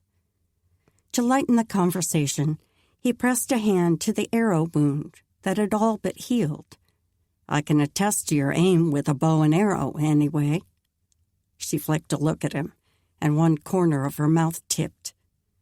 Distant voices sounded in the hallway farther down, near the doors leading to the individual homes. Brielle stood, and he hurried to finish the last 2 razor swipes and clean himself up. Sounds like the time has almost come. She opened the door and peered down the corridor, then pulled back and closed it. Her gaze turned sad as she studied him. I've been commanded to tie you, Evan. I have no choice. He nodded as he quickly rolled the leather strip around his supplies. I know. It's all right. When he was finished, she moved his packs back against the wall and knelt before him with a leather cord. The gentleness with which she knotted the binding around his wrists made it easy to imagine her smoothing tears away from her siblings' cheeks. This fierce lady warrior would make an excellent mother. Caring grew from deep inside her and could take any form the situation required, whether it be the strength of nerve to slay a caribou to provide meat for her family's sustenance, or the fierceness to shoot an arrow into a stranger's chest to protect the people she loved, or the gentleness to ensure she didn't bring pain, or the loyalty to perform a duty she disliked merely because the people she loved had asked it of her. When she tied the last knot, they both stood, and he followed her through the doorway. Then she slowed for him to come alongside. As they walked down the long corridor, people began to file from the doors that opened into the hallway. Voices chattered all around them, and he recognized several people he'd seen in the courtyard. Audrey emerged from one door ahead of them, baskets piled high in her arms.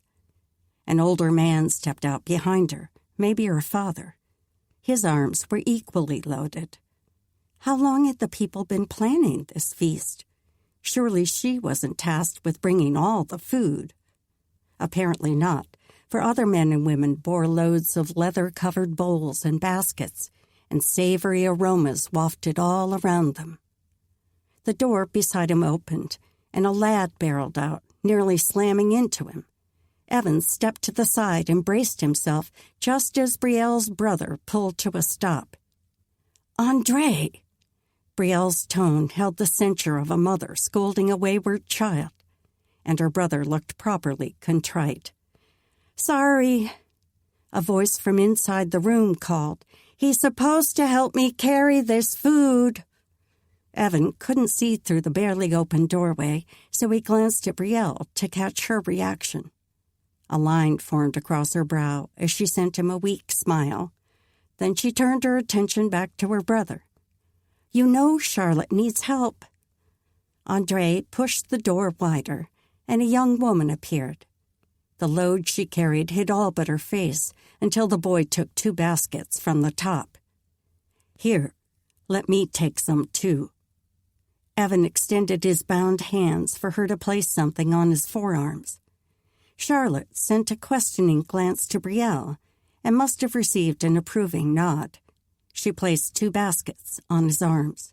"Now I'll just bring this meat." Andrea shuffled ahead, and Brielle waited for her sister to step out and start down the corridor before they fell into step behind her. Charlotte resembled Brielle in so many ways, especially her dark, almost black hair that hung in a long braid down her back. The willowy form that gave Charlotte a girlish look would probably fill out into the lithe curves Brielle possessed in a year or so. Yet she already moved with the same grace Brielle did. He slid a glance at the woman beside him and caught the look of pride warming her gaze as she watched her siblings. From what he'd seen, she'd done an excellent job as stand-in mother to these two. They continued past the hallway on the left that led to the outside door, and the murmur of voices grew louder as they approached the wooden double doors propped open. He'd never been this far into the cave before.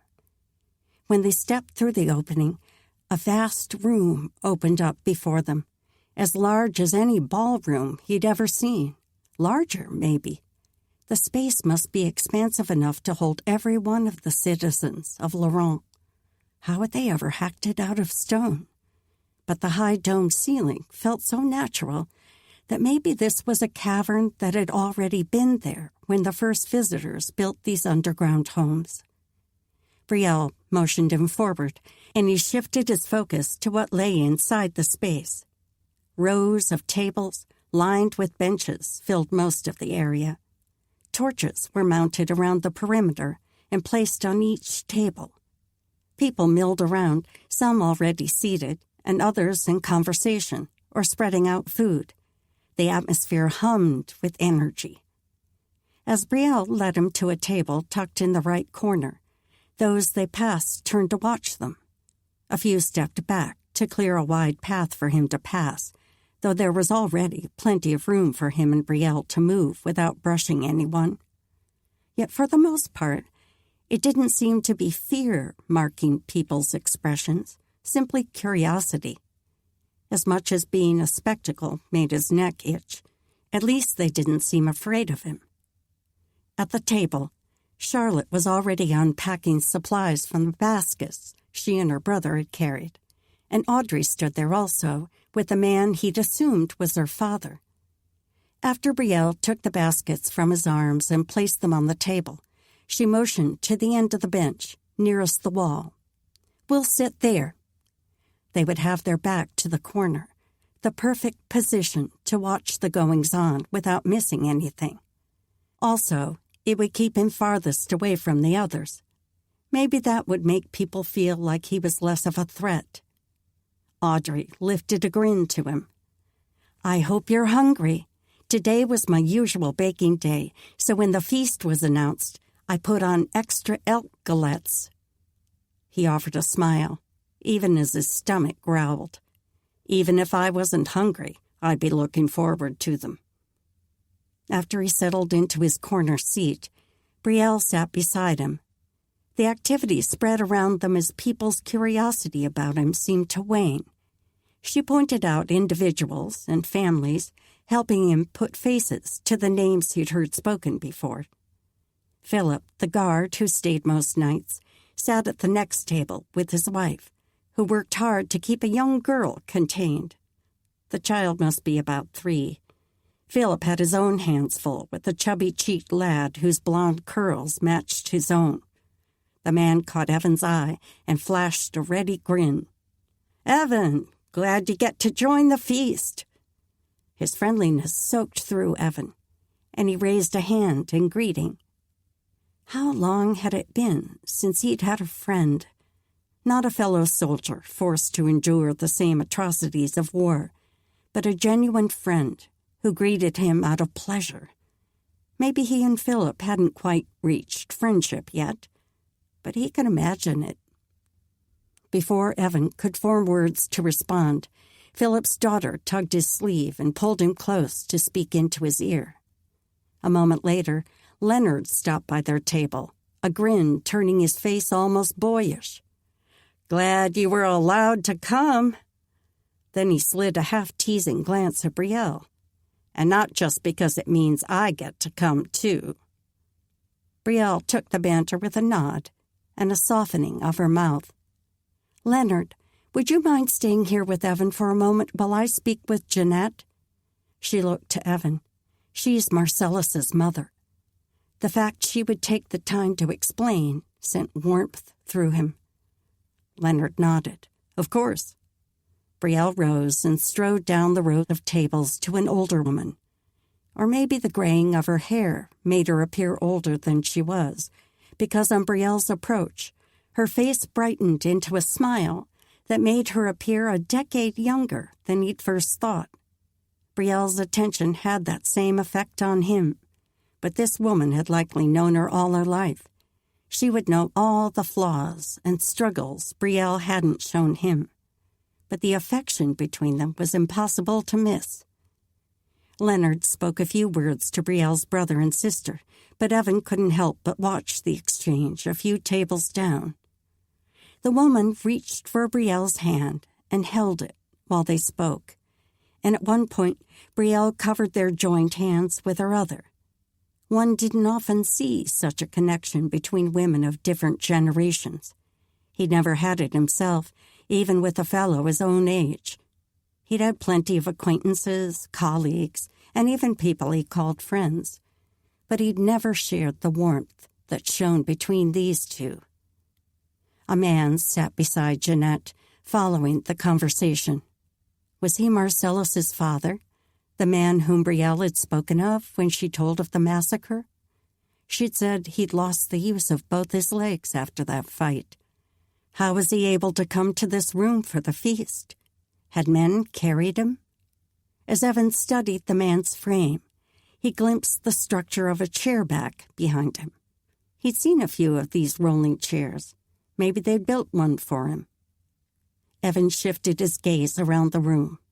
His focus snagged on a man sitting against one of the long walls, his arms crossed in a sullen posture.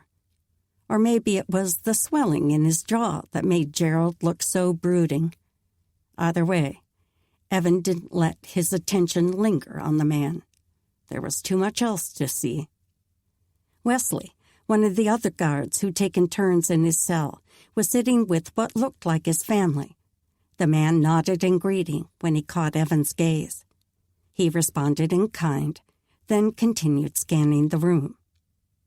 These were real people. He hadn't set out to invade or investigate them, but somehow he'd ended up in their midst. They were fathers and mothers, daughters and sons who loved and hurt with the usual trials of life.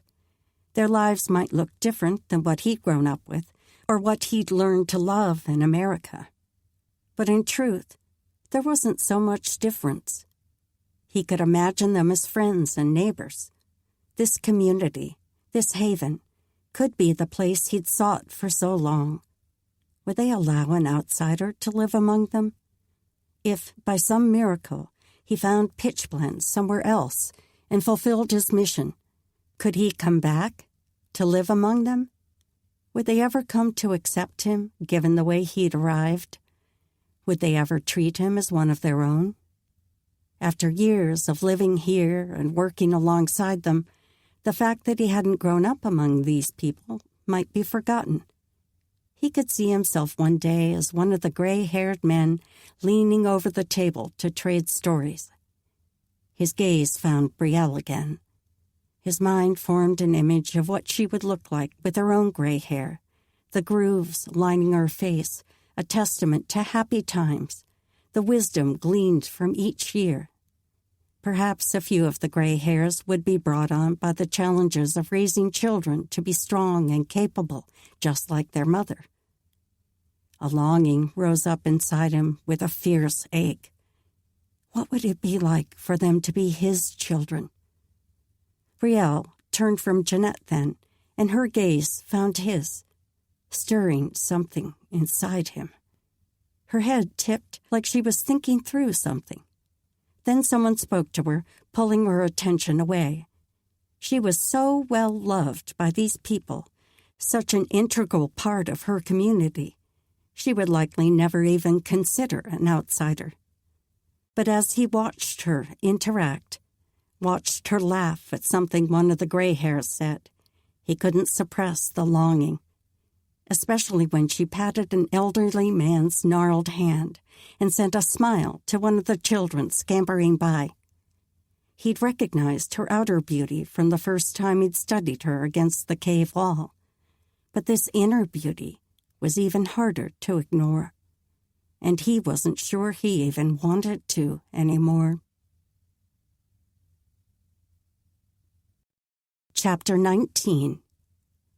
Something was different about Evan.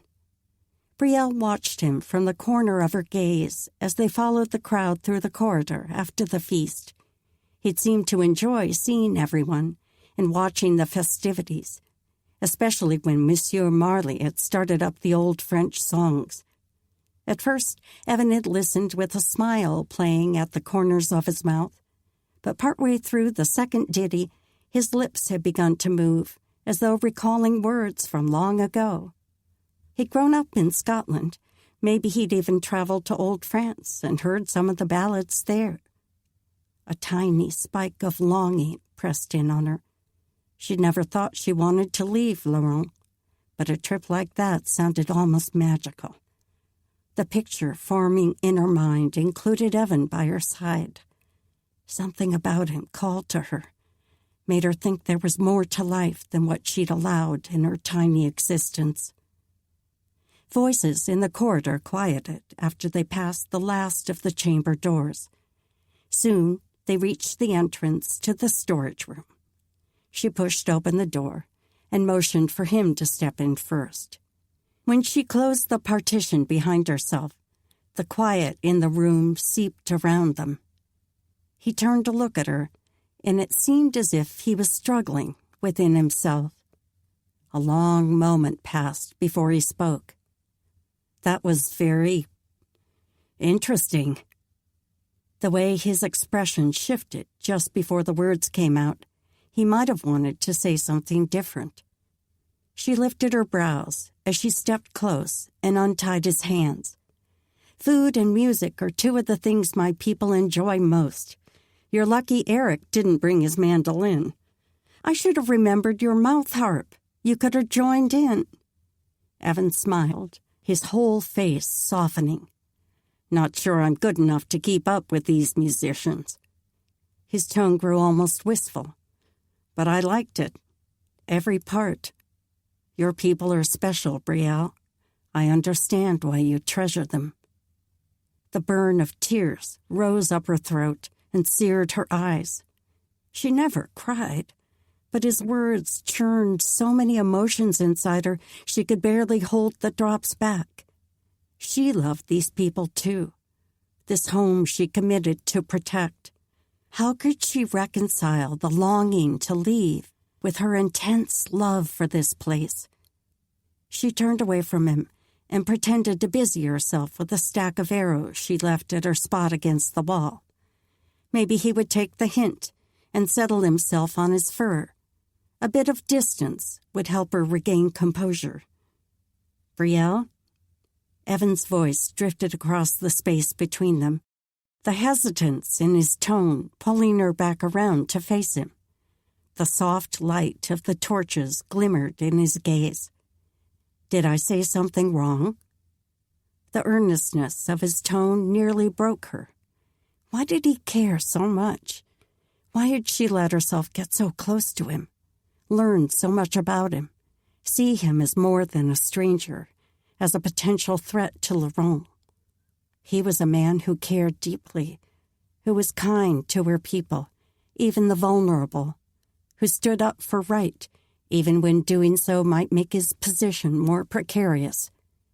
Even as she looked at him now, his image blurred with the picture of him grinning as he sang along with the other villagers. He could have been one of them. Did he want to be? She squeezed her eyes against the image, drawing in breath to still the whirling of her mind, the churning of her emotions. Why couldn't she control herself?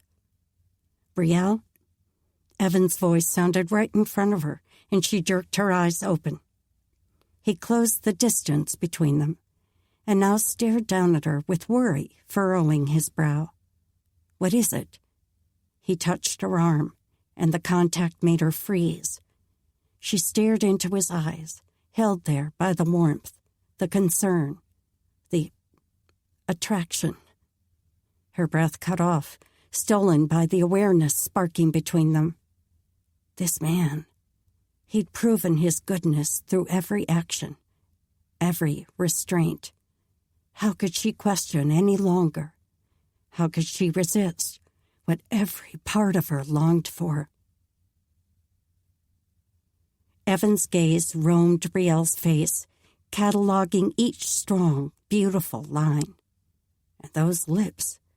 He'd never had a mouth call to him as strongly as hers did. He'd not meant to draw so close, but she'd looked so vulnerable, so desperate. His every instinct pushed him to reach out. If he'd caused her pain, he had to fix it. If something else, he had to help. He forced his gaze upward to her eyes, to a place where desire wouldn't steal away his last bit of good sense. But her eyes were no safer. Had she been looking vulnerable before?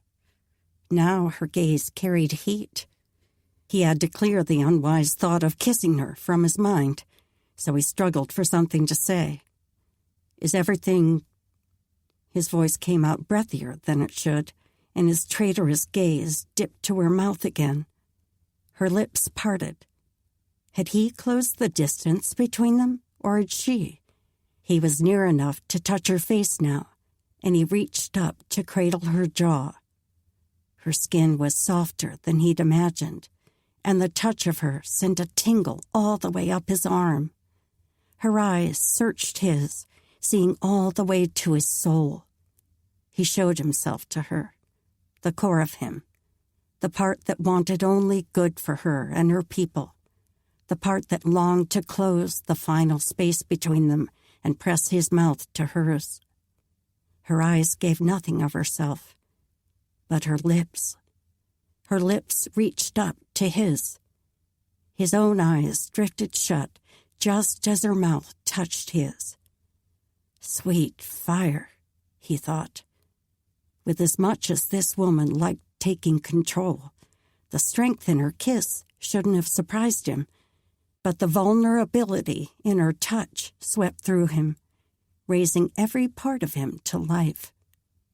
He returned the kiss, slipping his hand around her back, drawing her in, letting her feel his protection. She wove her way into his very being as she responded. How had she become so important to him so quickly? Yet she had, and with his kiss, he made a promise to her. No matter what happened, he would keep her safe.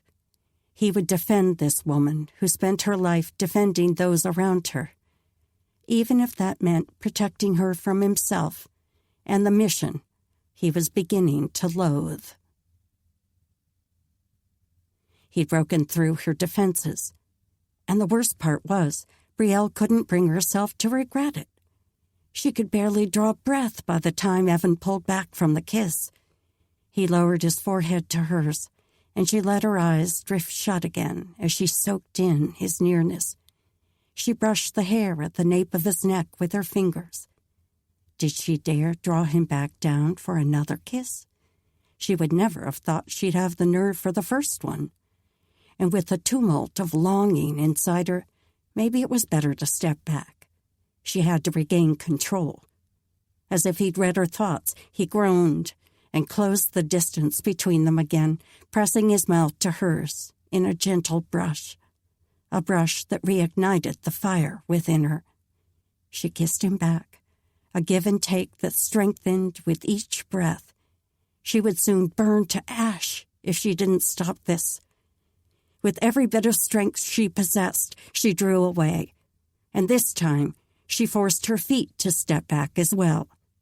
His hands slid from around her waist to her elbows, his fingers trailing down until they found her hands, her rough, cold, chapped hands. She was no lady. Did he truly know how unfit she was?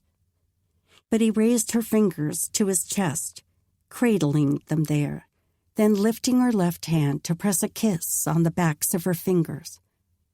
How could even a gentlemanly kiss like that send a shiver all the way through her? He focused his gaze on hers as he held both her hands to his chest again. His eyes were so warm, so earnest. I can't bring myself to apologize for that, although maybe I should. Another surge of longing slid through her. All he had to do was look at her, and she came apart in his hands. You shouldn't. Evan lay on his bed pallet as Philip sat against the wall, reading a Bible. Perhaps he should be doing the same, but he couldn't seem to put two thoughts together unless they contained Brielle. They'd only had a few minutes before Philip had come in for his night shift. For a minute, he thought Brielle might send Philip away. But a bit of time away from her would be good for him, not only to settle every part of him that had sprang to life with her kiss, but he also needed time to sort through how he really felt and what he planned to do about it. He'd never felt anything this strong for another person. His marriage with Sophia had started from mutual respect and need. She needed someone to provide a roof over her head after her father died, and he'd been tired of living his life so alone. They'd become friends, and through their 2 years of marriage, he thought it was love growing between them. It probably was love, but this stirring inside him now, after 2 weeks, was so much more than that feeling had ever been after 2 years.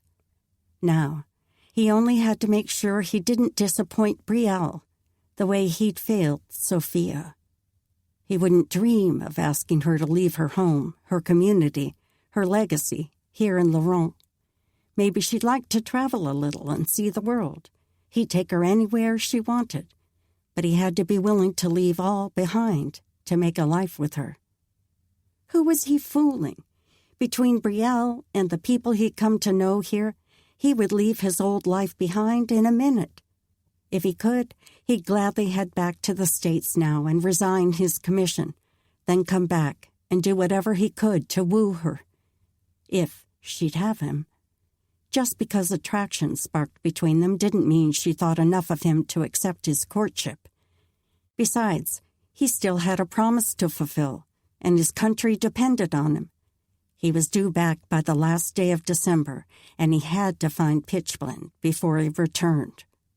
If he told Brielle everything, would she allow him to leave Laurent and go around to the backside of the mountain to dig into the rock there?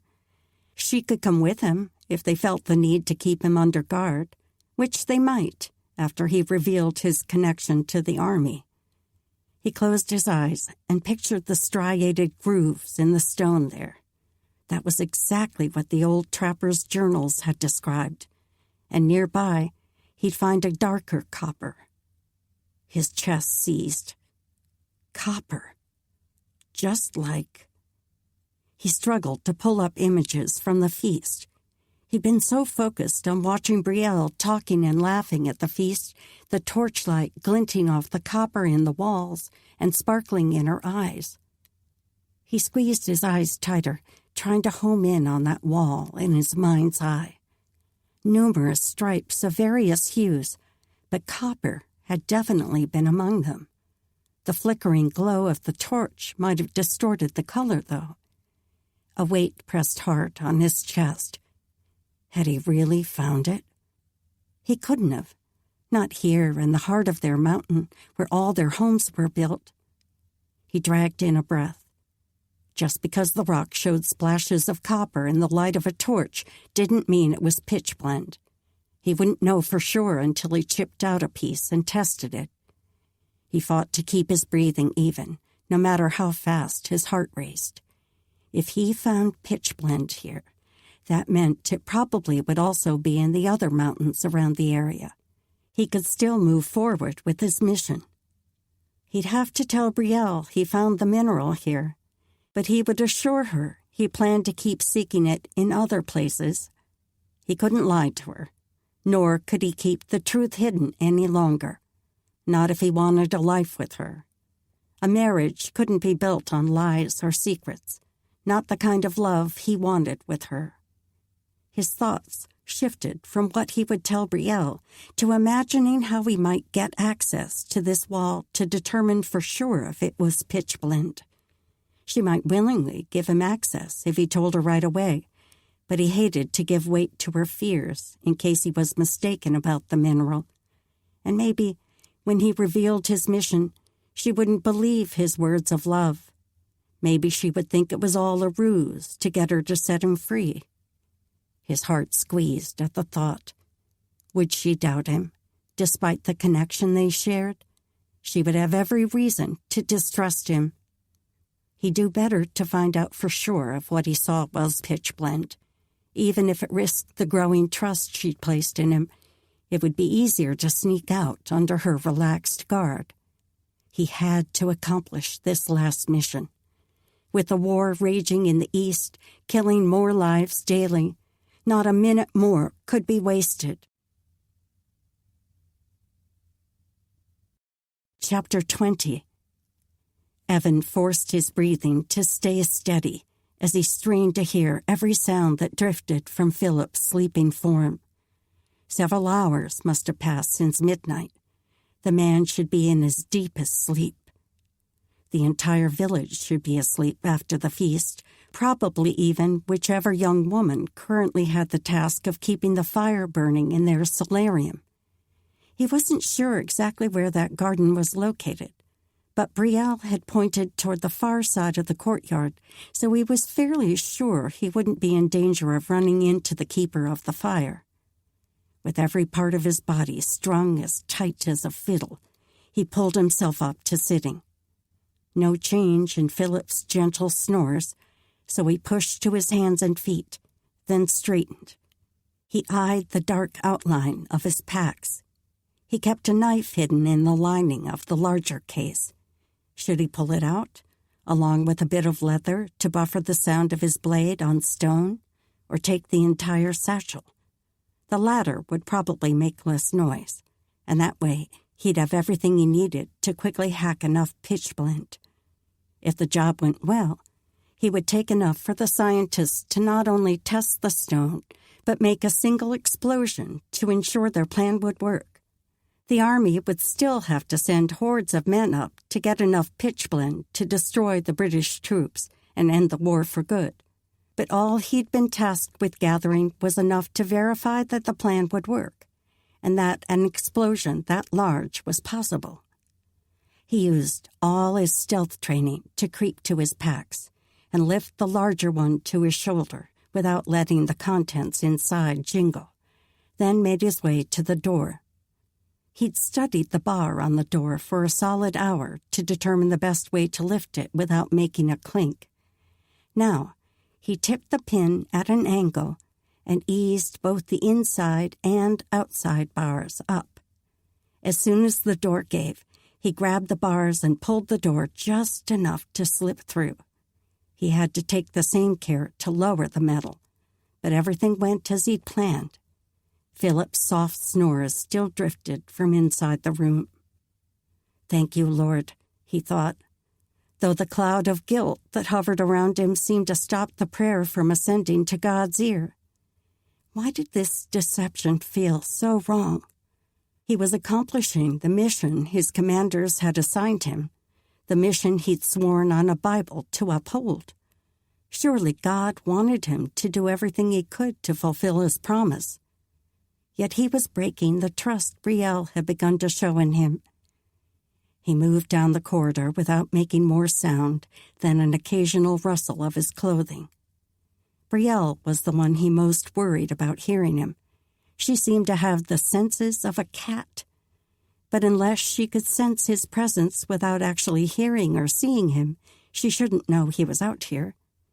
But then, when she was in the same room as him, he always knew exactly where she was without seeing or hearing her, as though his body tracked her, without his mind telling it to. If she could do the same, he was in trouble. He finally reached the door to the giant room where they'd held the feast.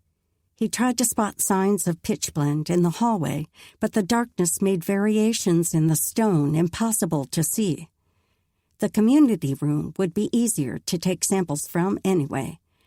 The urge to open the door and slip inside tugged him, but he forced himself to work with the same level of care he'd used on his cell door. Thankfully, this one only had a single bar on the outside. He laid the bar soundlessly on the floor and eased open one of the double doors. Inside, all was dark. He felt along the wall until he reached the first torch. Better to light this one and move it with him than chance stumbling and making a noise loud enough to draw someone. He found the lucifer match in his pack and lit the torch. Light blazed through the room, and he took the first full breath he'd risked since rising from his pallet. Gathering his pack and the torch, he aimed straight for the place where he'd seen the orange coloring in the stone. Before he started cutting, he needed to check all the walls and see how much was visible on the surface. He'd have at least an hour if his sense of timing was accurate, but he had to make sure he was back on his pallet before the earliest risers began their day. The orange coloring appeared at several different levels, in at least 5 places along that wall. That would be enough for the Army to send miners and scientists all the way up here. It may not be as much pitch blende as they needed, but this much on the surface likely meant a great deal more could be found in the stone. He started on one of the softer spots, wrapping cloth over the head of his chisel to stop the ring of metal as he struck with the hammer. When he'd shown Brielle the contents of his packs, he told her some of the uses for these along the journey, like holding a rope to spread oilcloth over him in the midst of a downpour. But he'd not told her the main reason he brought them, one more omission he'd have to set straight. As committed as he was to speaking only the truth, so many of his actions lately felt like lies. The sooner he got away from this business of being a spy, the better. The tension in his body stretched tighter with the first blow of his hammer. The muffled ching seemed to vibrate in his skull, and he paused to strain for any sound of someone coming. No cries of alarm, no thud of footsteps. Not even the rustle of fabric reached his ears. He eased out a shaky breath and went back to work. It only took a few minutes to dislodge the first chunk of orange rock and check the piece the way the Army's scientist had shown him. The stone was indeed pitch blende. His worst fears confirmed. With his chest twisting like a massive hand gripped it, he studied the line of orange rock. He had possibly 3/4 of an hour left, not long enough to gather it all, but he couldn't risk more this time. What he'd done would be easy to see if someone came in and studied the wall, but hopefully they didn't use this room very often, at least not this side of the huge chamber. No matter. He would tell Brielle everything before his work was discovered, anyway. As a fresh wave of bile churned in his middle, he adjusted the leather over the head of his chisel and pounded another blow. Dark snow clouds rolled in during the night. By the time Brielle stepped out into the partial darkness to begin her morning hunt, an icy wind blew, and the first flakes were beginning to fall. The heavy clouds couldn't press the smile from her face every time she thought of Evan's kiss, nor the lightness inside her, though the cold definitely seemed determined to freeze every bit of her good sentiment into an icy block. Their trading friends were wise to leave after the feast the evening before. Snow had been threatening even then, and they'd not wanted to chance staying the night. The 2 men were likely halfway through their journey by now. Perhaps she was foolish, going out to hunt with snow beginning to fall. But experience had taught her that if she could find a herd of caribou or elk holed up in woods or in the gap between 2 mountains, that meat would help feed her people, even if the snow lasted a week. She had to at least try. She found nothing at the first 2 sections of trees where herds sometimes took shelter. As she set off for the next area, the wind blew heavy flakes in thick swirls around her. She'd not brought snowshoes because a thick ice crust had formed over the previous snow, but this fresh layer was now deep enough to cover her feet as she walked.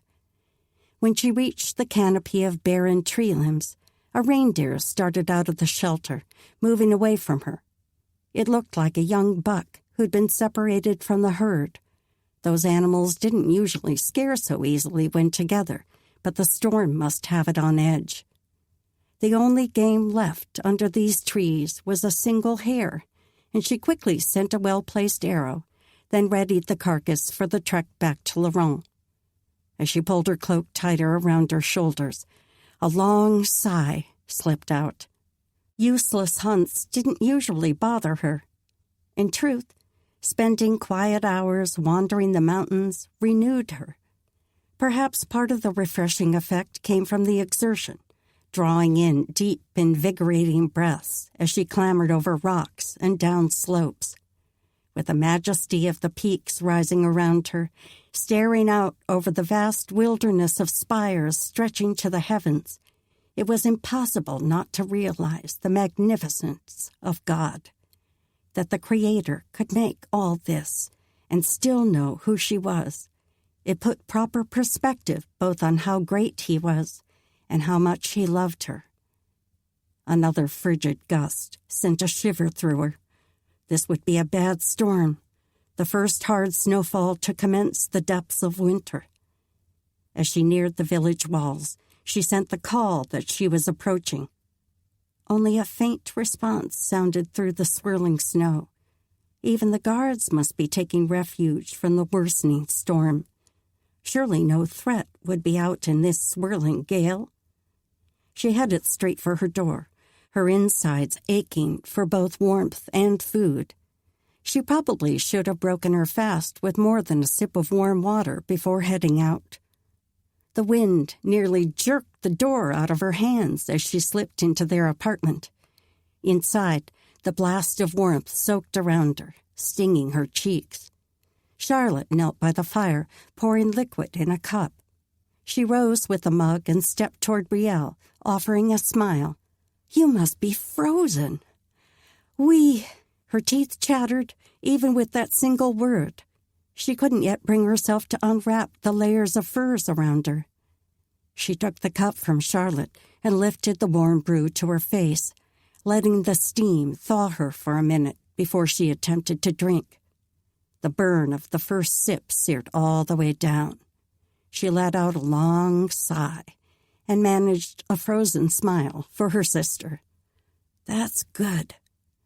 Charlotte always infused her teas with a bit of echinacea to ward off winter sniffles, and the herb gave the drink a bitter bite that helped when Brielle needed something stiff, like now. "Did you bring anything back?" Charlotte returned to the fire and stirred the pot nestled in the coals. "Just a hare I left outside. I'll skin it in a minute. Just let me get warm first." Brielle took another sip of the drink, and this time the liquid eased its warmth through her without stinging so much. She was finally starting to feel her fingers, but the sting was so sharp she almost wished they were still numb. "I can do it." Charlotte's tone held no hint of eagerness. Brielle shook her head. "I'm already bundled, and I haven't cleaned my knife yet." She'd wiped the tool in the snow, but always took time to clean and sharpen the blade after a hunt. Her sister gave her a sheepish smile. "Thanks. Where are Papa and André and Uncle Carter?" The room was empty, and the curtains dividing their sleeping sections were tied back to show no one still abed. Charlotte rolled her eyes. "They've gone to the workshop. Papa was eager to get back to the new design he's working on. He thought of another idea for it in the night. He's making André keep up with his studies while the weather is bad, and there's not much else to do." Brielle would have smiled if her cheeks weren't so frozen. Once the weather turned fair, keeping their brother focused on academic learning became 5 times harder. Thankfully, Papa had always taken charge of their studies. "Are you spending the day with Mr. McManus again?"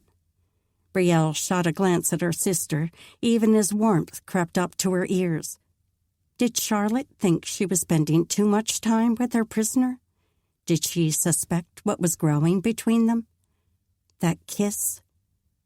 Brielle shifted her focus down to the liquid still steaming in her mug and worked for a nonchalant expression. "I'll check on him as I always do, but Leonard's standing guard today. He seemed to like the music at the feast yesterday. I'm glad Papa let him come." Charlotte's voice seemed casual, without a weighty undertone, so Brielle chanced another look at her. Charlotte stared into the pot she was stirring, but her distant gaze and the tender smile curving her lips must mean she was reliving scenes from the feast. A memory sprang to Brielle's own mind, a wide grin spreading Evan's face as he clapped along to the music. Even the binding of his wrists hadn't stopped his pleasure, as fiddle and voices rang off the stone walls of the great hall. Their music had a way of stirring inside a person and bringing every sense to life. Evan had felt that, too. She was almost certain of it. Brielle worked to pull herself from the memory and pull the grin off her face. Another glance at Charlotte showed her sister was watching her with a curious expression. Charlotte was old enough now to understand the deeper connection that could grow between a man and woman, but thankfully not quite savvy enough for full understanding. This would be a good time to step outside. Brielle turned toward the door and set her cup on the small table by the exit. "I'll be back in with the meat soon." "Brielle?" Charlotte's quiet tone made her pause in the midst of reaching for the handle. "Yes?" "I like him. He seems like a good man." She forced herself to turn back to her sister. Though Charlotte's eyes shone with her usual sweet temperament, there was a seriousness about her that didn't line up with the naivete Brielle had just been grateful for. Brielle nodded, then forced words. "Good. I think so, too." Then she turned and fled the apartment. Crouching outside, she set to work. The air was cold enough a person could freeze within minutes if they didn't keep moving, so she worked quickly to skin the rabbit and cut away the good meat. Although the job only took minutes, she almost wished she'd left the hare and come home empty-handed. At least then she wouldn't be racing against frostbite. A cry howled on the wind, and she jerked her head up. Maybe the sound came from air sliding between the rocks and crevices of the mountainside. But a figure hurried across the courtyard toward her. The call sounded again. Brielle squinted to decipher who it was through the swirling snow. Jeanette. Why was she out in this blizzard? Brielle gathered her tools while she waited for the woman to reach her, then pushed the door open and hurried them both inside, pushing hard to close the partition against the wind. "Marcellus!" Jeanette spoke before she could turn to her. "Have you seen him? Is he here?" Her voice rang with worry. "He hasn't been home all morning." Brielle glanced at Charlotte. "I just came back from a hunt." She dropped the soiled things in a pile against the wall, then set the meat on the work surface where Charlotte could prepare it. Charlotte stepped nearer Jeanette. "I haven't seen him at all. Not anyone, actually, besides Papa and André, and now you both." Jeanette wrapped her arms around herself. "Marcellus was gone when I awoke this morning, and no one knows where he is. I've looked everywhere. Your father said he hasn't been to the workshop." She turned pleading eyes to Brielle. "I can't think why he would have left the walls, especially with the storm. But maybe he went for a walk before the snowfall grew thick." Brielle reached for her knife from the soiled pile and grabbed a pair of clean gloves. "I'll go look for him. He can't be far. The snow came quickly. Maybe it surprised him and he just hasn't made it back yet." But she'd gone much farther than he would have. He should have come back before her. "Brielle, take food with you." Charlotte's voice stopped her before she could step outside. Brielle turned back, and while Charlotte packed several food items into a bag, she used the time to reach for her bow and quiver. As she stood there with all her weapons strapped on, Charlotte was still rolling something in leather to pack in the satchel. "I only need a bite. I won't be gone long." She marched toward Charlotte to get the bag before she could add in anything else. Marcellus will be hungry, too. Charlotte grabbed dried fruit and stuffed it in the bag before handing it to Brielle with an impish smile. Brielle took the strap and leaned close to slip an arm around her sister's neck.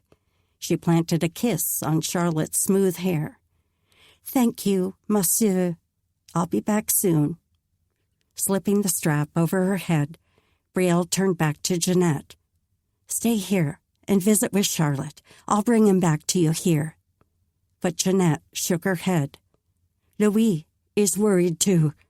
Bring him to our home when you return, will you please?" Brielle placed a hand on her friend's back. "I promise." Chapter 21. When Brielle stepped out of her family's apartment, the wind slapped hard. She parted ways with Jeanette on the threshold with a final wave. The thick haze of snow made visibility more challenging, but there were no signs of anyone else around. The large flakes had turned to icy crystals, dusting the air in a thick cloud. She raised her gloved hands to cup her mouth and aimed her voice toward the gate. "Marcellus?" She kept up a steady march as she listened, but only the howling wind answered. Her feet sank in the snow halfway up her knee-high moccasins. She really should have taken time to lace on her snowshoes, but hadn't thought about it in her hurry. Surely this would be a quick journey. Marcellus must have gotten disoriented as the wind and snow thickened. She knew all the places around where he might have taken refuge, and if he could hear her voice, they would find each other quickly. After passing through the gate, she shifted under the trees on the left side of the trail, the exact place Evan had taken refuge after she'd shot him on that fateful day. She could still feel the thickness of his arms when she'd pressed him face down on the ground, pulling his wrist behind him.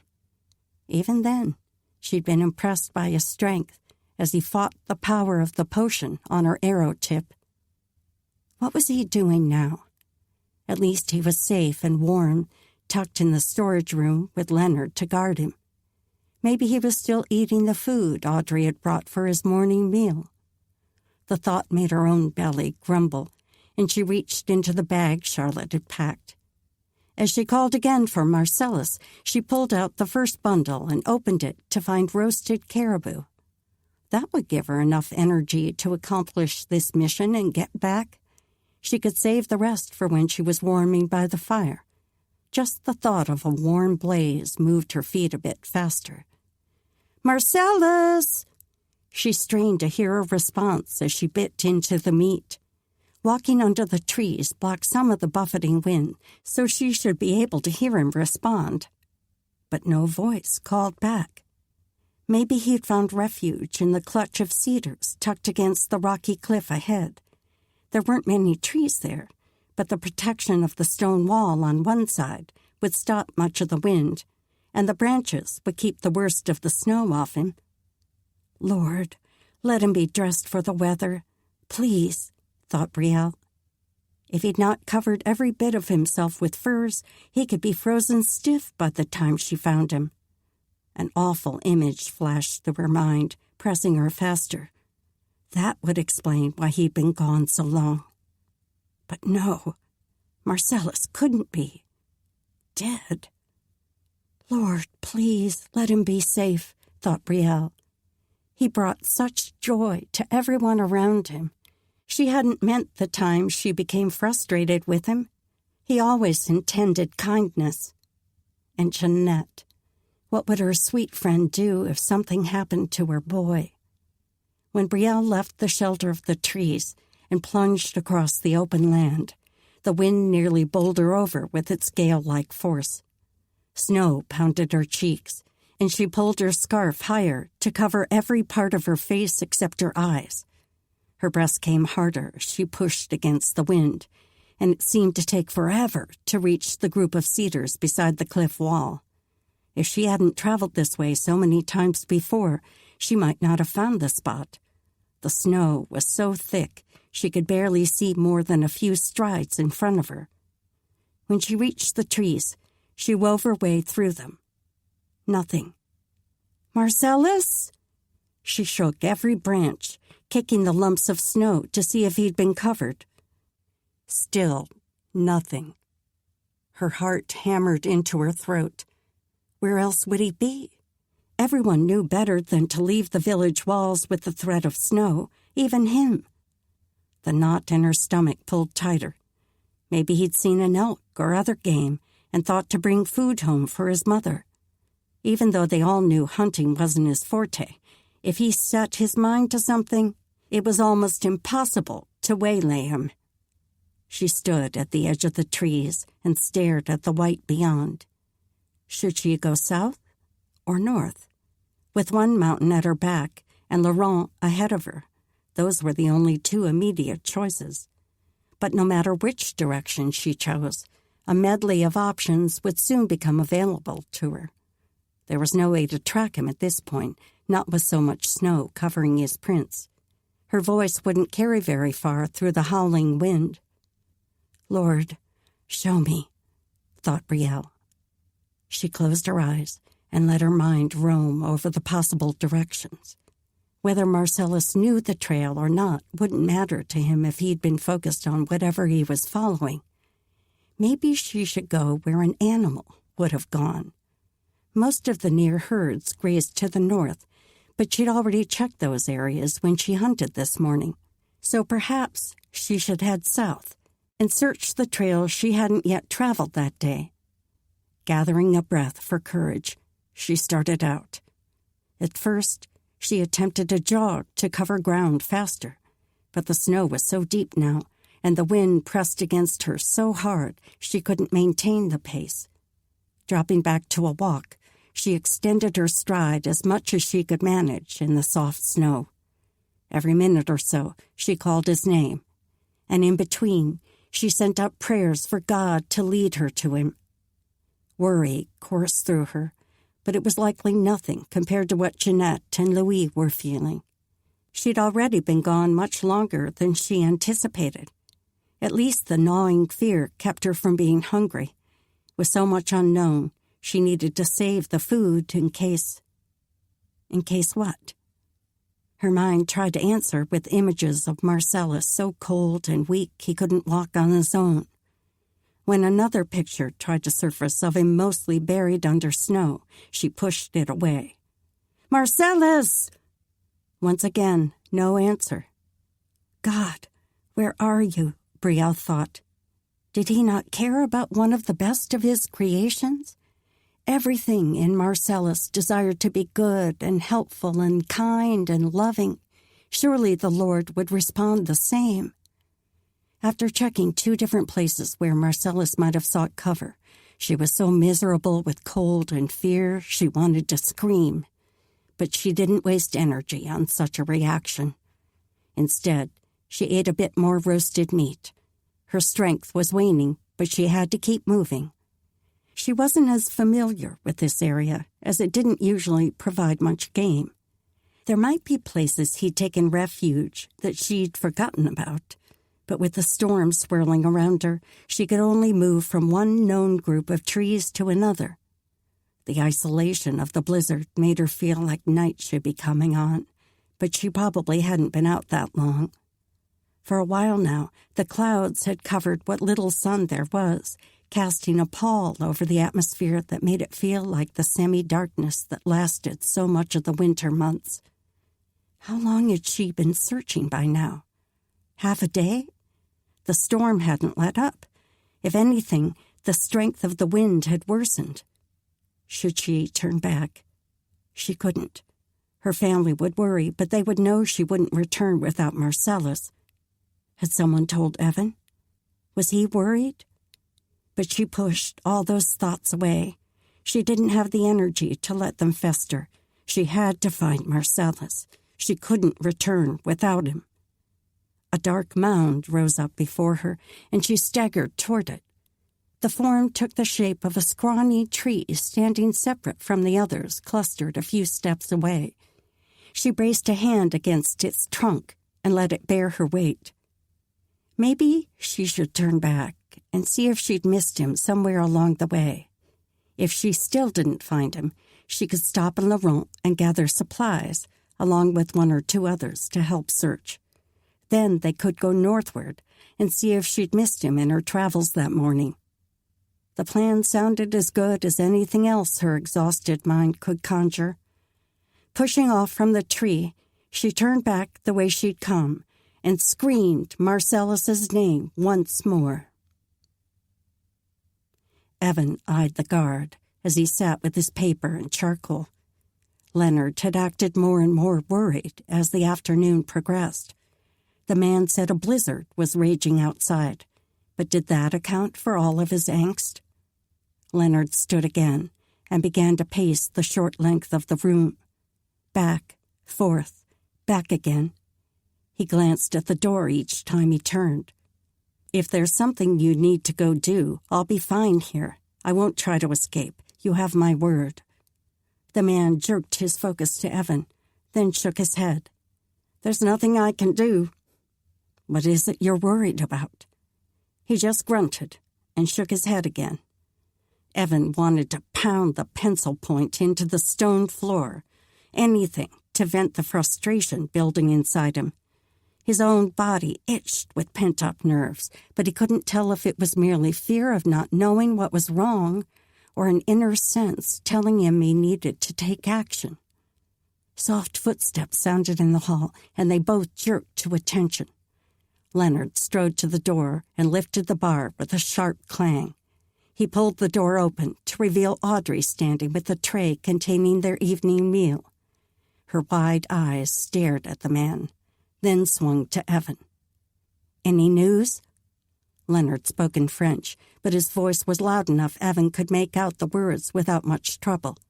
He was going to be fluent in that language by the time he left Laurent. Audrey's lips pressed tight, and even in the shadows, he could see the worry lines fanning her face as she shook her head. Leonard stepped back and motioned for her to enter with the tray. A thick fear hovered in the room, and Evan breathed it in with every breath. He reached to take the tray from Audrey as she bent to him. Audrey? His voice made her pause in the process of straightening. She met his gaze, and he searched every nuance of her brown eyes for some sign of what the problem was. What is it? What's wrong? Brielle. Her mouth barely parted as the name slipped out. It sliced through him like a knife blade cutting open a deer carcass.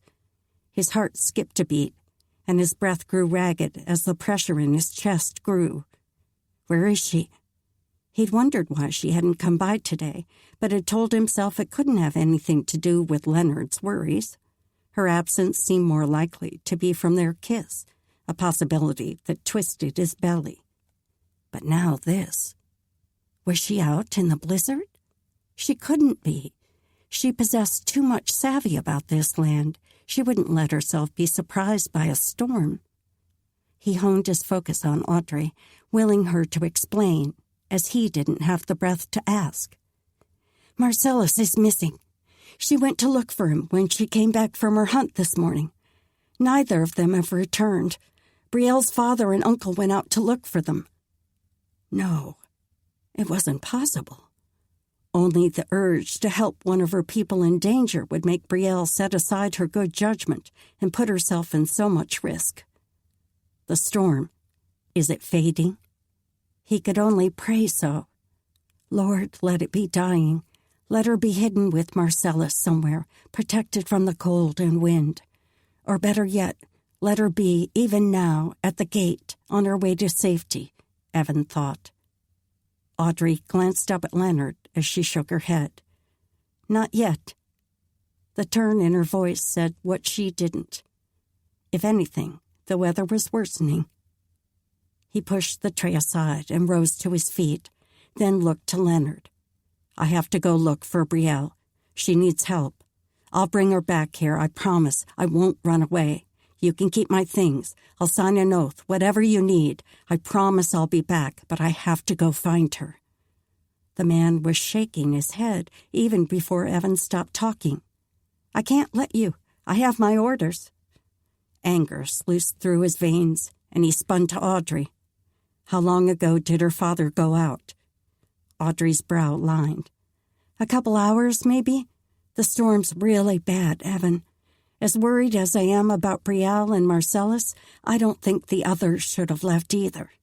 Now all 4 are in danger. Unless they found a place out of the cold, they might not make it back.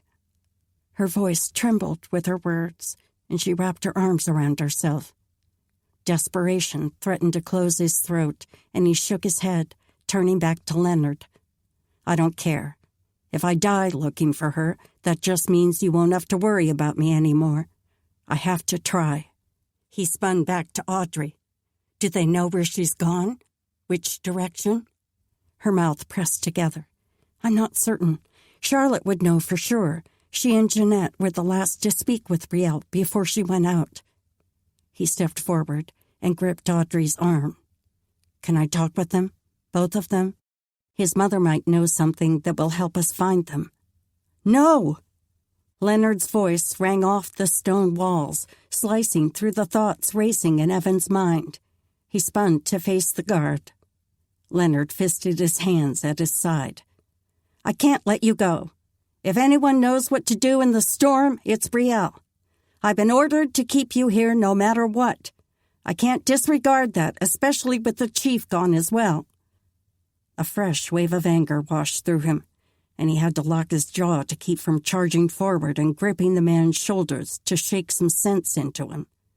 Who's in charge, then? Whose permission do I need? Everything inside told him she was in danger. He'd promised himself that he would protect her. How could he do that when they wouldn't let him out of this place? Leonard looked to Audrey, uncertainty marking his features. I guess one of the council, maybe Eric. Evan turned to Audrey and almost dropped to his knees to beg. Get him, please. But she was already nodding and backing away. I'll find him.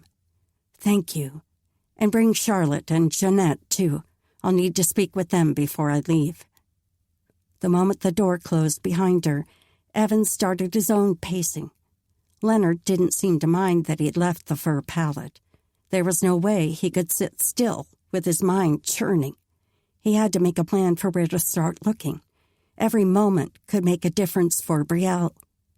It seemed like a lifetime ago that he'd ridden his horse so blindly to the gate of Laurent. He could barely recall the landscape around the rock walls, and his memory of the land he'd traveled earlier that day was even hazier. But it would come back to him when he was outside. It had to. Give me wisdom, Lord, he thought. Chapter 22. It must have been an hour before Evan finally heard footsteps again in the corridor. He spun to face the door and barely caught himself from charging forward to jerk it open. At the last minute, he stepped near the fur. Better not to give them any reason to think he was resisting orders. They had no need to fear he would try to escape. He'd never leave this place with Brielle in danger. He had to make them see that. Maybe one of the guards would go with him to look for her. Was that wise? Probably not, but he might suggest it anyway. Brielle needed him, and every part of his heart and head ached to go after her. 2 men stepped in, and he recognized one of them as the second man who'd come with Brielle's father to question Gerald. No women accompanied them, not even Audrey. Did that mean she was still gathering Charlotte and Jeanette? Evan focused on the man he'd seen before. Brielle is in danger, and I have to go help her. I won't escape, you have my word. You can keep my things, and you can send someone with me if you feel it necessary. I'll do whatever I need to find Brielle and Marcellus, then I'll come back with them.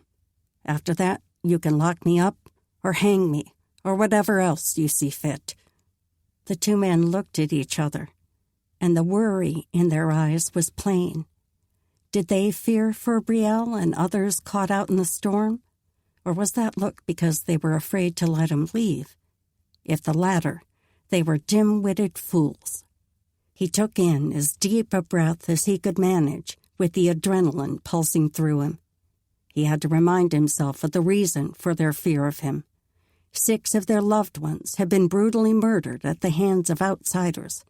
Though their paranoia wasn't necessary in his case, at least not the kind of danger they feared, the root of their worry stemmed from desire to protect their people. That's exactly what he was trying to do. They had the same goal, so maybe he could leverage that fact. If only he wasn't an outsider. If he were part of this community already, there would be no question whether he could help. God, you've got to do something. Step in here, please, Evan thought. He forced himself to manage a reasonable tone. All I want to do is bring back those who might be lost out in the storm. The taller man eyed him. What makes you think you can do that and the others can't? You don't even know the trails and places they might have taken refuge, unless there's more to your story than you told us. A new rush of frustration boiled inside him. He shook his head hard. Everything I told you is true, and I won't stop until I find them. Brielle is in trouble. I can feel it. I have to help. The other man shook his head. The storm is awful. You can only see a couple steps ahead, and it's bitter cold, especially with the strength of the wind. You'll never survive out there. Our people are accustomed to it. He curled his hands into fists, but stiffened his arms to keep them at his sides. If I'm going to die out there, then why not let me go? That way you won't have to worry about whatever it is you think I'm hiding. Both men shook their heads, and the taller one spoke again. We can't let you go. There's not a good enough reason to overrule the council's decision. Not good enough reason?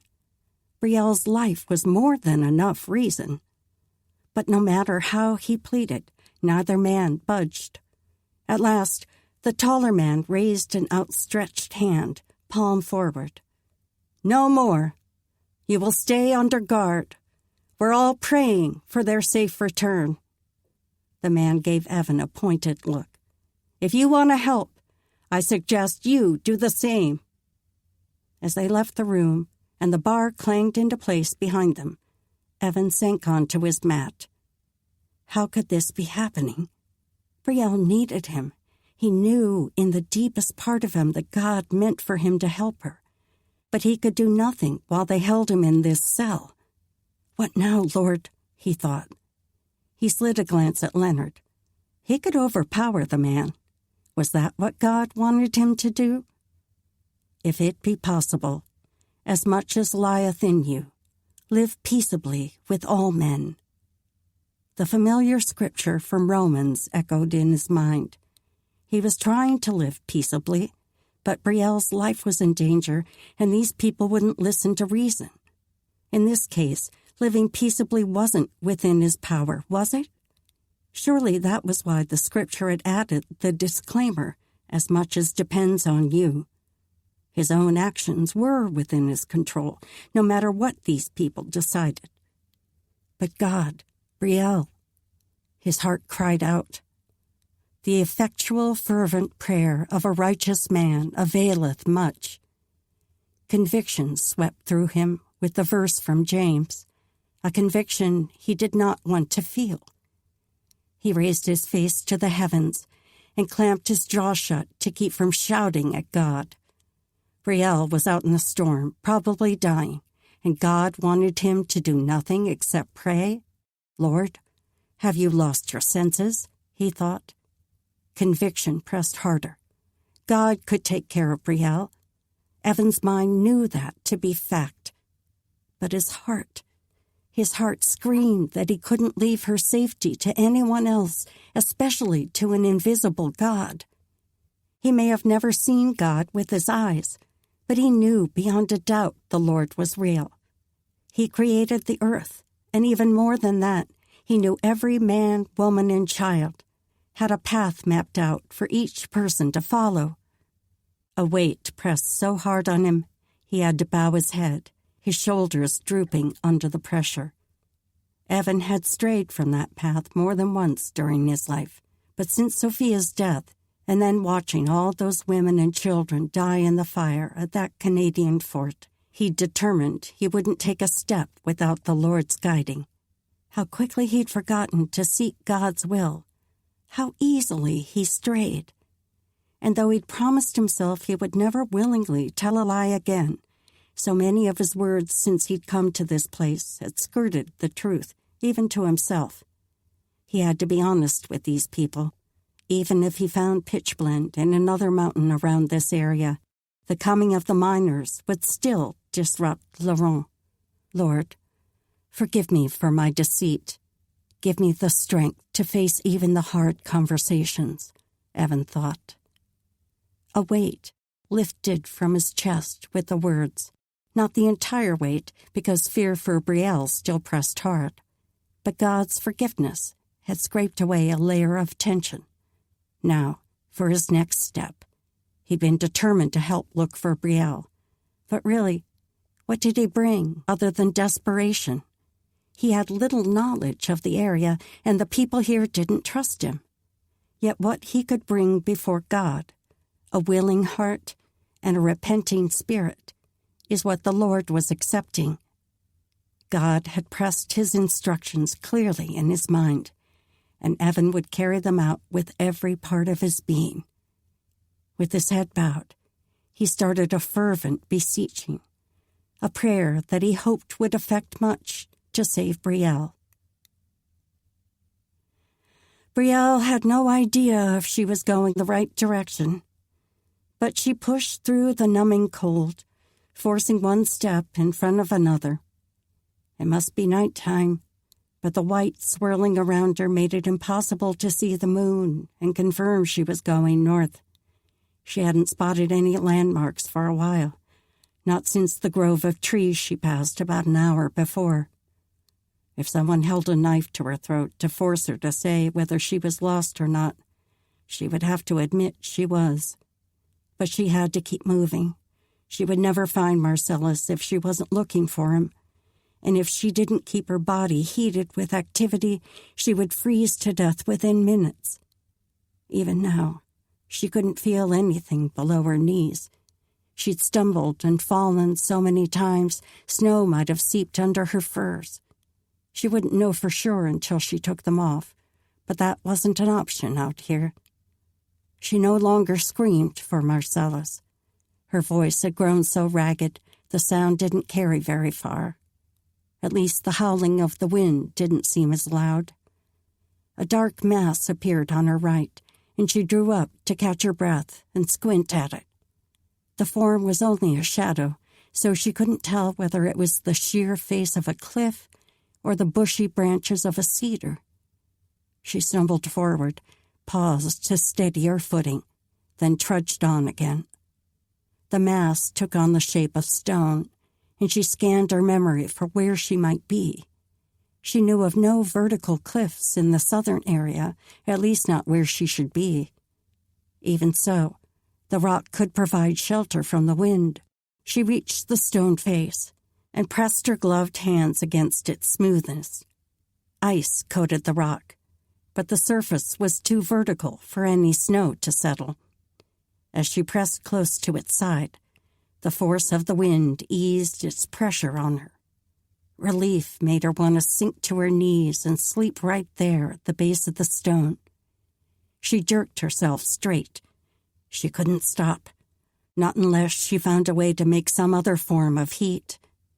Staying as close to the stone as she could manage, she shuffled sideways, hopefully moving northward. She still had no memory of this rock, whether it was simply a big boulder or the side of a mountain. But the farther she went, the more the latter seemed to be the case. From somewhere in the benumbed recesses of her mind, a psalm crept forward. From the ends of the earth, I call to you. I call as my heart grows faint. Lead me to the rock that is higher than I.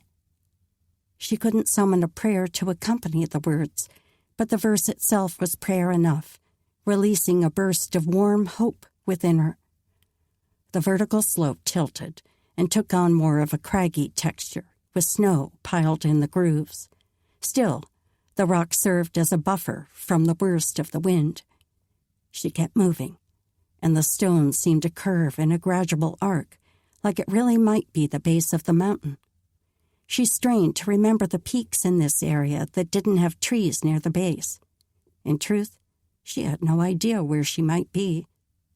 But since she had something solid to follow, she kept moving, ducking low from the wind and staying close to the rock. The stone's incline grew vertical again, for which she was grateful. It warded off more wind that way. This time, the surface wasn't smooth, though, jutting out in points and crags. If her mind wasn't so weary, she might stop to ponder what made it different from the other. But her head had grown numb, even her thinking. Her stomach cramped, and she reached into the satchel for the bundle of dried berries. She was rationing the food as much as possible, eating only a bite or two every few hours. At this point, she could be out here another day or two, especially if she couldn't find the way back. If she survived at all. So far, she'd not let her mind drift toward the possibility that these might be her last hours, but she had to face reality. Evan's face filled her thoughts. That intense way he had of looking deep inside her made something twist in her middle. She might never see him again. She should have told him how she felt, no matter whether it was too soon or not. She only knew that her heart had connected with his in a way she'd never thought possible. If she never returned, maybe Audrey would tell him how Brielle had felt. She and Audrey had never spoken of it, but her friend had given her a look during the feast that said she knew something was growing between them. That look had promised a reckoning, that they would soon have a conversation about the man. At least her other dear ones knew how much she loved them. After they lost their mother, Papa made sure the four of them never held back words of affection. They all knew how quickly final moments could come without warning. Her last words to Charlotte had been those of love. At least she didn't have that regret. Her foot caught on something in the snow, and she stumbled forward, dropping to her knees. Pain jolted through her wrists and up her arms. Weakness washed through her, but she worked to push herself upright. She had to keep moving. She used the rock beside her to keep her balance as she started forward again. Right hand forward, left foot forward, right foot forward, right hand forward. Except her hand didn't find the rock for placement. It plunged into empty air, and she tipped sideways as she scrambled for a hold. At last, her palm struck stone, and she leaned into a hollow indentation in the mountainside. She forced her fuzzy gaze to focus on the place. Between her exhaustion, the swirling snow, and the darkness, her mind was slow to form the picture of what she saw. Like a large hand, it scooped stone from the mountain. The rock formed an overhang on top and both sides. There wasn't much snow piled on the ground, but something else lay there amidst the white. An animal? A dead one from how still it was. She stepped closer, and the wind no longer blew around her. The creature was half covered, so she couldn't see its head or legs to determine the species. Whatever it was, maybe she could cover herself with the carcass until the storm ended and morning brought light. Perhaps the weight would provide enough cover to stay alive. The creature didn't move as she dropped to her knees by its side. She wiped the snow from one end, trying to dig out legs. Suddenly, the animal jerked. It came to life, rising up before her. She screamed and tried to scramble back, but her numb limbs wouldn't do what she told them. She fell on her rear, still trying to scramble backward. Her bow tangled in her right arm, locking it in place and stilling her escape. She screamed again as the creature rose higher. Then the animal took shape. The shape of a man. Chapter 23. Brielle's heart thundered as she tried to make sense of what she was seeing. Snow clung to the fur on its head, but a narrow patch of human skin and eyes peeked through.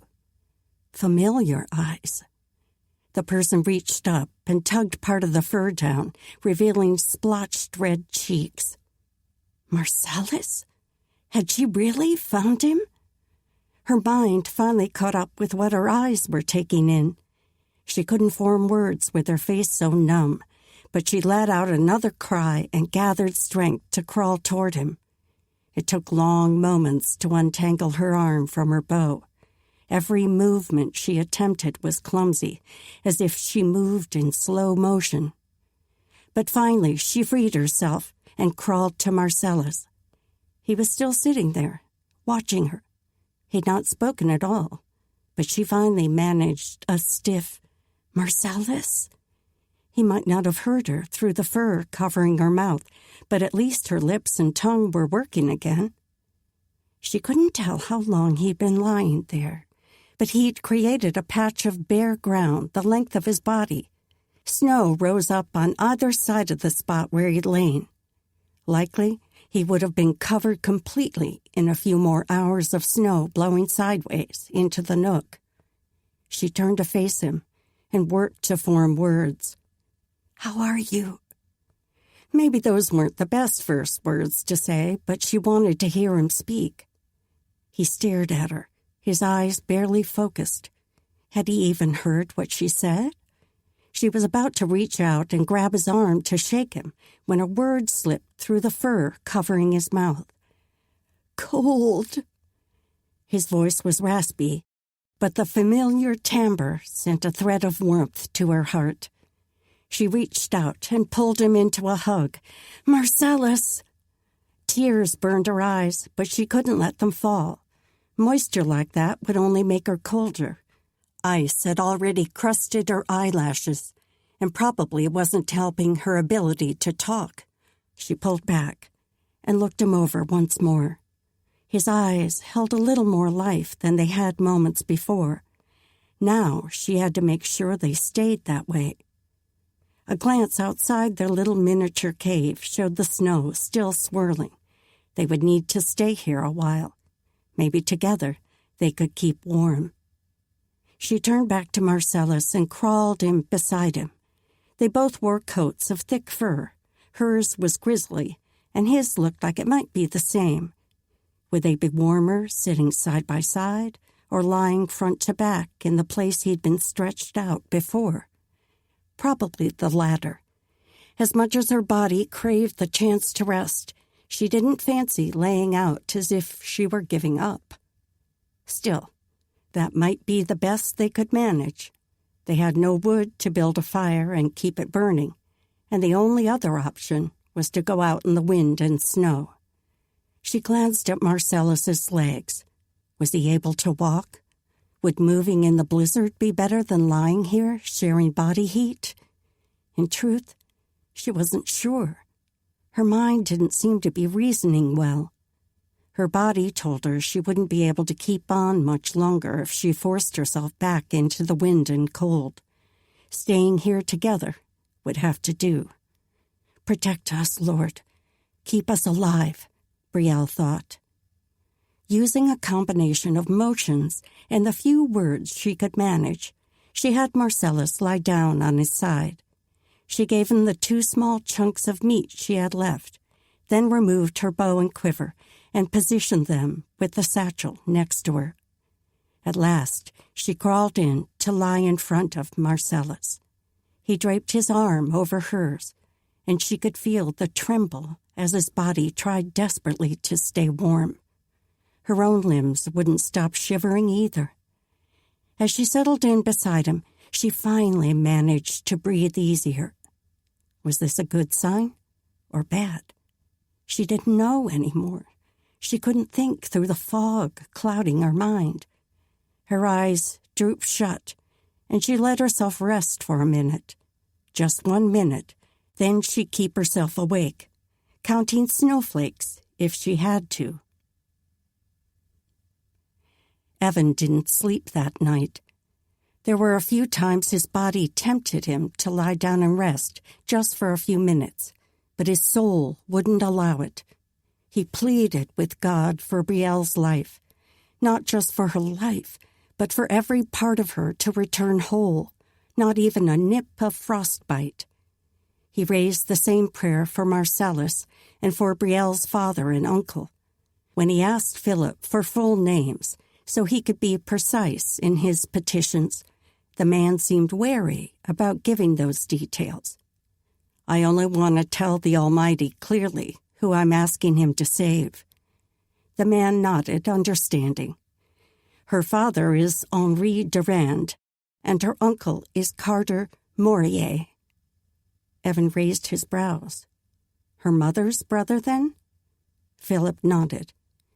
Evan turned his focus back to the Lord, praying for God to place angels around each of the four to keep them safe, no matter where they went, just as it said in the Psalms. Other scriptures slipped into his mind through the hours, and he prayed each as they came to him. He'd never felt so close to the Lord as he did now, but the angst in his spirit wouldn't leave. Please, Lord, Evan thought. That simple cry seemed to say as much as every other word his thoughts could form. Maybe his spirit really did make intercession, like Romans said. Intercede for Brielle and Marcellus, and Messieurs Durand and Maurier, too. Bring them back to us whole and healthy and stronger than ever before. Use this time to make yourself real to them. Make your path for them clear, both during the storm and the plans you've laid out for their future. He stopped just short of begging God for Brielle's plan to include him. He hadn't yet come to grips with what he should do about the pitch blend. He knew he had to tell Brielle everything, but beyond that, he had no notion. Even when he asked God to show him, the way forward looked fuzzy in his mind. Maybe the conversation with Brielle would give him a vision for how to proceed. Philip had been sleeping for hours when a step sounded in the hallway. That was Audrey's tread, but it seemed too early for her to bring the morning meal. Evan scrambled to his feet, and his hands trembled as he waited for her to open the door. She must have news. When she pushed the partition open, she was carrying a tray. His stomach dropped. That must mean it really was morning. Maybe she had nothing to tell. Philip awoke with something that sounded like a hiccup and pushed up to his feet as Audrey entered. She caught Evan's gaze, and the mixture of worry and relief in her eyes worked like a fist to grip his chest and twist hard. Chief Durand and his brother have returned. The room seemed to wobble around Evan, and he took a step forward to steady himself. Brielle? They must not have found her. He refused to believe they'd only found her body. Audrey shook her head. They didn't find her or Marcellus. Relief eased through him. At least they hadn't found her dead. Place your angels around her on every side, Lord, Evan thought. He envisioned shining men with swords, like what the Bible said was placed in front of the Garden of Eden. A powerful foursome like that, pressed into a square around Brielle, should do well to keep her warm and ward off any animals that might threaten. Has the storm stopped? He'd prayed for that too, but not as much as he'd prayed for safety and protection. Audrey hesitated. The wind has died down. There's still snow falling, but visibility is much better. She moved forward and set the tray on the floor. Evan gave himself an inward nudge. He should have taken it from her instead of standing like a mindless oaf. But his thoughts quickly shifted back to Brielle's situation.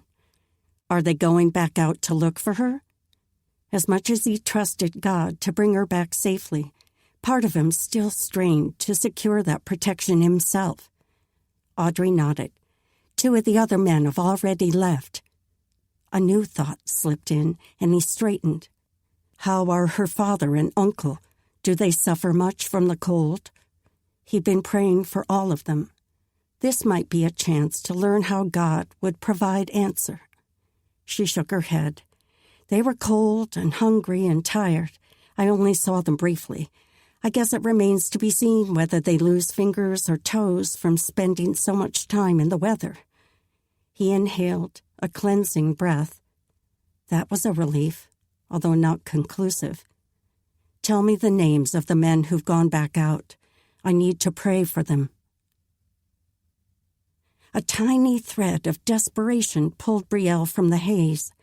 Everything in her wanted to stay in the cradle of warmth, except that faint worry that wouldn't leave her be. She forced her eyes open, despite the grainy tug trying to keep them shut. Darkness shrouded her, not the dusky version that lasted so long during winter days, but the thick black that signaled something covering her eyes. She reached out and felt the underside of the fur over her head. Fingering along the hide, she finally pushed it off to reveal a sliver of brightness. She squinted and struggled for memory. Like faint rays of dawn, the details slipped back to her. The storm, Marcellus, tucking the two of them into the nook under the stone. The pressure at her back finally penetrated her thoughts, and she twisted her neck, even as warm breath fanned her cheek. Marcellus must have covered them completely with the fur. From the regular sound of his breathing, he was still sleeping. She turned forward again and stared out at the white, still falling. The wind had stopped, mostly, and now the snow fell in large flakes, but at least she could see farther now. Her cheeks were growing cold, but the rest of her was warm, still covered in fur, and snuggled against Marcellus. They'd survived. That fact still didn't seem possible. Against all odds, she'd found Marcellus, and they both survived the night and the worst of the storm. Now she had to figure out where they were and get them back home. Her gaze dropped to the bit of leather showing under a covering of snow. The food pack. Was there any left?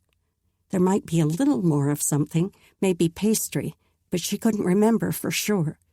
She should probably give that to Marcellus, as he'd probably had nothing to eat the day before until she found him. Jeanette must be so worried. A new pressure sank over Brielle. Her own family would be worried too. Papa, Charlotte, André, and Evan. Her heart squeezed. Had anyone told him? What was he doing right now? Worrying over her? Part of her wished he would come out and find her, but he couldn't do that while under guard, and she didn't want him to risk his own life. She had to tell her father and the others that he could be trusted. Keeping him guarded at all times until the council vote wasn't necessary. In fact, it was silly. They had much more important things to spend their resources on, like making sure Laurent had enough food through the winter. She would speak with her father as soon as she got Marcellus back. And now, she needed to take action to accomplish that last bit. As slowly as she could manage, she eased away from Marcellus and out from under the fur, laying it back in place to keep him cocooned in warmth. It looked like he'd used his coat to cover them both, a wise move, and she was surprised she'd not awakened when he moved around to accomplish the task. She must have been half frozen and exhausted. The frigid air wrapped around her, seeping under her coat at the neck and sleeves, and she pulled the fur tighter. After crawling a little to get out from under the stone ledge above, she pushed up to her feet. Every part of her ached, and her legs were barely strong enough to hold her. Her feet burned like she was stepping through fire, so she stomped several times to bring them back to life. The pain never eased. Frostbite would be likely after spending a day and night in the storm. She'd seen dead limbs after people stayed in the cold too long, and they weren't pretty. What would Evan think if her toes or feet turned that otherworldly gray, or even fell off? She pushed the thought away. She was grateful to be alive, and that was all she could worry about just now. Turning her focus to the landscape around, She took in the mountain to her right, the one that had sheltered them. Covered in white, everything looked different, unfamiliar. Worry churned in her middle, but she did her best to swallow it down. She would have to start going in the direction she thought Laurent should be and pray she found something she recognized. She glanced at Marcellus. Should she wake him to tell him where she was going? If she did, he would probably want to go with her. She might have to wander around a while, which would be a waste of his energy. Lord willing, she wouldn't be gone long, so better to let him sleep. She did reach in for her bow and quiver of arrows and lifted the food satchel from under the snow where he would see it. Then she started northward. At least, she hoped so. Chapter 24. Despite the burning in Brielle's feet, she was able to take long strides in the snow. Though what drifted down now was light and fluffy, the cold in the night had hardened much of what fell the day before to an icy crust. Thank the Lord for that blessing at least. She passed a few single trees, and finally a mountain came into view. The shape of the rocky sides looked familiar, but she strained to place its location in her mind. She studied the cluster of cedars at its base for a few more steps before awareness finally dawned. Those trees. Those were the very first cedars she'd inspected after leaving Laurent's gate. That peak sat directly opposite the mountain she and her people lived in. She was seeing it from an angle she rarely approached, which was why nothing looked familiar. She turned and retraced her footsteps, already so full of new snow they were mere indentations. When she reached the nook in the mountainside, she bent low to step in, then dropped to her knees beside Marcellus. She pulled back the fur to expose his face to the cold, then shook his shoulder. His heavy breathing shuddered as his eyes blinked open. His gaze found her face, but his expression held nothing of recognition or awareness. Maybe his mind was as numb as hers had been when she first awoke. She tugged her fur muff down so she could speak clearly.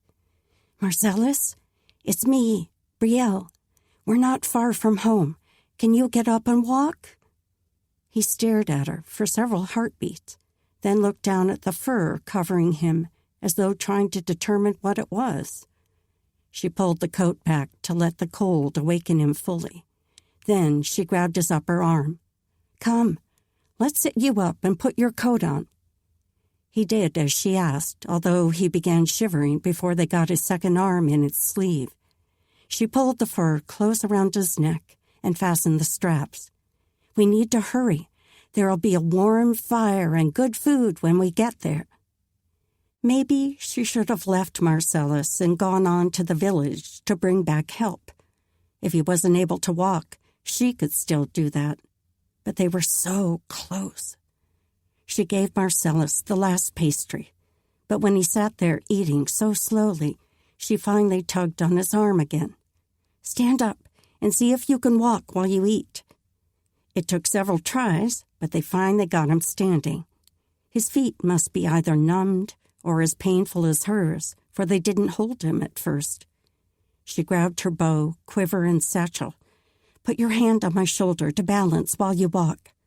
He obeyed, then took a step forward at the same time she did. He grunted, "Feet hurt." "Mine do too, but we don't have far to go. Let's see if we can make it."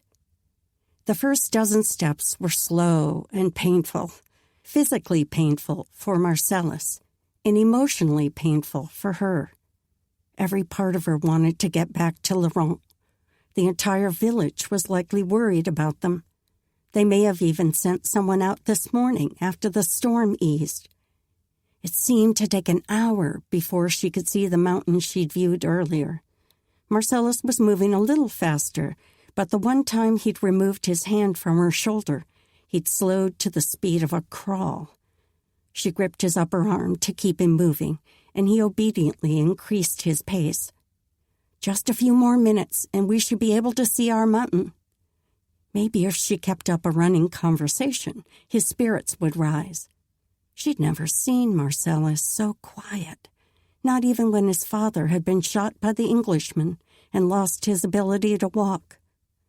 Marcellus communicated his emotions through speech, yet now he seemed to be locking them in. She would have to worry about that later. For now, she only had the strength for a single focus, getting them both home safely. "They're back!" Andre's words came even before his face peered through the doorway. Evans surged toward him. "Brielle found Marcellus. They're both here. Are they hurt?" Brielle's brother flashed a wide smile. "They both walked in not 5 minutes ago.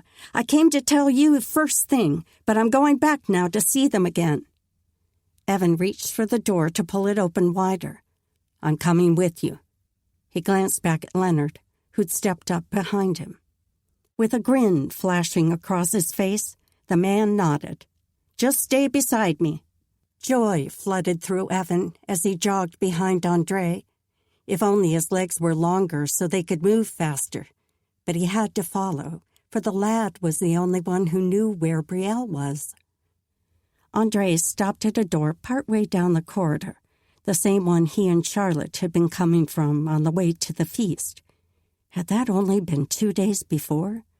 It seemed 2 years. They all slowed to enter, and Evan's gaze honed on the cluster of people around the hearth on the left side of the room. Finally, he found the profile he was looking for. She was barely visible with the fur blanket covering her head and body, but the strong, beautiful lines of her face peeked out, shimmering in the dancing glow of the fire. He'd covered half the distance between them when she turned to look his way. Maybe someone had mentioned him, or maybe she merely felt the change in the air he always did when she entered the room. Her eyes were round, more so than usual, and drew him in like they always did. He dropped to his knees by her side, and she scooted a little to face him. Maybe he shouldn't appear as if he cared so much, but he was powerless to restrain his need to know how she fared. He touched the fur that covered her arm and studied her eyes for signs of pain or damage. Red tinted the whites of her eyes, but her gaze looked blessedly whole, and the joy that glimmered there sparked the same emotion in his own chest. She was alive. Not just alive, but well. He let his focus roam her face, then scanned the length of her. But there was nothing to see except the fur covering. He moved his gaze back to her face. "Are you well? Hurt anywhere?" She shook her head. "God provided a safe place for us to weather the storm." He couldn't help the grin that spread across his face. Indeed, God had certainly provided. She shifted her focus to the others around her, but still spoke to him. "Have you met everyone? You know Audrey and my sister and my father. This is Uncle Carter." Evan gave a friendly nod to the man who possessed the same strong chin and cheekbones as Brielle. Carter Morier had already been scrutinizing him, if his narrow gaze was a sign. The man offered a responding nod, but his mouth didn't curve into a smile. Any man who sought to court Brielle would likely have to prove himself to the whole family, and Evan would have much to make up for in order to overcome his current status as a stranger and prisoner. He would do his best, though. Brielle was still making introductions, so he shifted his focus to each as she pointed and offered names. Jeanette was sitting beside Marcellus, her arm wrapped around her son as he sat beneath a heavy fir. The young man didn't seem quite as cheerful as the last time Evan had talked with him, but he still offered Evan a toothy smile that was impossible not to return. After Brielle finished announcing names, silence fell over the group. Her father broke it shortly. "Tell us what happened, Brielle." Evan stayed at her side, as she told an incredible story. He'd known the storm was bad, but he'd not realized how strong the wind was, nor how little she'd been able to see. Only God could have led her to that mountain and helped her find the very nook where Marcellus was hiding. A few times during the telling, she urged Marcellus to add a comment, but the fellow seemed content to listen and soak in the attention and the warmth. When she finished, Evan had to ask once more, "Are you injured anywhere? Perhaps from frostbite?" He slid his gaze from her to Marcellus, then back. Brielle looked at Audrey as if for confirmation. "I don't think so." Audrey offered a shaky grin. "I can't believe it myself, but I don't see signs of permanent damage to fingers or toes." Evan let his eyes close for a heartbeat while he sent up a prayer of thanks. As God promised in the verse from James, he had used those fervent prayers to avail much in this situation. "Marcellus," Chief Durand leaned forward slightly as he spoke to the lad. "Can you tell us why you went out?" Marcellus's eyes widened, and his gaze flitted from face to face. He seemed to shrink back from them all, and his mouth parted, then hung there.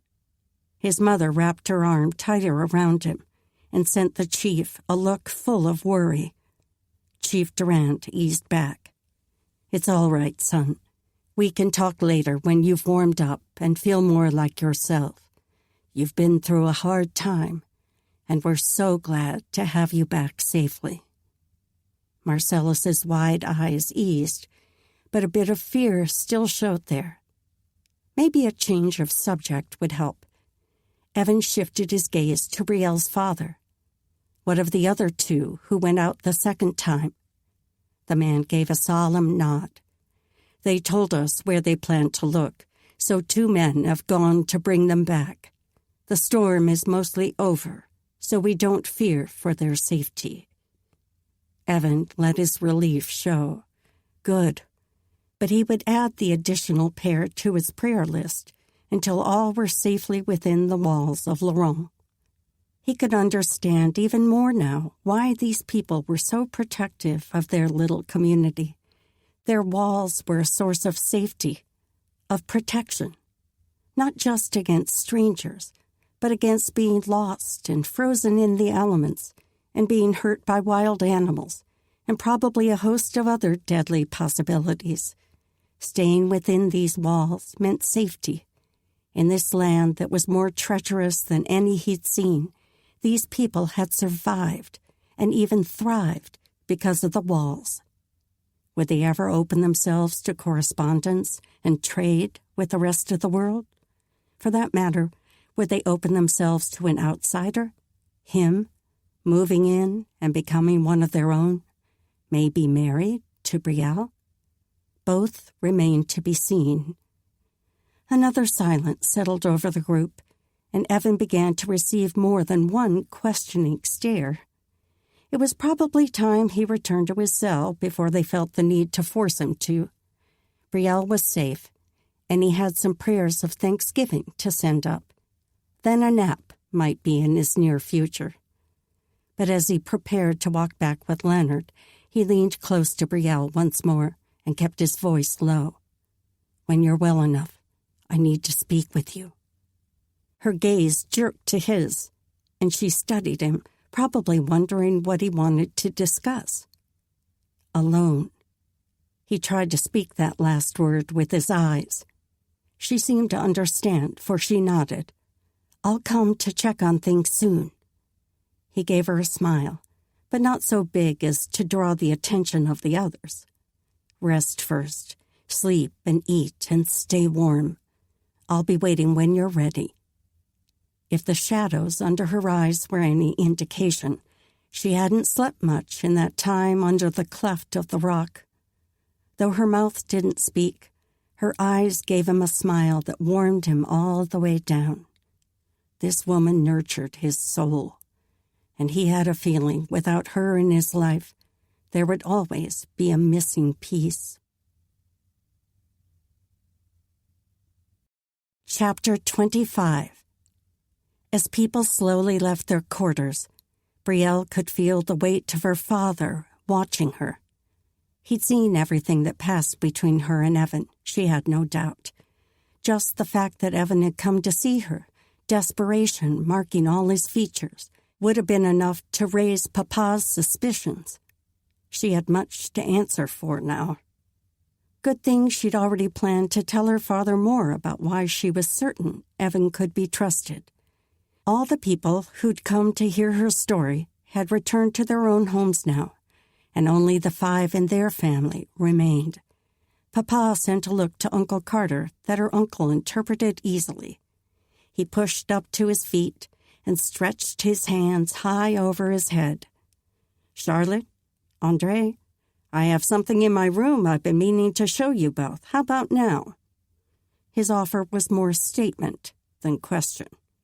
Charlotte might have picked up on that undertone, but Andre scrambled to his feet, simply eager for something to do.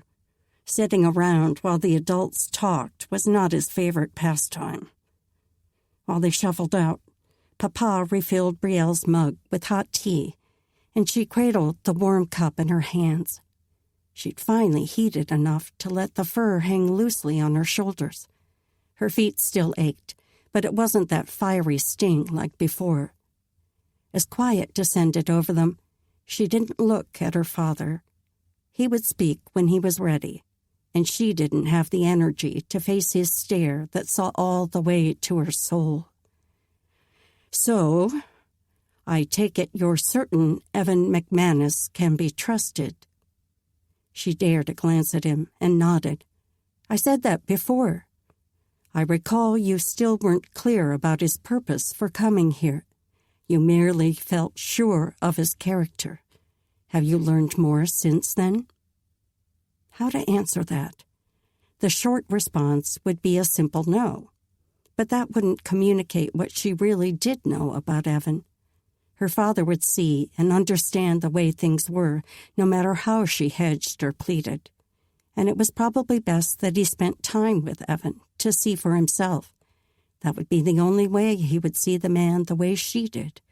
Frank honesty had always been her mean with Papa, and that seemed like the best approach now, too. She turned her full focus on him. "I've learned much about him. I've learned he's loyal and hard-working, kind and generous. He takes responsibility for his actions and does everything possible to protect those in his care. He's a good man, God-fearing." Her father studied her, and she willed him to believe her.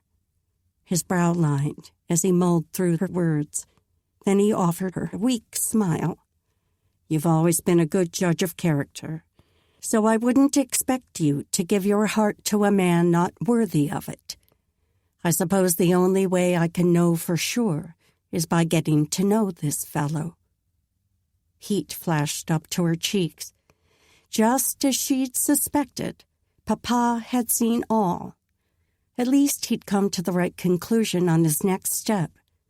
"Perhaps he can come help you in your workshop, help you with a cook stove you're working on from his sketch."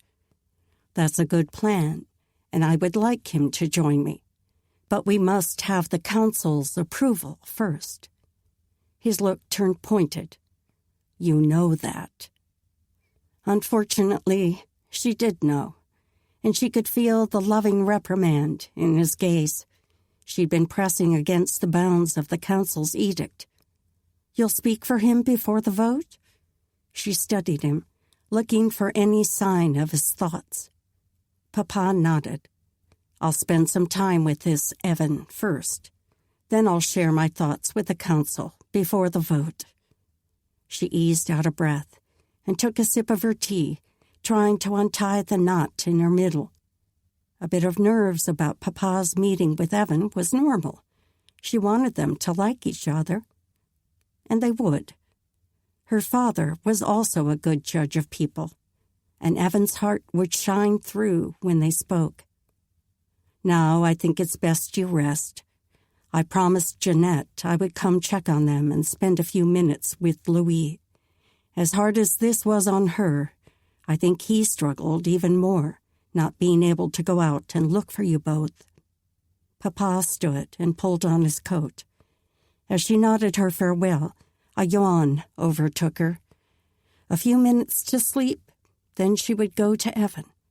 As much as she wanted Papa to spend time with him, she wanted the chance first. So much she had to tell him. Evan stepped from the Durand quarters with Leonard walking close behind him. "Thank you, Lord, thank you," he thought. With every step, he sent up the prayer. Now that the worry had passed, his exhausted mind couldn't seem to manage more than that single thought. Hopefully Brielle would rest a while, and he could too. He wanted to be at his sharpest for what he had to tell her. They trudged halfway down the hall when a door behind them opened and footsteps thudded down the corridor.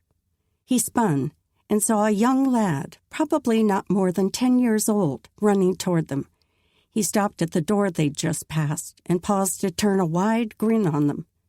"Papa's back. He and Monsieur Duluth found the 2 men who went out after Brielle. They're all safe." The lad opened the door and darted into the apartment before Evan or Leonard could respond. Leonard glanced at him. "Mind if we stop in and see them a minute? Duluth is my sister's husband. I'd like to make sure they're all right." Evan nodded. Of course. The man wasn't exactly asking his permission, but it was still nice he offered the consideration. They stepped through the doorway the lad had just entered, and Evan glanced around a large room, much like the Durands, though the fireplace was set on the opposite wall. These people must have cut chimneys up through the stone, so 2 dwellings shared the same chimney. A great deal of work had been put into this unique village. A half-dozen people were clustered around the fire here, too, and Leonard knelt beside one of them. He gave the man a good-natured clap on his back as he murmured words in French, but Evan wasn't close enough to make out what was said. After a few minutes, Leonard glanced back, as if he just realized he had a prisoner he was supposed to be watching. He motioned for Evan to sit. "Make yourself comfortable." A spot against the wall seemed the best place to stay out of the way. Evan settled there as more people entered through the rear door from the hall, an older man and woman, and 2 young boys, who looked as though they might be grandchildren. The volume of noise in the room rose as the adults greeted each other, and the boys moved to play with the first lad Evan had seen. It was fun to watch them interact, women doting on the 4 men who just returned, and the men plying them with questions. More people entered the room until the atmosphere was as festive and the crowd as thick as the feast had been. He kept himself tucked against the wall and seemed to be almost invisible to the others who milled about. At least they no longer seemed as curious about his presence as they'd been during the feast. Several conversations were happening near enough that Evan couldn't avoid overhearing. By the fire, Leonard was pulling the entire tale of their journey from his brother-in-law, and behind them stood 2 matrons who were rehashing Brielle's adventure, which they'd heard from Jeanette. Another conversation drifted to him, but at first he couldn't find the source. A deep male voice, one that rang with familiarity, but raised his hackles. A heartbeat passed before he saw the man, and recognition dawned. Gerald. He stood near a bed curtain tied back against the wall. Part of the drape was pulled just enough to conceal whoever Gerald was speaking to. The hidden man's voice drifted to Evan, and he strained to make out the French words. The partition muffled the sounds, but Brielle's name came through clearly. He worked to keep his interest from showing in his expression in case Gerald looked over and spotted him. Gerald's face was twisted in an angry mask, clear enough to see even in the dim light. "It's a shame she survived, the little vixen. When I sent the half-wit out, I figured I'd finally taken care of her for good this time. She thinks she's so powerful. just because her papa's the chief. She's not half the warrior I am." Gerald crossed his arms as the other man spoke again. Evan didn't breathe or move as he strained to catch the words, but the sound was too low and muffled to understand. Did Gerald have something to do with Marcellus going out in the blizzard? Whatever the unseen man said only heightened Gerald's ire. Deep lines creased the man's forehead, and his eyes narrowed. "Someone should have put an arrow through his chest the moment he stepped through the gate. Don't know why we've had to use our good hunters to watch over him. The men who've been sent out to hunt since he arrived are little more than boys. If I were in charge, I'd have taken care of him at the beginning. Matter of fact, this madness has gone on long enough. Think I'll do the job now." A tingle of apprehension slipped down Evan's spine. Was Gerald speaking of him? He was the one they were using good huntsmen to watch over. He agreed with the man that the use was wasteful, but their way to remedy the situation was as far apart as could be. Did Gerald plan to kill him? The other man was speaking, and the name Durand was the only word Evan could decipher. The lines across Gerald's brow smoothed, and the corners of his mouth curved up. "It's about time someone put her in her place. The wildcat she is, she would probably be a pleasure." His eyes hardened, losing all twinkle. "I know watching her suffer would make me happy. She's given me enough misery, becoming so high and mighty. It's high time the tables were turned." Evan dared a quick breath as fire raged through his veins. He couldn't risk moving, even his chest, in case the motion caught Gerald's attention. Was the man serious, or was this merely bluster? If only Evan could see who the cad was talking to. The fellow behind the curtain said something else, and Evan imprinted the cadence and tone in his mind. Gerald narrowed his eyes again as silence settled between them for a couple heartbeats. "Tonight, I'll put an end to that Englishman while the guard is sleeping. Then, when he wakes up and the ruckus starts, I'll grab the wench and have some fun." The other man spoke, his voice quicker than before, sounding worried, as well he should be, for what Gerald spoke of should be a hanging offense. He might lose his life over such an act, especially with the chief of the council being Brielle's father. And if he'd sent Marcellus out in a blizzard specifically to endanger her, even if Gerald were punished, what he was speaking of doing to Brielle could never be undone. The scars he would leave on her heart and body were too awful to imagine. Evan fought with everything in him to keep himself immobile. Gerald was crafty enough to deny saying such treasonous words, or to claim that Evan had misunderstood. Then the accusation would make him even more eager to take revenge on Evan and Brielle both. He had to be wise about this, had to find a way to stop the man for good. He couldn't risk Brielle's safety on the chance that the fiend was merely boasting. When Gerald spoke again, Evan pulled his focus back to decipher the words. "Think I'm ready to leave this place anyway. I've never been appreciated here. Chrissy was the only one, and she's gone. You want to come along? We could bring the wildcat with us and take turns with her. I bet she'll tame down pretty quickly." A new fury roared through him. Take Brielle away? Not for anything in the world. The man would have to kill Evan and every other fellow in this place before he could take her. And Brielle certainly had her own ways to refuse. Several people crossed the line of vision between him and Gerald. "I guess we better get back." Leonard's voice nearly made Evan jump as close as the man stood. Evan had been so caught up in Gerald's conversation he'd not seen Leonard come near. Evan nodded and pushed up to his feet, sneaking a glance in Gerald's direction as he did. 2 men had approached and were speaking to him, distracting him, hopefully. Evan pulled his focus away, so if the man saw him, maybe he wouldn't realize Evan had been close enough to overhear.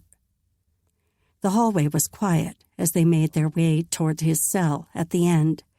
A good thing, for his mind was turning. Should he tell Leonard what he'd heard?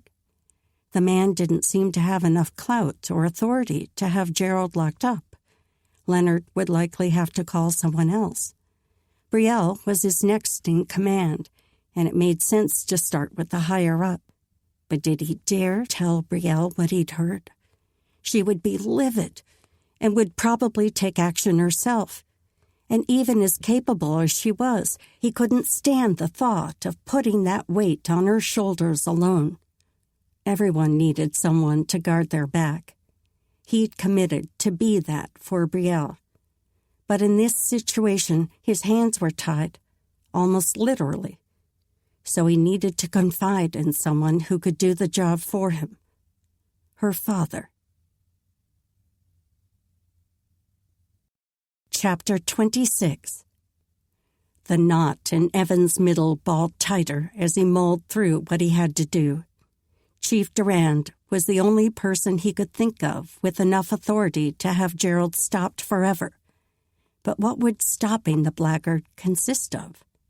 A hanging? Part of him felt like that was nothing less than the man deserved, if he really did plan to carry out his foul plans. The council would have some debate, and Brielle had earned a great deal of respect in the eyes of these people. Earned, not inherited, as Gerald had implied. He'd seen the way she protected and provided for even the least of these, often enduring hardship herself, as she'd done in her search for Marcellus. That was more than he'd seen Gerald do for another. On the other hand, Gerald had shown himself to be a lecherous snake, one who had to be stopped once and for all. Inside his holding room, Evan dropped down to sit on his fur as Leonard took his spot against the wall. Grit scraped against his eyelids from lack of sleep, but he had far too much to do to waste time with the luxury of rest. How could he speak with Brielle's father? He'd only seen the man a couple of times, right after his fisticuffs with Gerald, and again at the feast. That meant the fellow probably wouldn't just happen to stop by. Evan would have to ask for an audience. He slid a glance at Leonard, who'd taken up the arrow he'd been whittling. If Gerald stuck to the timing he'd said, Evan only had today to stop him. Should he ask Leonard to send for him? Or wait until Audrey came and ask her? He trusted her almost as much as he did Brielle, more than any of these other guards. But Audrey was probably busy tending those who'd returned from the storm. She hadn't brought their morning meal, but she likely wouldn't be able to come until at least midday. Even then, she might send it with someone else. He'd have to make his requests through Leonard. He straightened and turned to face the guard. The man looked up, his brows rising in question. Evan tried to force the emotion from his voice. "I need to speak with Chief Durand. How can I get an audience with him?" The man's brows dipped, and the confusion on his face seemed to hold a hint of suspicion. "He is busy. If you have something to ask, it's better we take it to Brielle." Evan's stomach turned at the thought. He should have expected the man to want to bring in Brielle, but he couldn't speak to her of this, not yet. Everything in him said her father was the one to bring it to first. He did his best to school his expression. Brielle's still recovering, and in truth, what I have to tell concerns her father most anyway. Let the man make of that what he would. Maybe his assumptions would induce him to find their chief post-haste. Leonard studied him, his hands no longer working the arrow. Evan kept his expression blank. For long moments, they sat like that. Did Leonard think he would get in trouble for going straight to the chief? Perhaps. Evan wasn't sure how strict their hierarchy was, but it seemed securely structured. Or maybe Leonard thought he'd be in trouble for stopping by his sister's home instead of coming directly back to this room. At last, the man tightened his jaw and pushed to his feet. "Can I trust you to stay here while I walk down the hall and send for him?" His tone had lost the congeniality from moments earlier, but at least he was getting Brielle's father. Evan nodded. "I won't move." Leonard left the door ajar, probably so he could hear if Evan shifted around, and his footsteps faded partway down the hall. He called someone, and a young voice answered. After a quick conversation in Italian, Leonard's footsteps sounded, coming back toward the room. He stepped inside and closed the door, barely sparing Evan a glance. "Jean-Jacques has gone to look for the chief. If he's not too busy, I'm sure he'll be along shortly." "Thank you." The man only grunted a response as he moved back to his wall. He didn't sit, just leaned against it with his arms crossed. Probably wanted to be ready when his chief arrived. Evan should be ready also. What all should he tell the man? Only what he'd overheard? Durand would probably want to know what existed between Evan and his daughter. He'd been watching closely enough when they were gathered around the fireplace. He must have seen something. So how much should Evan say about his feelings toward Brielle? And his mission? He'd wanted to tell her everything first, then make plans with her about when and how his purpose should be communicated to her father and the others. But if Durand pressed, should he tell him first? Perhaps revealing his intentions toward Brielle, and likely his mission in the process, was the right thing to do here. Coming clean would draw at least a little respect in the man's eyes. Either that, or he'd haul him out to the nearest tree and string him up beside Gerald so he didn't bring an army of miners to destroy their city. Lord, show me, Evan thought. He would have to follow the Lord's nudges as the conversation progressed.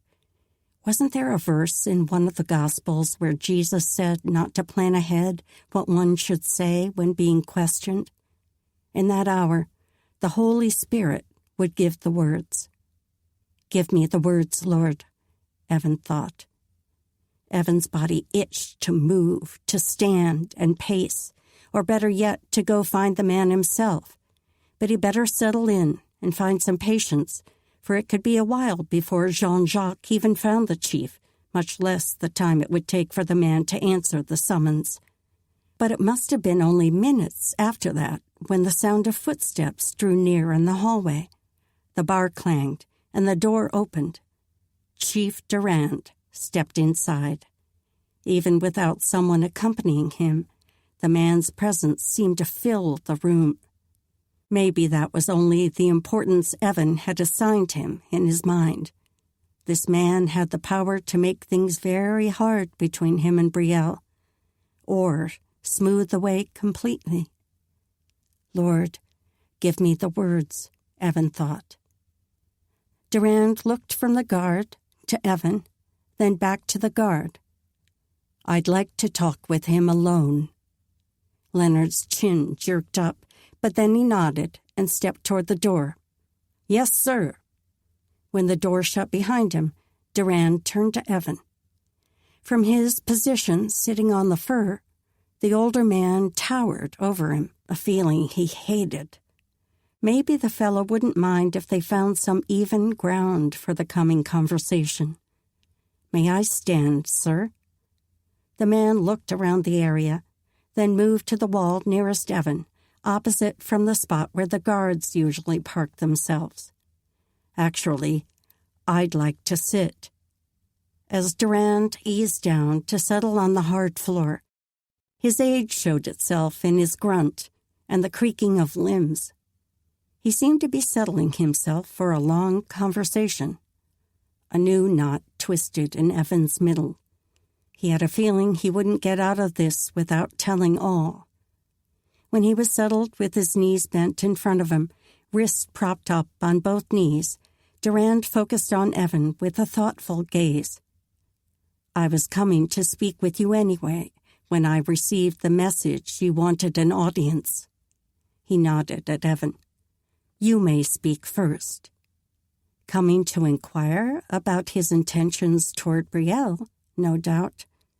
Evan pushed that thought away, lest it tie him up in tighter knots. For now, they had a more important threat to discuss. He leveled the man with a serious look.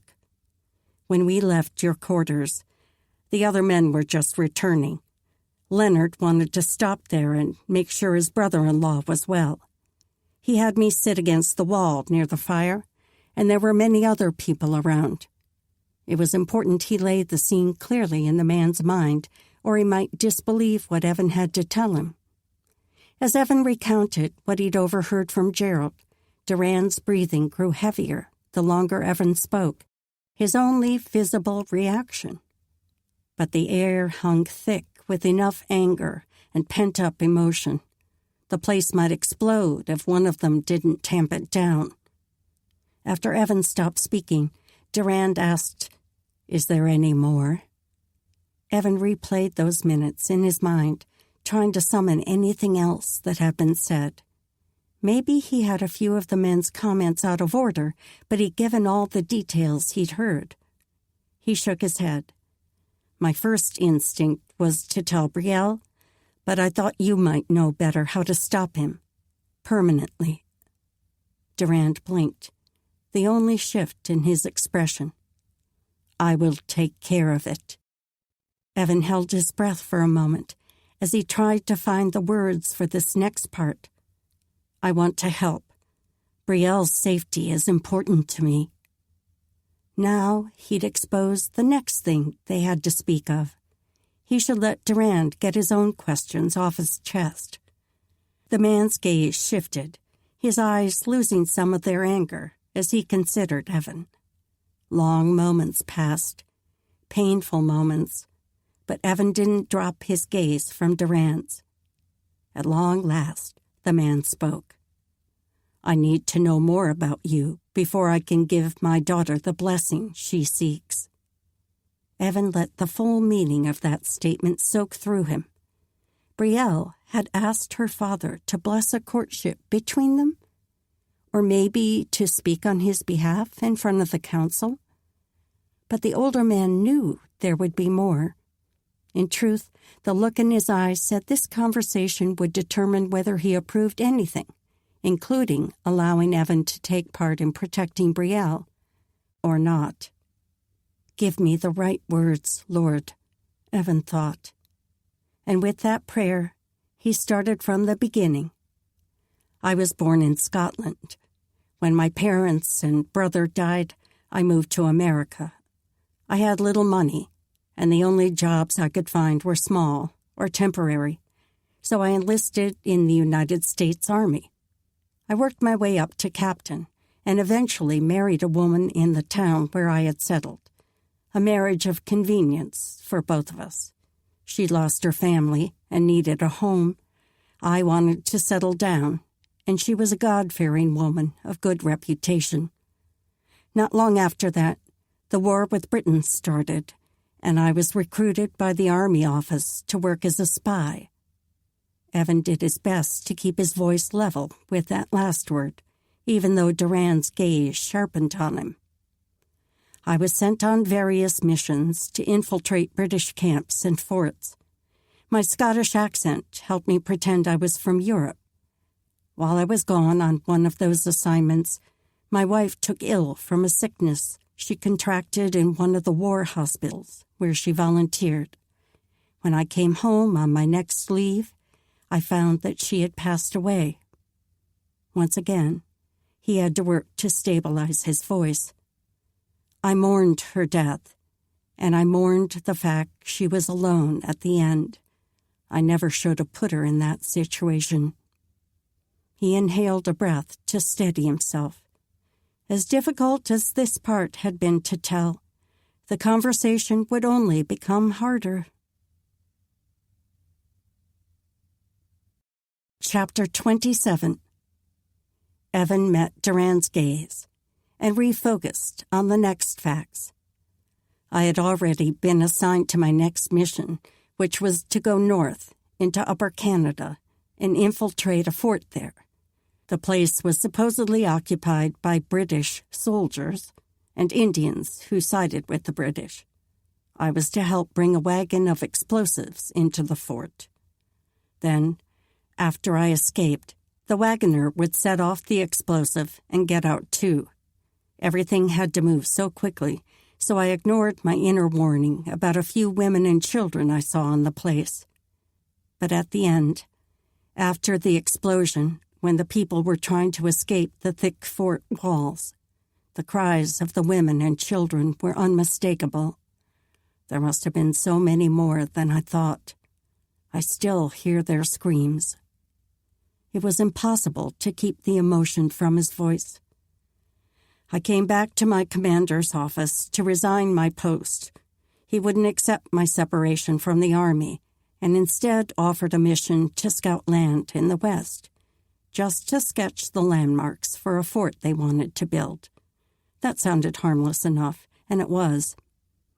After that journey was successful, he assigned me another mission to go northwest and search for a mineral they thought would be found in the icy mountains that weren't well known. Evan paused. I need to be candid with you, sir. I've been sworn to secrecy, so me telling you all this is direct disobedience to my orders. At Duran's answering nod, Evan continued. One early explorer who had returned from that land made notes about seeing a substance that was likely this mineral. Pitchblende is what it's called, and on its own it's perfectly harmless. But our chemists have learned it can be used to make a giant explosive compound, large enough to destroy an entire regiment in battle. None of our soldiers would need to die. A few blasts like that, and the British would know there was no way they could withstand. The war would end decisively, and America could keep its lands. Duran studied him, the look in his eyes showing his mind was spinning with the news, marking lines from one point to the next, comprehending the extent of Evan's mission. And have you found this pitchblende? Evan's throat closed up, making it hard to get out the words he had to. I believe I have. I think I located it in the walls of your large meeting room. After the feast, I snuck out and cut some out, enough to bring back to the Army's chemists. When they confirm it truly is the mineral they need, and that its explosive properties will create the blast they expect, they'll want to send miners to cut out as much of the mineral as they require. The man's expression didn't change much while Evan spoke, but his skin grew paler. A new fear slipped in. Was Duran's heart strong enough to bear up under the weight of this burden? Thank the Lord this was the extent of the bad news Evan had to impart. Well, unless Durand considered Evan's intentions toward his daughter ill tidings. And he might. Evan's mouth went dry as he worked for the right words. Your daughter is a special woman. I didn't know there was anyone out there like her. I haven't spoken to her of this, so I don't know for sure if she would consider me. And I know it's too soon to say what I feel for her is love, but it sure does feel that way. If Brielle will have me, I want to return to the States and resign my commission, for good, then come back here and make a life with her, with you all. There. He'd said everything. His thoughts and plans and intentions, and even his heart, laid bare. This man had the power to crush them all, to crush his very life. The strength seeped from his limbs as he watched the man's reaction. Duran still studied him, his thoughts impossible to decipher from his expression. When he spoke, the direction of his conversation didn't ease Evan's angst any. And what of the mineral your government needs? When you take the pieces back to them, what will they do? You say they'll send miners. Will they destroy our mountain? Our homes? Will they take our land and kill our people? What will be left in Laurent for you to make a life in? The man's voice held no anger, an admirable feat, for surely the thought of strangers tearing apart his home inspired at least a bit of fury. But his questions were spoken almost casually, as though he was asking what Evan planned to eat for his evening meal. He swallowed hard at the lump in his throat. I don't know. The army needs a great deal of the pitch blende, and quickly, so I suspect they would send 30 or 40 men. They would cut into the walls as far as necessary to gather what they need. They wouldn't take possession of your land, but I don't know how much they would have to cut away. I don't know what the condition of the homes would be in afterward. When the war is finished, my country may be willing to send people back to help rebuild your homes. A paltry offering, and he couldn't be sure of even that. He could only control his own actions. I'll do everything I can to help put things back together quickly. But one thing I can promise. I'll give my last breath to help bring Laurent back to its former glory. He tried to summon a bit of humor to lighten the weight of the topic. If there are any changes you've been wanting to make, this would be a good opportunity to carry them out. Perhaps we can incorporate more cook stoves or other modern inventions that might make your lives easier. The moment the words slipped out, he wanted to pull them back. He certainly wouldn't gain the man's favor by implying that changes were needed in his home or the village for which he was responsible. Durand sat for another long moment, his eyes glistening with a sadness impossible to miss. Evan tried to prepare himself for the worst. In truth, there was no good response the man could offer. Evan had asked for his daughter's hand, or at least the chance to ask Brielle. But just before that, he told the man he'd been tasked with a mission that would destroy their home and the village they'd invested lifetimes into building and protecting. It was a wonder the man hadn't slapped him in the face or called for a guard to prepare a noose for him. At last, Durand spoke, and Evan's lungs seized from the moment the man's mouth opened. If the council votes favorably toward you, then I give you leave to speak with Brielle as you requested. My daughter is wise. She'll make her own way, and I trust her judgment. But if they send you away, that is also my answer regarding my daughter. Was that a positive answer? At least the man hadn't spoken a vehement no. The tension in the air snaked around Evan's neck and squeezed as he waited for Durand's verdict on the other matter. My mind is split about how to respond to your other news. If this pitch blende truly has the ability to end a war and stop so much killing, as you say, how can we keep it to ourselves? I fear, however, the matter is not so easily solved. Is my people's comfort and safety worth allowing such destruction into our homes? And yet, if I say no, how are we to stop such a large nation from taking what they want anyway? As the man paused, the gap in his reasoning sprang to the forefront in Evan's mind. They need only kill Evan to stop America from learning that the pitch blende could be found in Laurent's walls. That would protect Laurent and keep its walls intact. Was he not considering this an option any longer?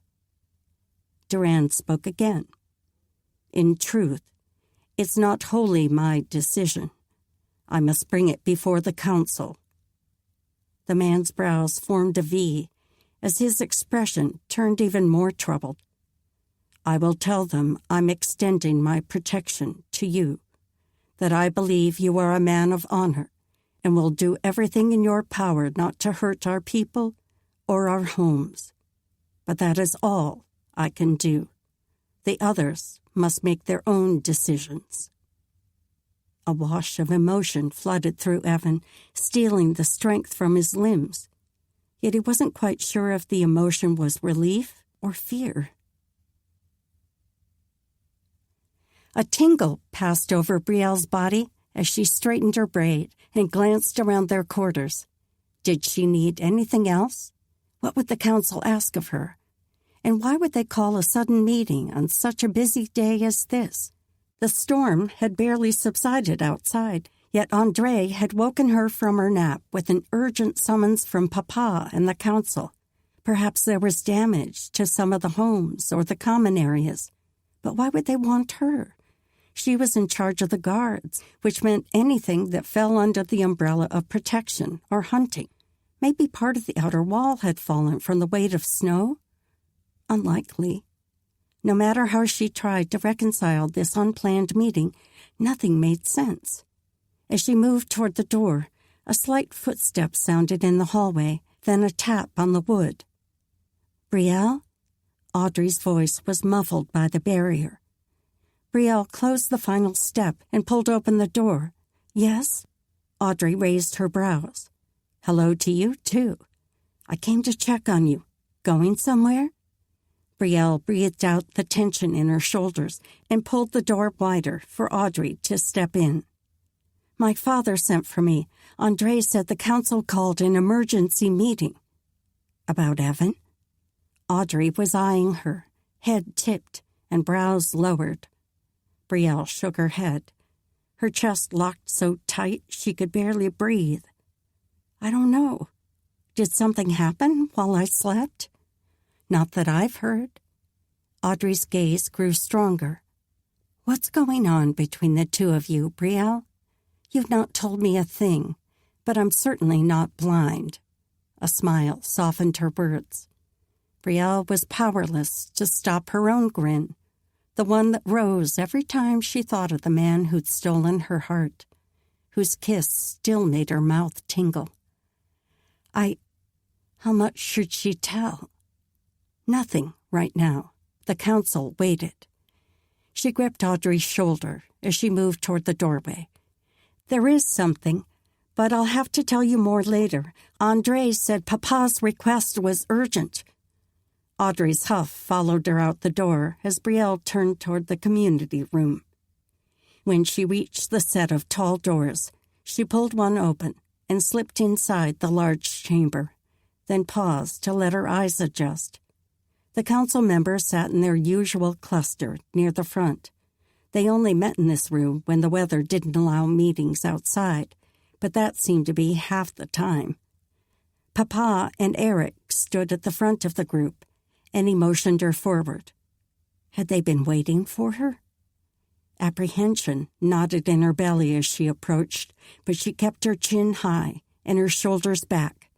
People didn't like to see worry in the one they looked to for protection. She stopped several paces away from her father and waited for him to speak. He leveled her with a serious look. "Brielle, a situation has been brought to our attention that must be dealt with quickly. It seems Marcellus's trek into the blizzard might have been intended for his harm and yours. There's also been a threat," his tiny paws made her chest tighten, "to your well-being, and on the life of Evan McManus."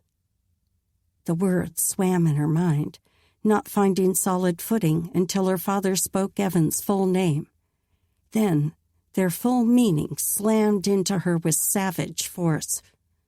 Questions spun, but she forced her mouth to stay shut. Her father would tell all if she gave him the chance. Gerald Arsenault was overheard telling another man that he plans to kill Evan tonight while his guard is sleeping. During the ensuing chaos, he stated he would kidnap you and take you away. He intends to assault you and alluded to killing you later. Father's voice tightened the more he spoke, though it was clear he was trying to keep his words steady. He was doing a better job than she would have managed in his place. Gerald clearly hadn't learned his lesson from his last punishment. The fiend! How could anyone in Laurent be so malicious? She'd not thought highly of the man, but how had she missed this rebellious streak, this vengeful nature? How long had his hatred been simmering? Memories flooded through her of his training and all the other times she'd worked with him. She'd been the one to test his skills when he joined on as one of the guards. Had she done something to incite his anger? Or was it merely the fact she was a woman, doing a role that typically belonged to a man? She had to push away that line of thought and focus on what should be done with the blackguard. Her father was speaking again, so she forced her attention on his words. Be dealt with swiftly. Today, before he carries out his plot or makes a change we don't anticipate. Do you agree? Or do you feel it's better to assume he'll carry out his intentions as they were overheard, and we should set a trap for him in the storage room tonight? Her mind swirled through both options. How likely was it Gerald would change his plans? Who overheard him speaking, and who was the other man he told this scheme to? Gerald tended to boast readily, but even he had to know such a plot would be swiftly stopped and punished. He was a fool to speak it to anyone. Who would he trust so much? Was there a man in Laurent who Gerald thought would keep that kind of secret? She mentally scanned the faces of each male in the village. A few she didn't know well, mostly the youngest men who had just come of age and hadn't yet sought positions as guards and hunters. But she couldn't think of a single person who would go along with such a plan. Evan is the one who overheard him. He and Leonard stopped in the Duluth residence when Leonard's brother returned. There were many people in the room, so Gerald must not have seen Evan sitting against the wall. Evan couldn't see the man Gerald was speaking to, but he heard all of what Gerald said. Father's gaze sharpened as he continued. I see no reason why Evan would lie about this. I had recently begun to question Gerald's character, even before he spoke such foul words about Audrey. I've long known he wanted to increase his standing among the guards, that he felt he should have been their leader instead of you. Had I thought his opinions were so strongly against Laurent and the safety of our people, I would have taken action before now. But I do believe Gerald is capable of carrying out what he spoke of. Father paused, but his lips parted as though he wanted to say something more. Of course, he frequently spouts bluster, so it's possible that's all he meant by this. But even so, the scripture states, out of the abundance of the heart, the mouth speaketh. We cannot allow such a man free rein in our village. He's already tainting others with his foul heart. Her heart had caught on Evan's name as her father spoke, but she didn't allow herself to linger there. She couldn't think about what Evan might have felt when he heard this plan. And though her mind understood why he hadn't brought the news to her, she'd been sleeping after all. She couldn't help but be hurt. Chapter 28. Brielle strained to refocus on the important details as she stood before her father and the council. They had to make a plan, but to do that, she must know all the people involved. Any thoughts on who the other man is? Evan said Gerald spoke French, but the second man was standing behind the bed curtain, and his voice was too muffled to understand. That makes me wonder if it might have been Hugo Lemaire. The lad's face sprang to mind, and she could hear his lazy drawl in her ear. She didn't think of Hugo as a man yet. He fell into the group of boys who had just reached the age of majority. His father had been killed in the same attack that took her mother, and his mama had kept to herself through the years. She performed her duties around the village, just like the other matrons, but Brielle hadn't had much interaction with her son. He did mumble when he spoke, and from her limited experience with the boy, his approach to life was as lazy as his manner of speech. He tended to take the easiest route to do the least required of him. Perhaps Gerald had fed the lad his poisonous opinions, and the young man had grabbed on to the attention. Without a strong male presence in his life to teach him the right ways, he might be easily swayed. She gave a slow nod. He is a possibility. We would need to question him, but it seems wise to take him and Gerald into custody at the same time. She scanned through the timeline of Gerald's plan once more. His words might only be boasts if he was speaking to Hugo, but if he chose to go through with his plans, he might easily decide to shift timelines.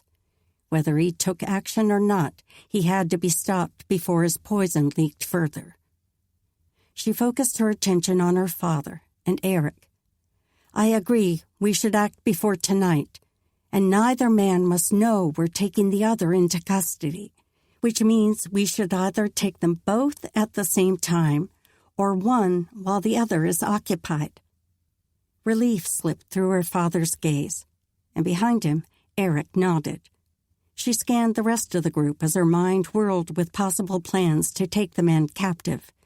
They needed to have everything lined up perfectly for any of them to succeed, and they had almost no time to make it happen.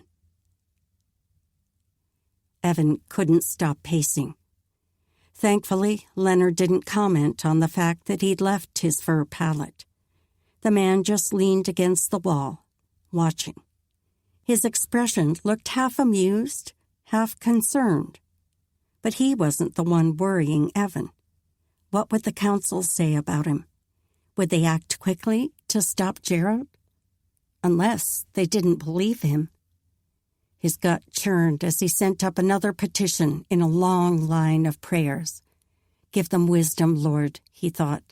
Give me wisdom. Help us take the right actions. The bar on the door clanged, and he spun to see who was entering. He'd not even heard footsteps in the hall. Brielle stepped inside, and from the stern expression on her face, she must know something. Her gaze met his. Then she swung her focus to Leonard. I must speak with you both. She pulled her hand from her side, and he nearly gasped at the sight of his musket, shot bag, and knives. She set them on the floor by the door, then motioned him and Leonard near as she closed the door behind her. Apprehension swelled his chest, tightening his breathing. Her father must have told her some of what they'd said. Only the part that concerned Gerald? Or also of his intention to speak to Brielle? Probably about his mission, too. A pain speared his midsection. He'd wanted to tell her those details himself. In truth, he'd wanted her to be the first to know everything, except maybe Gerald's plan. But it looked like the entire situation was out of his hands now. I give it to you, Lord, he thought. As much as he hated this helpless feeling, God could guide the situation so much better than he could. In a few short minutes, Brielle shared with Leonard the details of what Evan had overheard. Then she proceeded to tell them both of a plan that sounded riskier than he would have liked. In fact, Brielle seemed to be taking on the greatest risk herself. But she was including Evan as one of the helpers, and for that, a surge of anticipation washed through him. You can take your weapons. She motioned toward his gun and knives as she met his gaze. My father spoke to the council on your behalf, and they moved the vote up to today. Something flickered in her eyes, but it passed so quickly he couldn't decipher it. They voted to release you from guard, but ask you not to leave Laurent yet. He straightened. They'd moved up the vote? Maybe this had been a natural result of determining whether he was trustworthy enough for his report about Gerald to be believed, and the vote may have been necessary to free him to help capture Gerald, too. A wash of relief swept through him. Thank you, Lord, he thought. He'd not even known to worry while the vote was taking place. God had gone before and prepared the way for his freedom. Guide us now in this mission, Father, he thought. Leonard's voice drew him from his prayer. So you want me and Wesley to be waiting in the assembly room? Who will you send to summon Hugo? He didn't seem surprised by Evan's freedom, just focused on the job before them. Good man. Brielle nodded as she turned to Leonard. Andre can deliver the summons to him. People are accustomed to him taking messages for my father. He can say that all the men of age and hunting ability are being asked to come. That might even make him eager to be numbered among the men. Evan and I will station ourselves in the shadows of the cave to make sure he doesn't bolt before you and Wesley can tie him. Evan nodded agreement for his part of the plan. He didn't even know what this young ruffian looked like, but he'd learned quickly enough. It felt good to be numbered among Laurent's protectors. Within minutes, Leonard was off to gather his weapons and the man who would serve with him. Brielle motioned for Evan to follow her down the corridor. He grabbed his things by the door, then followed her out. They moved softly until they entered the chamber belonging to Brielle's family. Inside, Andre ran to meet them, full of questions for his elder sister. By the fire, Chief Durand and another man who looked familiar stopped their conversation to watch their entry. A glance around the room showed that Charlotte, Brielle's sister, was the only other person inside. Brielle motioned for her brother to be quiet. I have an important task for you. I need you to deliver a summons to Hugo Lemaire. Tell him it's very important. She relayed the message about the hunters gathering. Say it exactly like that. Do you understand? Andre tipped his head. Should I take that same message to Gerald? The lad must have heard his father speaking of what was happening. Hopefully no one else had overheard. Brielle speared her brother with her gaze. No, he is out on a hunt. Speak of this to no one else. Andre sobered. Oui. Brielle patted his shoulder. Quickly. As her brother sprinted from the room, Brielle moved into action, striding to a side wall and gathering up her bow and quiver full of arrows. Charlotte, I need you to use a bit of stealth and find Philip. Tell him to come to our chamber post-haste. Have him wait here until I return to explain what I need him for. He might be sleeping from his night shift, but tell him it's important. He hated standing like a sluggard while Brielle moved from one side of the apartment to the other, gathering weapons and giving instructions. But if he stepped forward, he'd only be in her way. Instead, he lifted his gaze to Chief Durand and met the man's eyes. Brielle's father gave a firm nod, which Evan could only hope meant all was in order and progressing as it should. Too bad he couldn't pull the fellow aside and ask how much Brielle knew. No matter. He'd asked Brielle that question when Gerald was safely locked away. Brielle had said he would need to be tried by the council to determine his fate. At last, Brielle spun and marched toward him and the doorway he was blocking. He reached for the handle and prepared to step aside, but didn't open the door yet. When she stopped beside him, he murmured, "Where do you plan for us to watch from?" He had no doubt she had places in mind. Better he know her intentions before they stepped out so he could be a help, not bumble loudly in the darkness. I'll blow out the torch across from our door. Then we can tuck inside each of these last two doorways. There will be enough darkness. Hugo shouldn't spot us unless we make noise. She was near enough. He could hear her exhale when she finished speaking, and his body longed to close the tiny gap between them and wrap his arm around her. But this wasn't the time, nor the audience, to take such an action in front of. Later, Lord willing. Brielle stepped into the hallway first, a good thing, for someone down the corridor greeted her. Audrey, from the sound of the voice, but he couldn't quite make out the words, muffled as they were, and probably in French. Brielle responded with a pleasantry also in French. Then a few seconds later, she opened the door wider and motioned him out.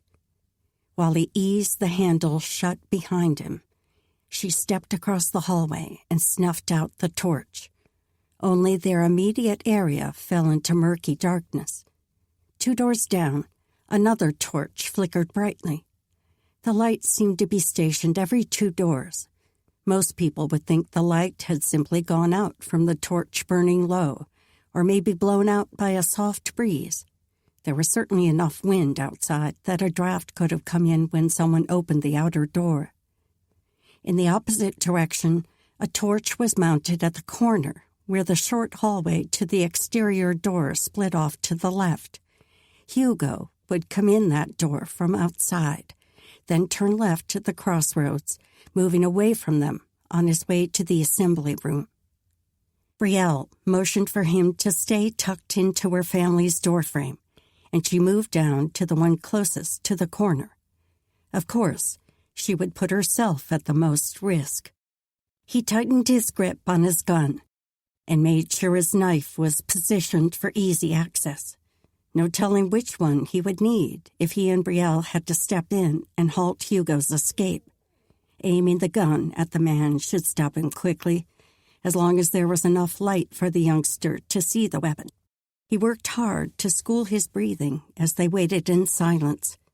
His heartbeat pounded in his ears, and he could only pray his breaths didn't sound as loud to anyone else as they did to him. For her part, Brielle was so silent he would have never known she was there. Only a few minutes passed before the scrape of wood and rush of wind signaled the outer door being opened. He froze, straining to hear every sound. A voice murmured from that direction, then a shuffling footstep echoed down the hall. As the sounds drew closer, he could make out 2 sets of footsteps. The shuffle might belong to Hugo, and the crisper tread sounded like Andre's. He flicked his gaze to the place where Brielle was hiding. He couldn't even make out her outline in the darkness. Had she realized her brother would accompany the man? Did she worry he would be caught in whatever ruckus ensued? Even with 4 armed guards, counting himself, they couldn't know for sure Andre would be safe. He gripped his gun tighter. He would have to make sure nothing happened, both for Andre's safety and for Brielle's. Soon enough, 2 figures came into view. For about 2 seconds, he could see both outlines before they turned the opposite corner and faded into darkness again. Hugo was only a head taller than 12-year-old Andre, and not much stouter. Surely the barely grown man couldn't put up much of a fight.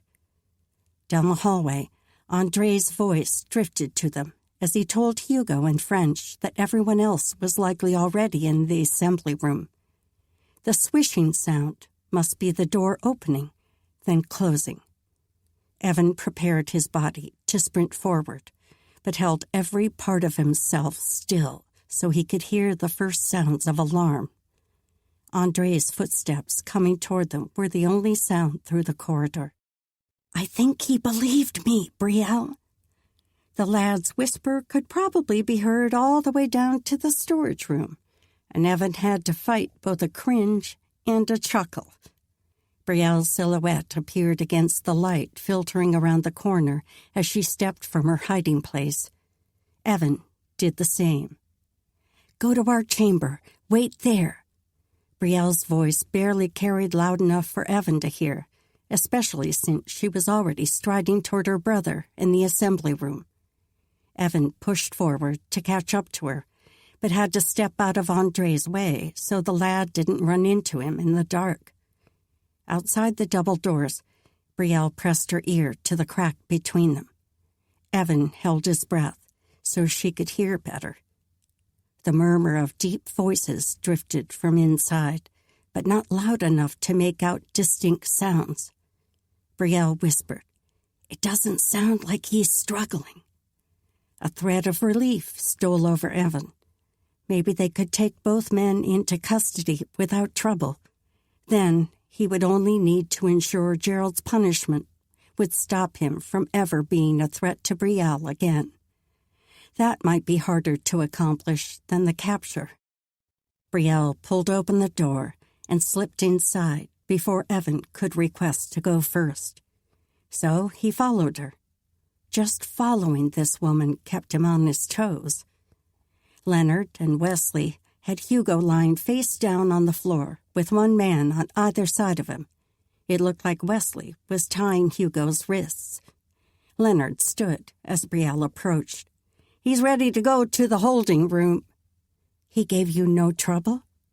Brielle spoke English, but in a low voice.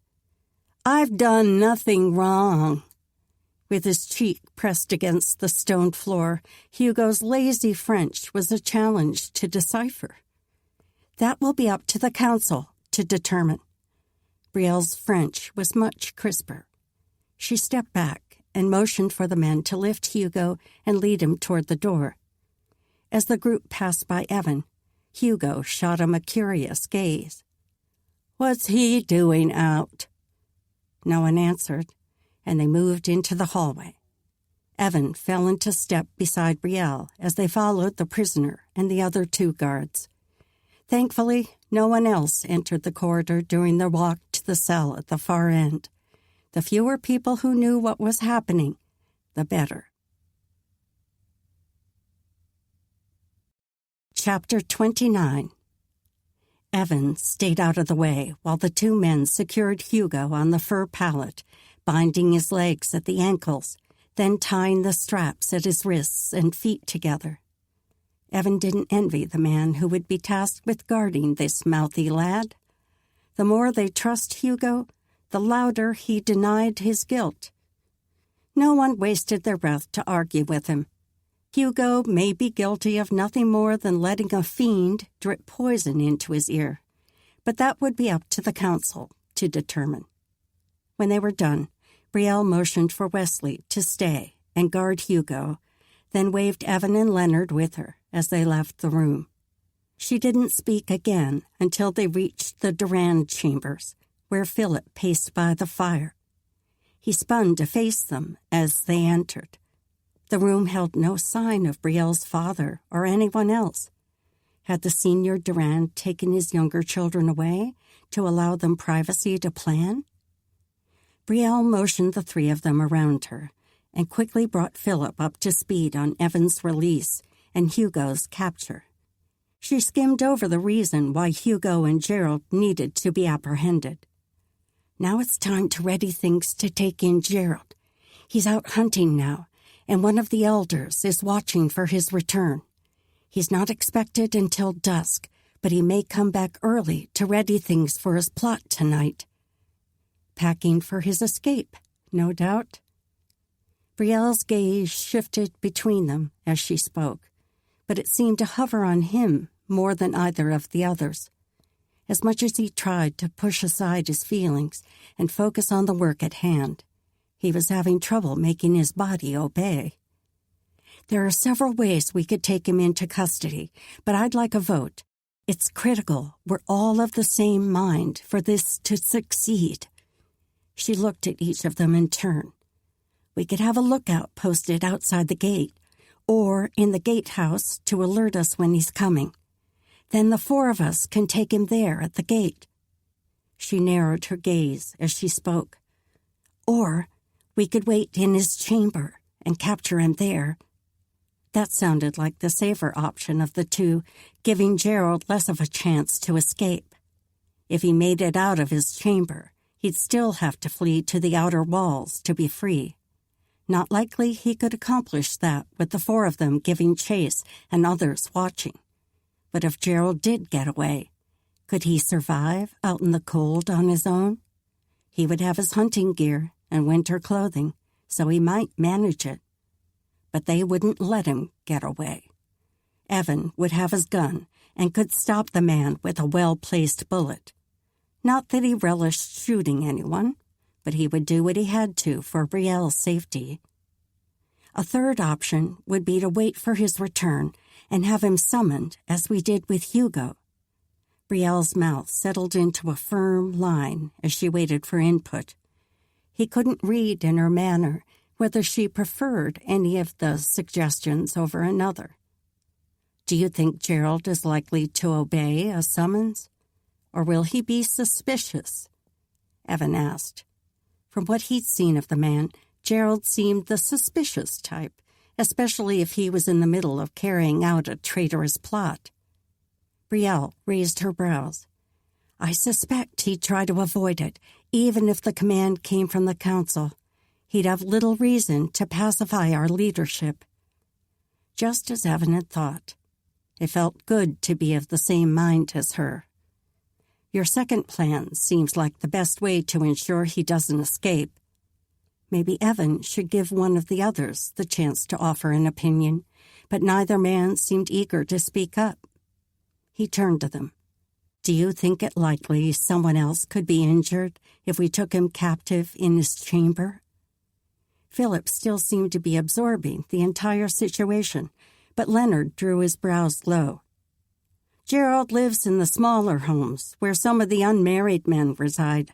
I doubt any of them would get in the way. There's a slight chance he would try to sway some of them to help him. I can't imagine any would, once they saw he was resisting arrest. Most people see through Gerald's bluster. Evan nodded. Leonard spoke like he knew the young men, possibly better than Brielle, which made sense. So there's a good chance of success with that plan? Leonard's nod came slowly. That seems the best approach to me. Brielle turned to Philip. What say you?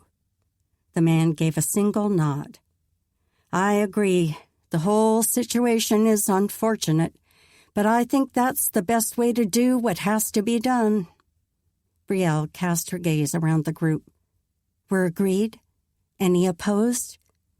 After receiving an affirming nod from each of them, Brielle laid out the specifics that she must have already plotted in her mind. He couldn't help but admire her leadership skills. No wonder these men submitted to her authority so well. She gave each person a voice, even when she probably had already planned every detail. Her methods had likely been successful in the past, or they wouldn't agree as easily as they did now. When they discussed everything Evan could imagine needing to know, Brielle stood and moved to the door, then peered through a slot. Dusk will be on us soon. We should take our places. Brielle was glad she'd assigned Evan to wait with her inside Gerald's apartment. A few quiet moments to talk were certainly in order. Yet they couldn't do more than whisper, for they had to make sure Gerald didn't hear anything until he entered the room. Philip was hidden outside, and Leonard in the chamber next door, where he could watch for Gerald through a crack in that room's door, then signaled the man's approach. It would be up to her and Evan to capture Gerald while surprise still gave them the upper hand. Philip and Leonard would come behind as reinforcements if needed. She glanced at Evan, who stood on the other side of the entry door. He met her gaze, his eyes searching. The room was too dim to see if he found what he was looking for on her face. She wanted to ask why he hadn't come to her when he first overheard Gerald's plot. But such a question shouldn't be whispered across the space of the doorway. She needed the full volume of her voice to make her feelings clear on the topic. She wanted to see the truth in his eyes.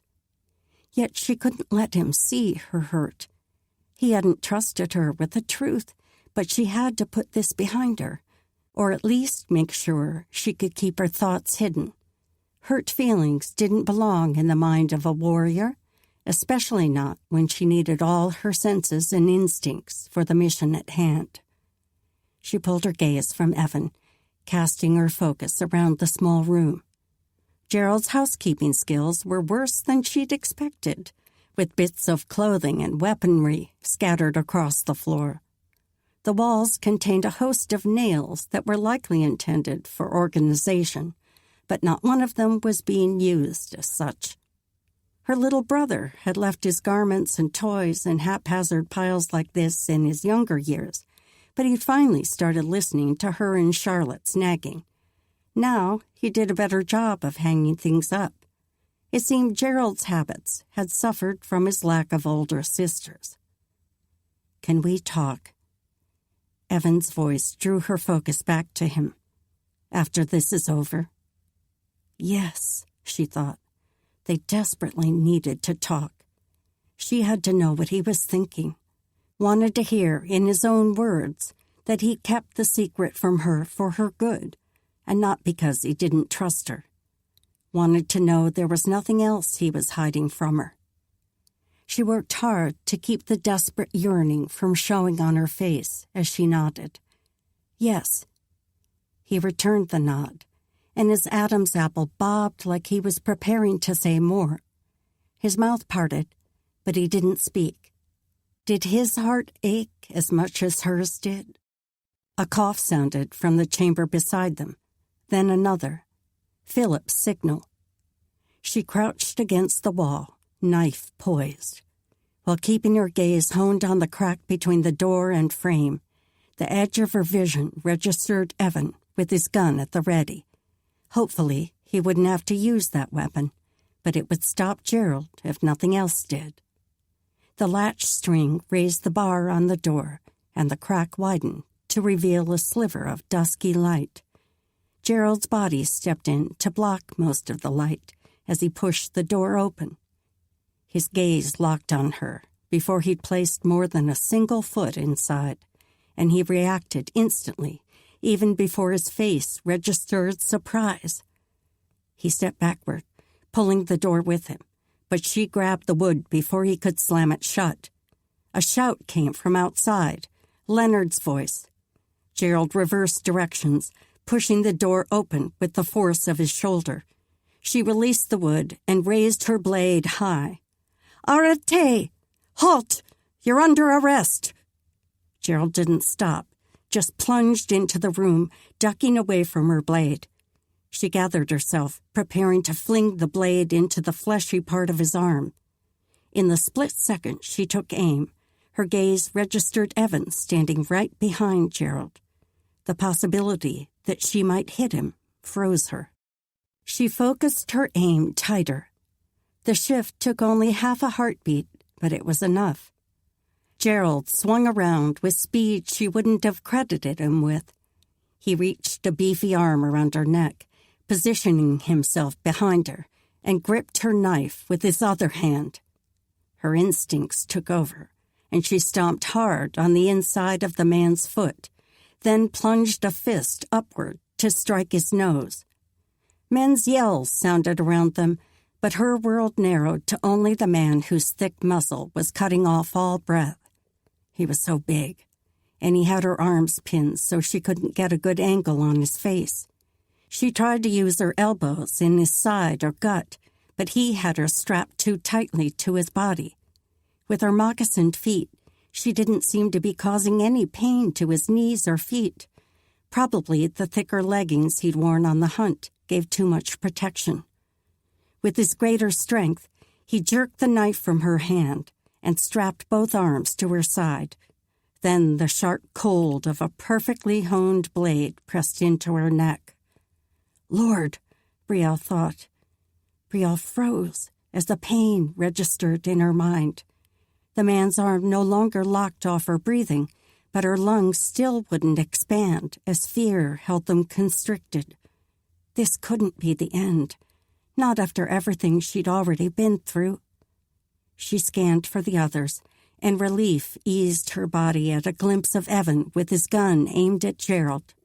The dark hole of the barrel peered at her too, but she didn't let herself linger in the fear. Evan's aim was likely good enough that he could hit Gerald instead of her at such close range. Through the open doorway, Philip and Leonard stood frozen. Philip with his knife raised, and Leonard's hatchet poised to strike.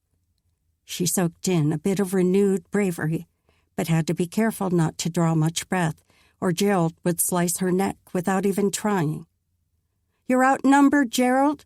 Let me go. There's no use fighting more." His humorless chuckle vibrated through her back, and his breath burned her ear. "But I have captured the queen, and that makes me greater than all of you." "The pompous cad. Slice my neck open if you want, but these three will still arrest you, and you'll hang for sure then." "For killing the chief's daughter? Of that you're right. But I have a feeling these men would do almost anything to save your pretty little head. And the rest of you." His thumb caressed a line down her side, pressing parts no man had touched. The motion probably wasn't visible to any of the others, but she had to work hard to hold in a shudder. "The only way to save your life is to let her go." Evan's voice rang strong. "You think I'm a fool? You're the fool, you foreigner. There's not a doubt in my mind that her papa will string me up now that I've taken arms against Laurent's favorite." Another huff of hot air blew across her ear, and the pressure at her neck tightened, burning the skin there. A drip of something slid down her neck, itching as it went. She had to bite her lip to keep from jerking with the sensation. "The only way I'll go free is if the three of you escort me to the gate yourselves. And I'll be taking the wench with me to make sure you don't follow after me. If you're lucky, I'll let her go in a day or two." She caught the flare of Evan's eyes, but with her attention distracted by the increasing pain at her throat, she couldn't tell if it was fear or anger that drew his reaction. "Don't worry about me," she thought. She tried to send Evan the message with her eyes, but his attention was split also, shifting between the knife at her neck and a spot above her head. Gerald's face, no doubt. She had to get away. If Evan did something foolish in an effort to save her, they might lose Gerald completely. Or worse, someone else could be hurt. "You all stay put while I get a few things. Then we'll be off." Gerald tugged her backward, clamping even tighter around her chest as he hauled her back a step with him. "Don't even think of moving." The knife pulled away from her neck as he reached for something behind him. She tried to suck in a deep breath, but the solid band around her chest wouldn't allow much air to pass. Before she could form a plan to use this reprieve for escape, Gerald had grabbed whatever he needed and pressed the knife against her neck again. The man could move far quicker than she'd ever thought his bulk could muster. This time, the knife blade pressed farther to her left, even closer to an important artery. Her neck would look like a cutting board once they were through this. If she made it through. Chapter 30. Gerald twisted Brielle to the side as he bent to pick up something from the ground, the knife once more leaving her throat for only the space of 2 breaths. If he did that again, she had to be ready to act. She worked to keep her body from stiffening, both so he wouldn't suspect she was devising a plan, and also so he didn't press the knife any harder into her neck. He stepped backward once more, dragging her with him, and Brielle prepared to make her move. "Help me, Lord," she thought. This time, Gerald didn't pull the knife away to use that hand. Instead, he twisted Brielle down so she was suspended an arm's length above the floor. Then he used the fingers on the hand wrapping her middle to reach for the item he needed. Although his beefy arm still pressed against her belly, the looser hold of his hand let her pull her right arm free. With the new freedom, she grabbed his wrist, holding the knife at her throat, and pulled her right foot up to kick as close to his groin as she could manage. But Gerald bent down. Her sudden actions threw him off balance, knocking him backward. His arm tightened around her chest, but this time she had her right hand free and a firm grip on his wrist, holding the knife. He landed on his back, and the strength in his right arm tried to force the knife to her neck again. But she had desperation on her side, and the burning reminder of the damage that blade had already done. She braced hard against his wrist, barely keeping the blade away from her. She wouldn't be able to hold off his greater strength much longer. Yet what he possessed in muscle, she could match in agility. With a hard thrust, she twisted her body within his hold so her front was facing him. Then she tucked her head low to duck out of the path of the knife. As she twisted, she lost her hold on his knife arm, and her left arm was pinned between their two bodies. But she still had her right arm free, and she was powered by a growing hatred for this man as she stared into his malicious gaze. Suddenly, a body appeared from her left. A knife blade flashed, and the evil on Gerald's face twisted into pain as a hand plunged the blade into the man's shoulder. His arm around her loosened, and she scrambled backward, crawling on her hands and knees until she was free of him. Evan stood over the fiend, and Leonard charged in the moment she cleared out. "Philip, get my gun." With one hand holding Gerald down, Evan reached out to accept the weapon. Philip scrambled for the musket, then handed it to Evan. "Philip, you take my spot while I step back and aim this bullet at him. Then you and Leonard flip him over and tie him up." Evan's breaths were coming hard, and his hands shook a little as he exchanged places with Philip and pointed the gun at their prisoner. For her part, Brielle was shaking too. She needed to stand up and be helpful, but had to grab the door handle to pull herself up to standing. Good thing the men were too occupied to see her unsteady legs. She inhaled a deep, settling breath.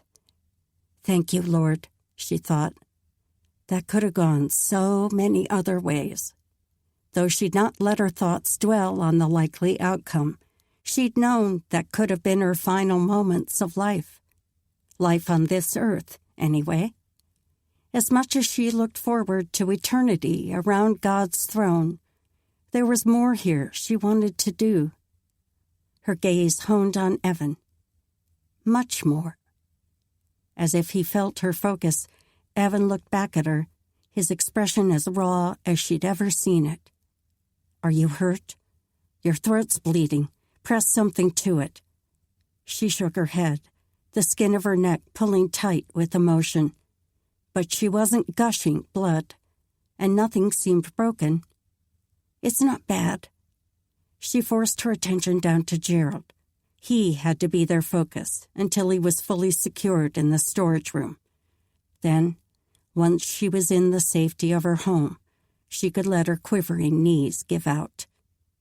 Her gaze slid back to Evan, who'd also returned his focus to Gerald. How good it would feel to be wrapped in his strong arms when she finally succumbed to this weakness. She should abhor a thought like that. Shouldn't want anyone to see her so fragile, especially not this man she loved, the man she wanted so desperately to think well of her. But even if he only loved her half as much as she did him, she needed to let him see every part of her, even the vulnerable parts. Somehow, she didn't think Evan would think less of her for the weakness. Evan's arms ached as he followed Gerald and the guards down the long corridor. Philip gripped the man's arm, while Leonard and Brielle walked a few steps behind them, weapons poised in case the man made a sudden move. His own arms didn't strain from the weight of the gun in his hands, but from the intense desire to wrap them around Brielle, to touch her, and feel for himself she was unharmed. The image of her in that fiend's hold, the knife blade pressed to her neck, blood oozing down her smooth skin. He couldn't clear it from his mind. He'd known the moment the look in her eyes changed that she was planning to resist. She'd found a course of action she thought would free her. Everything inside him had wanted to scream for her to stop, not do anything that might force the man's hand, literally, and cause him to slice the blade deeper into her throat. All Evan had been able to do was pray, just like the last time Brielle's life had been in danger from the blizzard. In both situations, God had given him the sacred task to pray for the woman he loved. The effectual, fervent prayer of a righteous man availeth much. And God had granted her safety both times. Only the Almighty could have knocked Gerald backward and loosened his hold enough for Brielle to twist in the man's arms. The distraction had been enough. With Brielle's head lowered, Gerald's full shoulder had been exposed. Evan hadn't wasted a heartbeat, dropping his gun, raising his knife, and plunging the blade into the man's flesh. It wasn't a mortal wound, but Gerald would be tender in that spot for weeks. And now they'd finished, accomplished their mission. Once Gerald was safely tied in the cell, anyway. All praise, glory, and honor to you, Father, Evan thought. At last, they had Gerald secured in the cell, on the opposite side of the room from Hugo. The young lad was shooting foul looks at Gerald, clearly disabused of any hero worship, or even a kind thought. Philip and Leonard offered to stay with Wesley to watch the two prisoners. Perhaps Evan should have volunteered also, but Brielle was his priority now, both for his own peace of mind and hopefully to be of help to her. And maybe, once all the reports had been given to her father and the council, the two of them could find a quiet place to talk. When he and Brielle entered her home, Brielle's family waited with Audrey and her father, Martin. Audrey gasped at the blood streaked across Brielle's neck, but Brielle motioned her away. "I'm not hurt. Just need water to wash it off." Charlotte offered Brielle one of the seats by the fire, and Evan stood near the outskirts of the gathering as the woman he loved relayed the events for her father and the others. Thankfully, Audrey found a bowl of water and a cloth and used them to clean Brielle's neck while she talked.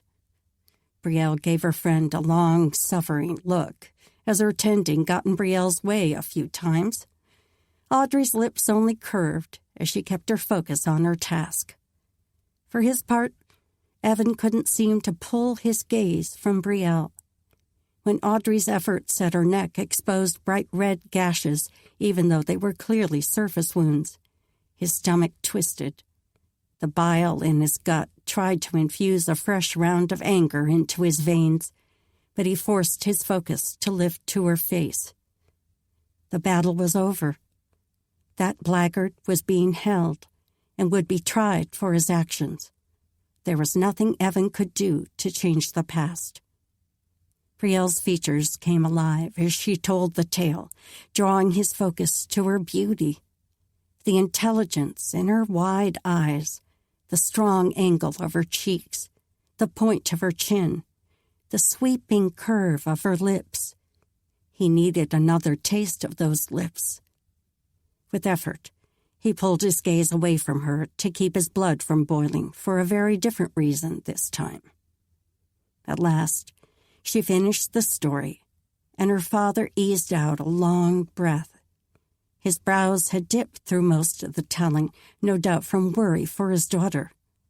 Though the man may be responsible for leading Laurent and trusted his daughter's ability for the protection of their community, he couldn't be immune to worry for his own child.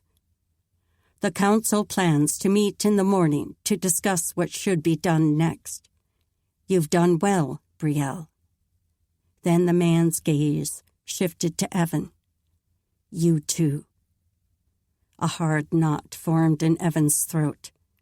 Something in the man's gaze felt fatherly, a look he'd not seen in many years. He'd almost forgotten what it was like for a man to look at him with pride in his eyes. Thank you, sir. The words choked as he forced them out. Durant's gaze hovered on him a moment longer, then shifted to Brielle, then back to Evan.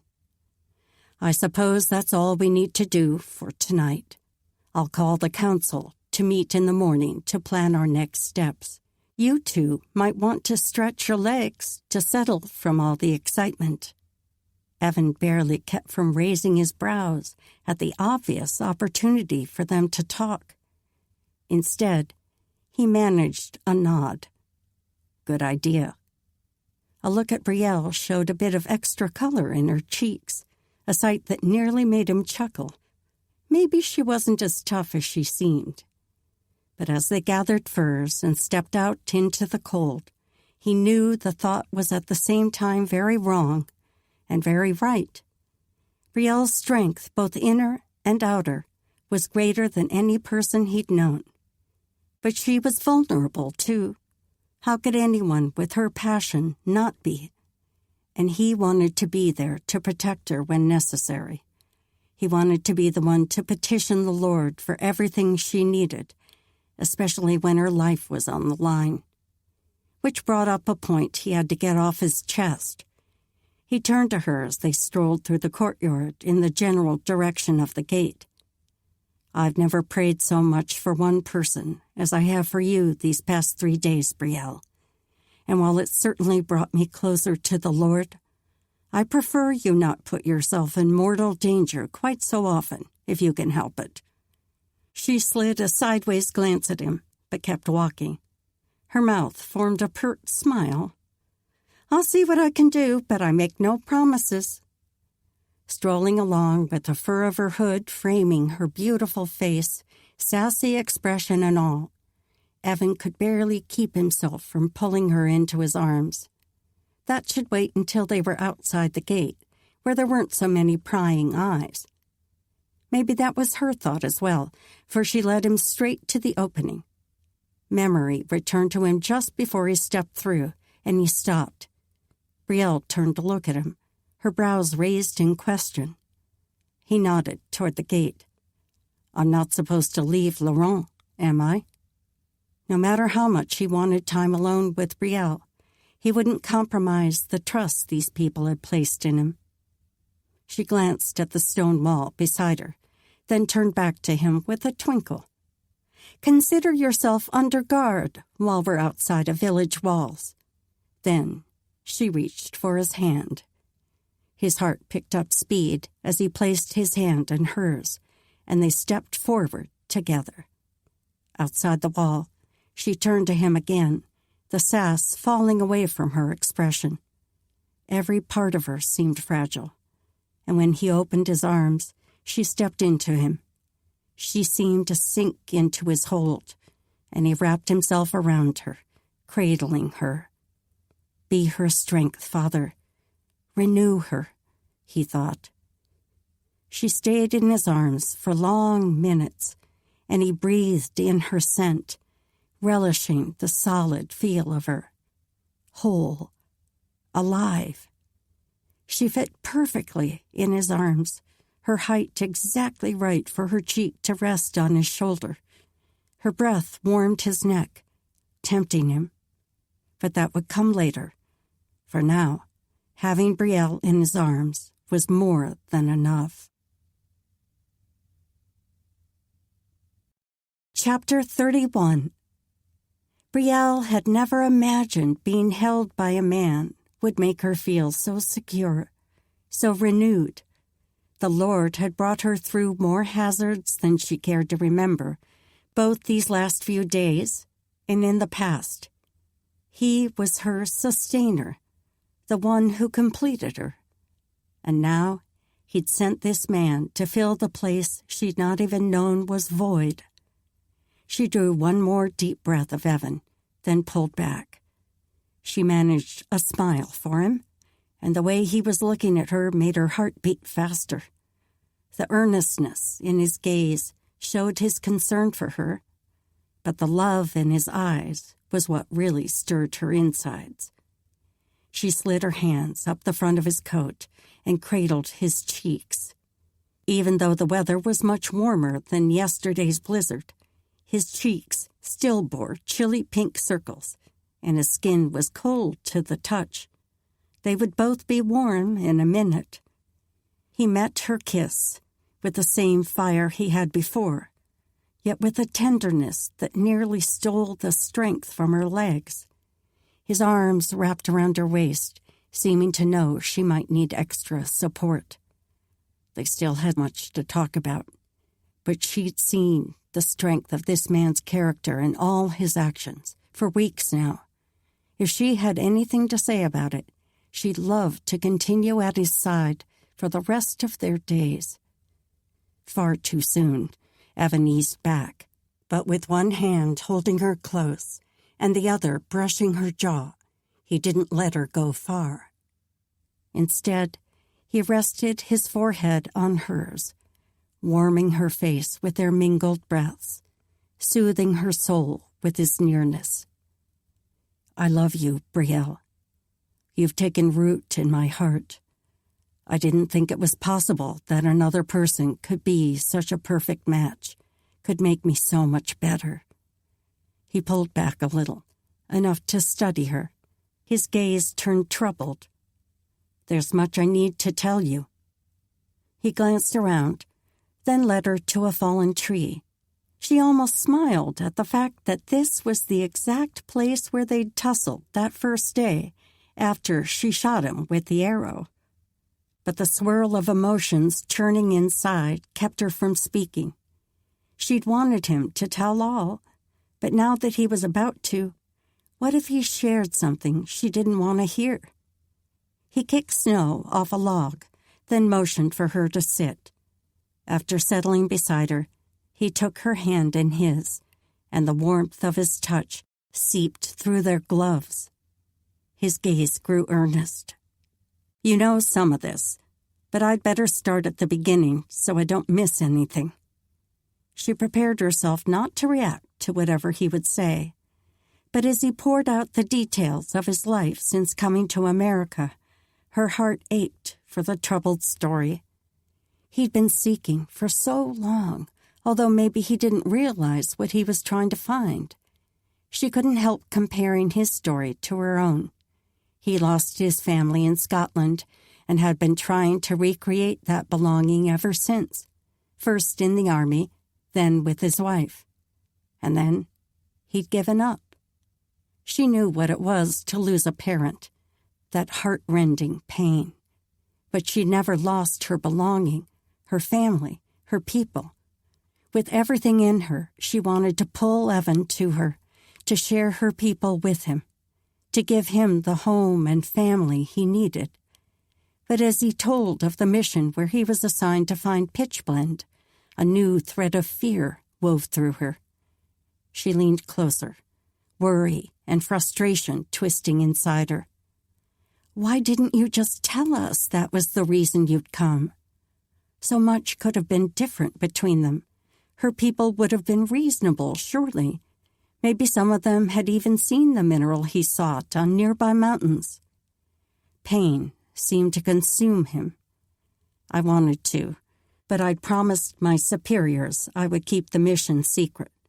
They didn't want the British to learn of it.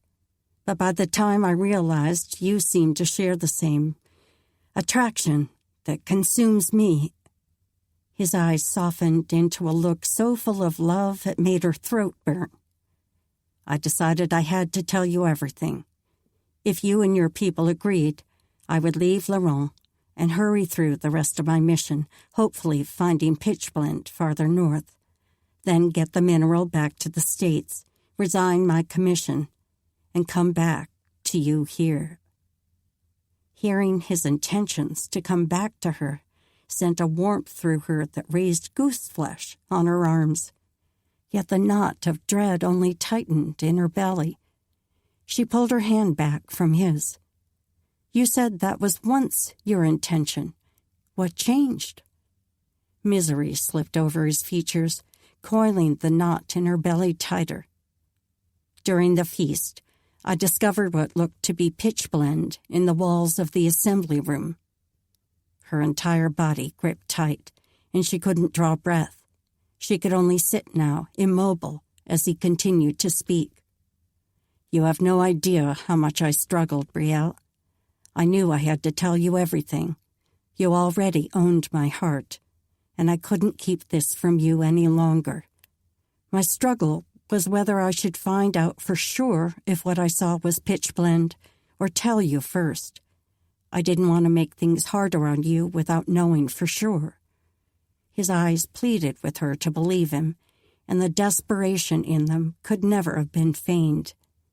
She'd believed in her heart she could trust him, but knowing and actually doing were a world apart, especially when he'd been so secretive.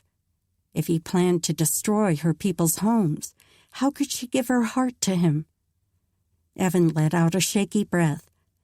I decided it was better not to worry you without knowing for certain. So that night, while Philip was sleeping, I sneaked down to the assembly room and cut samples of the rock from the wall. She jerked her gaze to his face. He'd deceived her?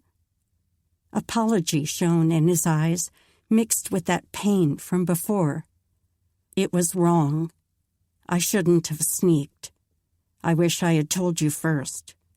I can't tell you how many times that choice has haunted me, especially since the next morning was when you went out in the blizzard to find Marcellus.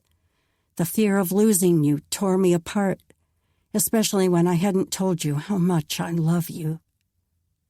Confusion churned inside her. Part of her wanted to jump to her feet, to step away from him until she knew for sure what he planned. But just as she trained herself not to react in front of the council, to wait and learn all the details before responding, she held herself still now. I hated that the last thing I'd done was an act that broke the trust you'd placed in me. His voice cracked, and the sheen in his eyes illuminated the red lacing them. I'm sorry, Brielle. Can you forgive me? I won't ever lie to you again, not for any reason. It's so... His voice cracked again, but he continued, even as his words wobbled. Important that you trust me. He pressed his free hand to his chest as though it hurt as much as hers did. Her own heart ached with the emotion swirling. Could she accept his apology? Had he really told everything now? She stood and walked a few steps away to give herself space to think. If they were to move forward, they would both have to commit to full truth. They would have to focus on rebuilding trust. She spun to face him, working for the right words. He slowly stood, watching her, looking as if he were trying to decide what she wanted from him. She met his gaze. What did you find about the rock in the assembly room? His face turned grim. It is pitchblende. Her chest tightened. They were facing the worst then. She lifted her chin and braced herself for him to continue his story. What next? What happened after you found the mineral? When I learned you were out in the blizzard, I did everything I could to be allowed to go look for you. Audrey had said he was worried, but she'd not heard details. In truth, there'd not been much time to talk between her return and learning of Gerald's plot. Evan nodded. Audrey brought 2 men from the council for me to plead my case to. One was the taller man who'd come with your father the first time Gerald and I brawled. Eric? Eric was responsible for maintaining the law book, and he tended to follow rules and edicts to the letter. He would not be likely to change a command the council had issued. I guess he wouldn't be swayed. She bit back a smile. He usually can't be. Evan's gaze grew earnest. God showed me that my role in helping you was prayer. I spent the night interceding on your behalf, and Marcellus's, then for your father and uncle and the other men who went out. Again his gaze shimmered, and the emotion in his words softened her fears a little. If he was focused on seeking God's will, on obeying him even when it was hard, maybe she could trust his actions. God answered those prayers. Emotion caught in his voice. He eased out a long breath as he worked to gather himself. Then a slight chuckle slipped out, and he shook his head as if he couldn't believe how the story was about to turn. I was determined to tell you everything as soon as you came to my cell. But when Leonard and I were on our way back to that room, we stopped for him to see his brother-in-law, who had just returned from looking for you. That was where I overheard Gerald's plan. His shoulders sagged, and his chin dipped, so he had to look at her through his upper lashes. Again, I didn't know what to do. I was afraid if I told you what I'd heard, you would try to handle Gerald yourself, without help. He straightened and leaned in with that same earnestness as before. I'd sworn to myself I would be your protector, Brielle. You're so strong and brave and capable, but everyone needs someone standing at their back, showing up the vulnerable parts. I want to be that person for you. I want to support you and be there when you need me. The burn of tears stung her eyes, and it was all she could do to press the moisture back. How could he understand her better than she understood herself? The picture he painted called to her. He inhaled a deep breath. So I turned to the only other man I could trust with your safety, your father. He eased out a breath, finally finished speaking. After all, she knew the rest. Her mind spun as she thought through everything he'd said. She refocused on him as he studied her. He seemed to be waiting for her to speak. She took a deep breath and worked to sort through her churning thoughts. It hurt that you didn't come to me first about Gerald, but I understand now why you didn't. I need you to trust me, though, just like I want to trust you. She swallowed as she prepared for the next part. Was she really going to say this? She had to, for both of them. I love you too, Evan. Even though saying that scares me, I want you to know you can tell me anything and not fear my reaction. I suppose that means the opposite has to be true as well, which is why I need to ask what you plan to do next. She held her breath as she waited. Evan's brows still furrowed, his expression a mixture of earnestness and tenderness. He took a step toward her, then stopped. The selfish part of me still wants to do the same thing. Go find another mountain that contains pitchblende, then take some back and sign off on my mission, resign from the army, and return to you, if you'll have me. Her breath caught at the words. Would she have him? Could she trust him? She pressed her eyes shut. Lord, is this right? Is this your will? She thought. The angst in her spirit eased, and a peace settled over her, almost like the Lord's arms wrapping around her in a hug. She breathed in the sweet scent of his presence, then opened her eyes. A haze clouded her vision, but in the midst of it stood the man whose presence made her heart leap. He stood a few steps away, hands by his sides, fingers spread as though open to her. The look on his face caught her breath, his expression so vulnerable, his eyes revealing hope and love. She took a step forward, then another. When her feet brought her within arm's reach, she stopped. No more secrets? He shook his head. No secrets. Ask me anything. A new swarm of emotions welled inside her. This time love overrode everything else. If they could both commit to truth and seek the Lord's guidance for each step of their path, this love between them could grow into something wonderful. She took the final step forward, and he wrapped his arms around her, cradling her tight against him. She breathed in the rich scent of him, breathed in the love surrounding her. If only she could sit and soak in his love for hours. But they needed to make a plan. His country needed him. With her cheek still pressed to his shoulder, she asked a question that no longer scared her like before. What would happen if you told your superiors about the pitchblende in our caves? His arms tensed, and his voice grew tighter. They would send miners and scientists. They'll need a great deal of the mineral. My guess is they would destroy the comfortable homes you've developed. But when the war is won, I'll request they send people back to help rebuild. I don't know if they will or not, but I promised your father that no matter what, I would work as long as I had to in order to return Laurent to its former glory." His words sent a sliver of shock through her, and she straightened, pulling away far enough to look in his face. "My father? You spoke of this to him?" Evan nodded, his eyes pleading for forgiveness. "I told him everything when I shared Gerald's plan. I knew he wouldn't believe me unless I gave all the details." Relief slid through her. Now she didn't have to be the one to break the hard news. "I also asked for his permission to speak to you of my love."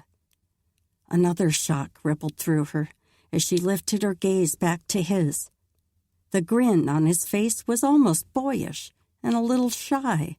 She couldn't help a smile herself. "You're full of surprises." From the light dancing in his eyes, Papa's response must have been encouraging. A surge of warmth for her father slid through her. "Don't you want to know what he said?" She pressed her lips together to rein in her smile. "I hope he said to ask me yourself. God blessed me with a good mind and sound judgment, and he expects me to use them." A chuckle slipped out from the man she loved. Those were almost exactly his words. She nodded. "My father's a wise man." She paused for effect before adding, "I expect the same from the man I marry." Evan's gaze slid over her, his eyes darkening to a delicious look that warmed her blood. "I'll do my very best, my lady warrior." Then he leaned close and captured her mouth with his. This man she'd never thought she'd find. This love she'd never dared hope for. Both were better than she'd ever imagined possible. Chapter 32. Evan sent a final glance around the small living quarters to make sure he was leaving the place in decent order. Brielle's Uncle Carter had been kind to share his chambers during Evan's first night as a free man in Laurent. It wouldn't have been proper for him to stay with Brielle's immediate family. Uncle Carter seemed amiable, much more than when Evan had first seen the man after Brielle returned from the blizzard. Perhaps the events since then, or maybe a word from Chief Durand, had softened his concerns about Evan. Even with his friendliness now, the man still didn't seem to require many words. They'd spent most of the evening in Brielle's home. Then Evan and Uncle Carter had followed the dim hallway, weaving their way through the metal shop to Carter's small room in the back. When morning light filtered through the window to awaken Evan, the man had already left for the council's meeting. As Evan walked through the metal workshop now, he took the opportunity to see the place in better lighting. An assortment of metal pieces hung around the room, most with intricate scrollwork and leaf patterns. Even serving ladles and pots contained Durand's signature marks. The man created nothing commonplace, only the exquisite. Evan couldn't help but grin as that line of thought progressed. Durand had achieved the same level of perfection in his oldest daughter. A work area against one wall caught Evan's eye, and he stepped nearer. The sketch he'd made of the cook stove lay on a small table, and large metal panels leaned against the wall. These must be the side panels for the unit. The man had made excellent progress, and his notes on Evan's simple sketch showed a level of detail that shouldn't surprise him by now. A few of the scribbled comments mentioned ornamentations he planned in certain spots. No wonder Brielle was so talented and had achieved so much in her field. Being raised by such an equally talented father must have taught her the work ethic and passion to pursue her dreams with excellence. The sound of a footstep in the hallway grabbed Evan's focus, and he spun that direction as André pushed the door open. The lad paused to suck in a breath and flashed a wide grin. "The council just finished meeting. Papa said you should come hear the news." Though a bit of apprehension knotted Evan's stomach, Andre's grin was too infectious not to return. He strode toward the lad. "Lead the way."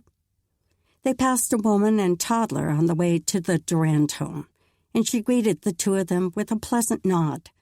No hint of suspicion or fear in her eyes.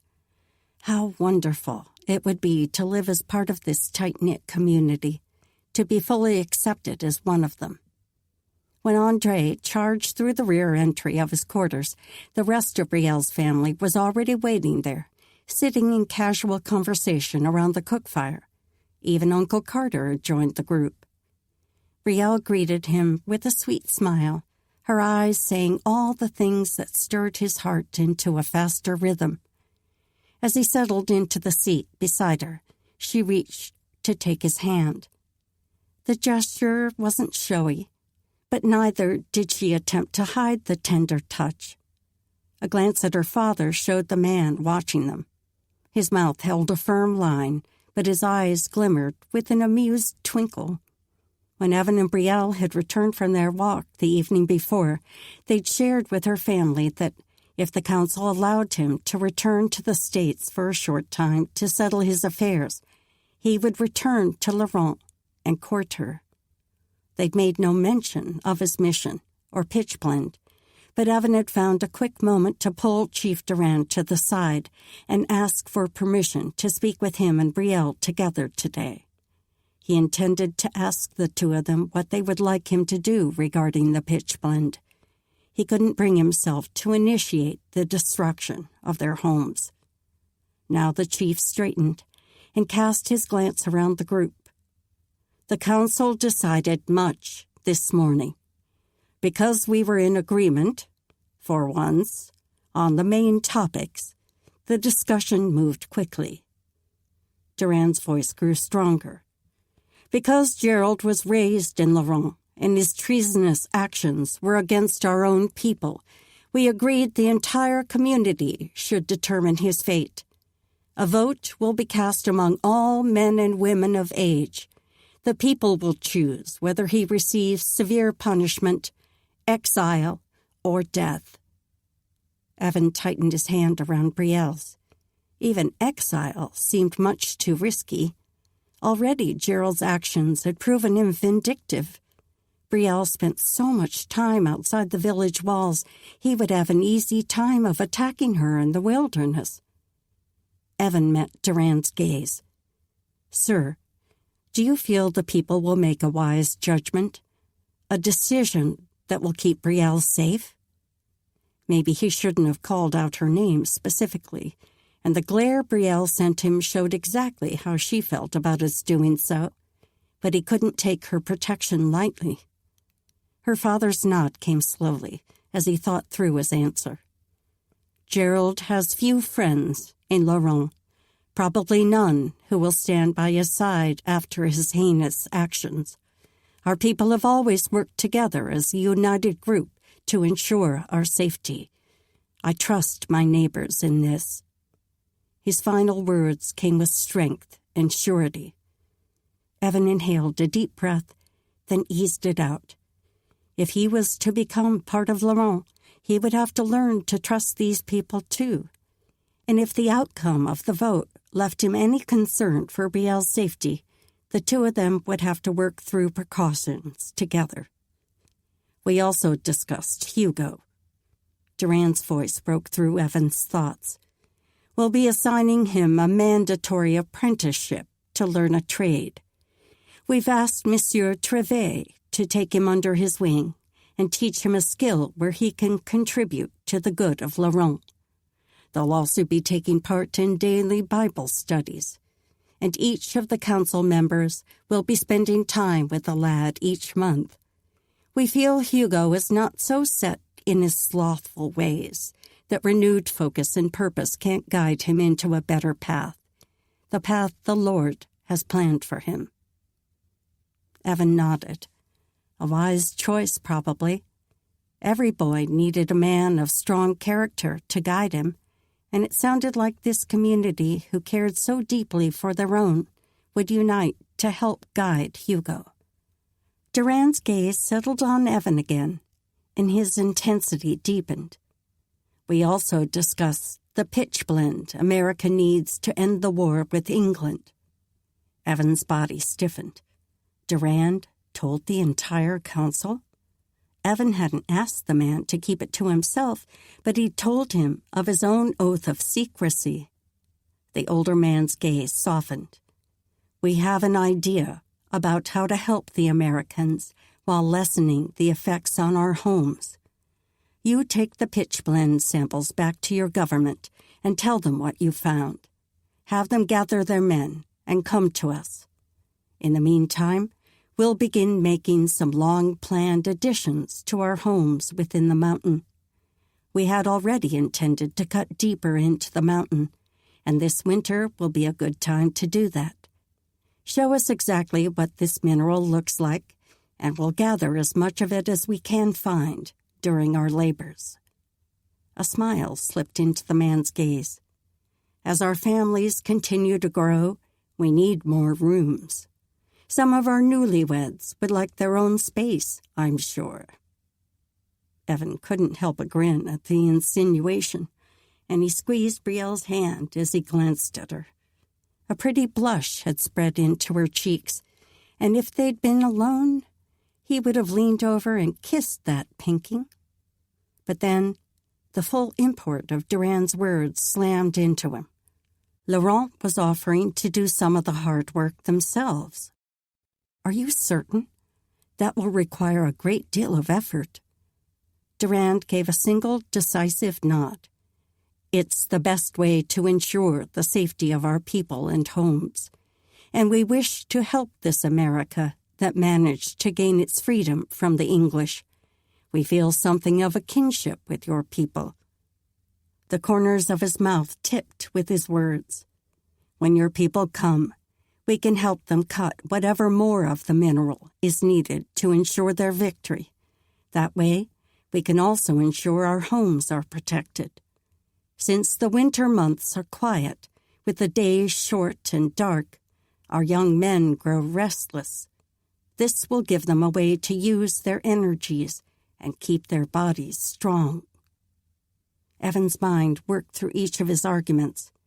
He'd never imagined Laurent would have a plan to ensure the safety of their village while yet helping him accomplish his mission.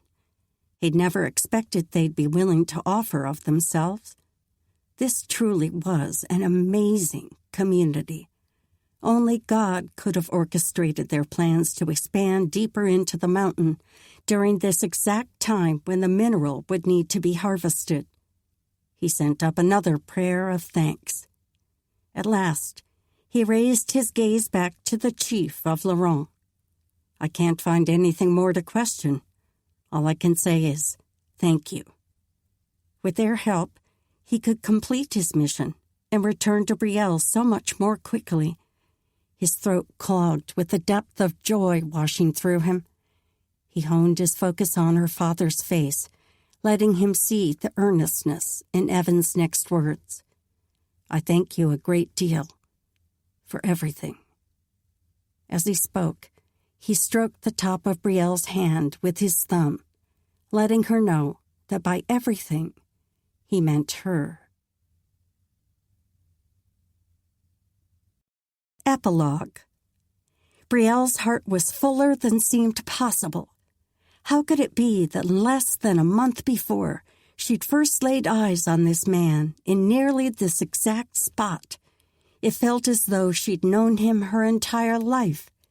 She was a different person now, better for knowing him and his love, stronger standing beside him, with his strength shoring up her weak places.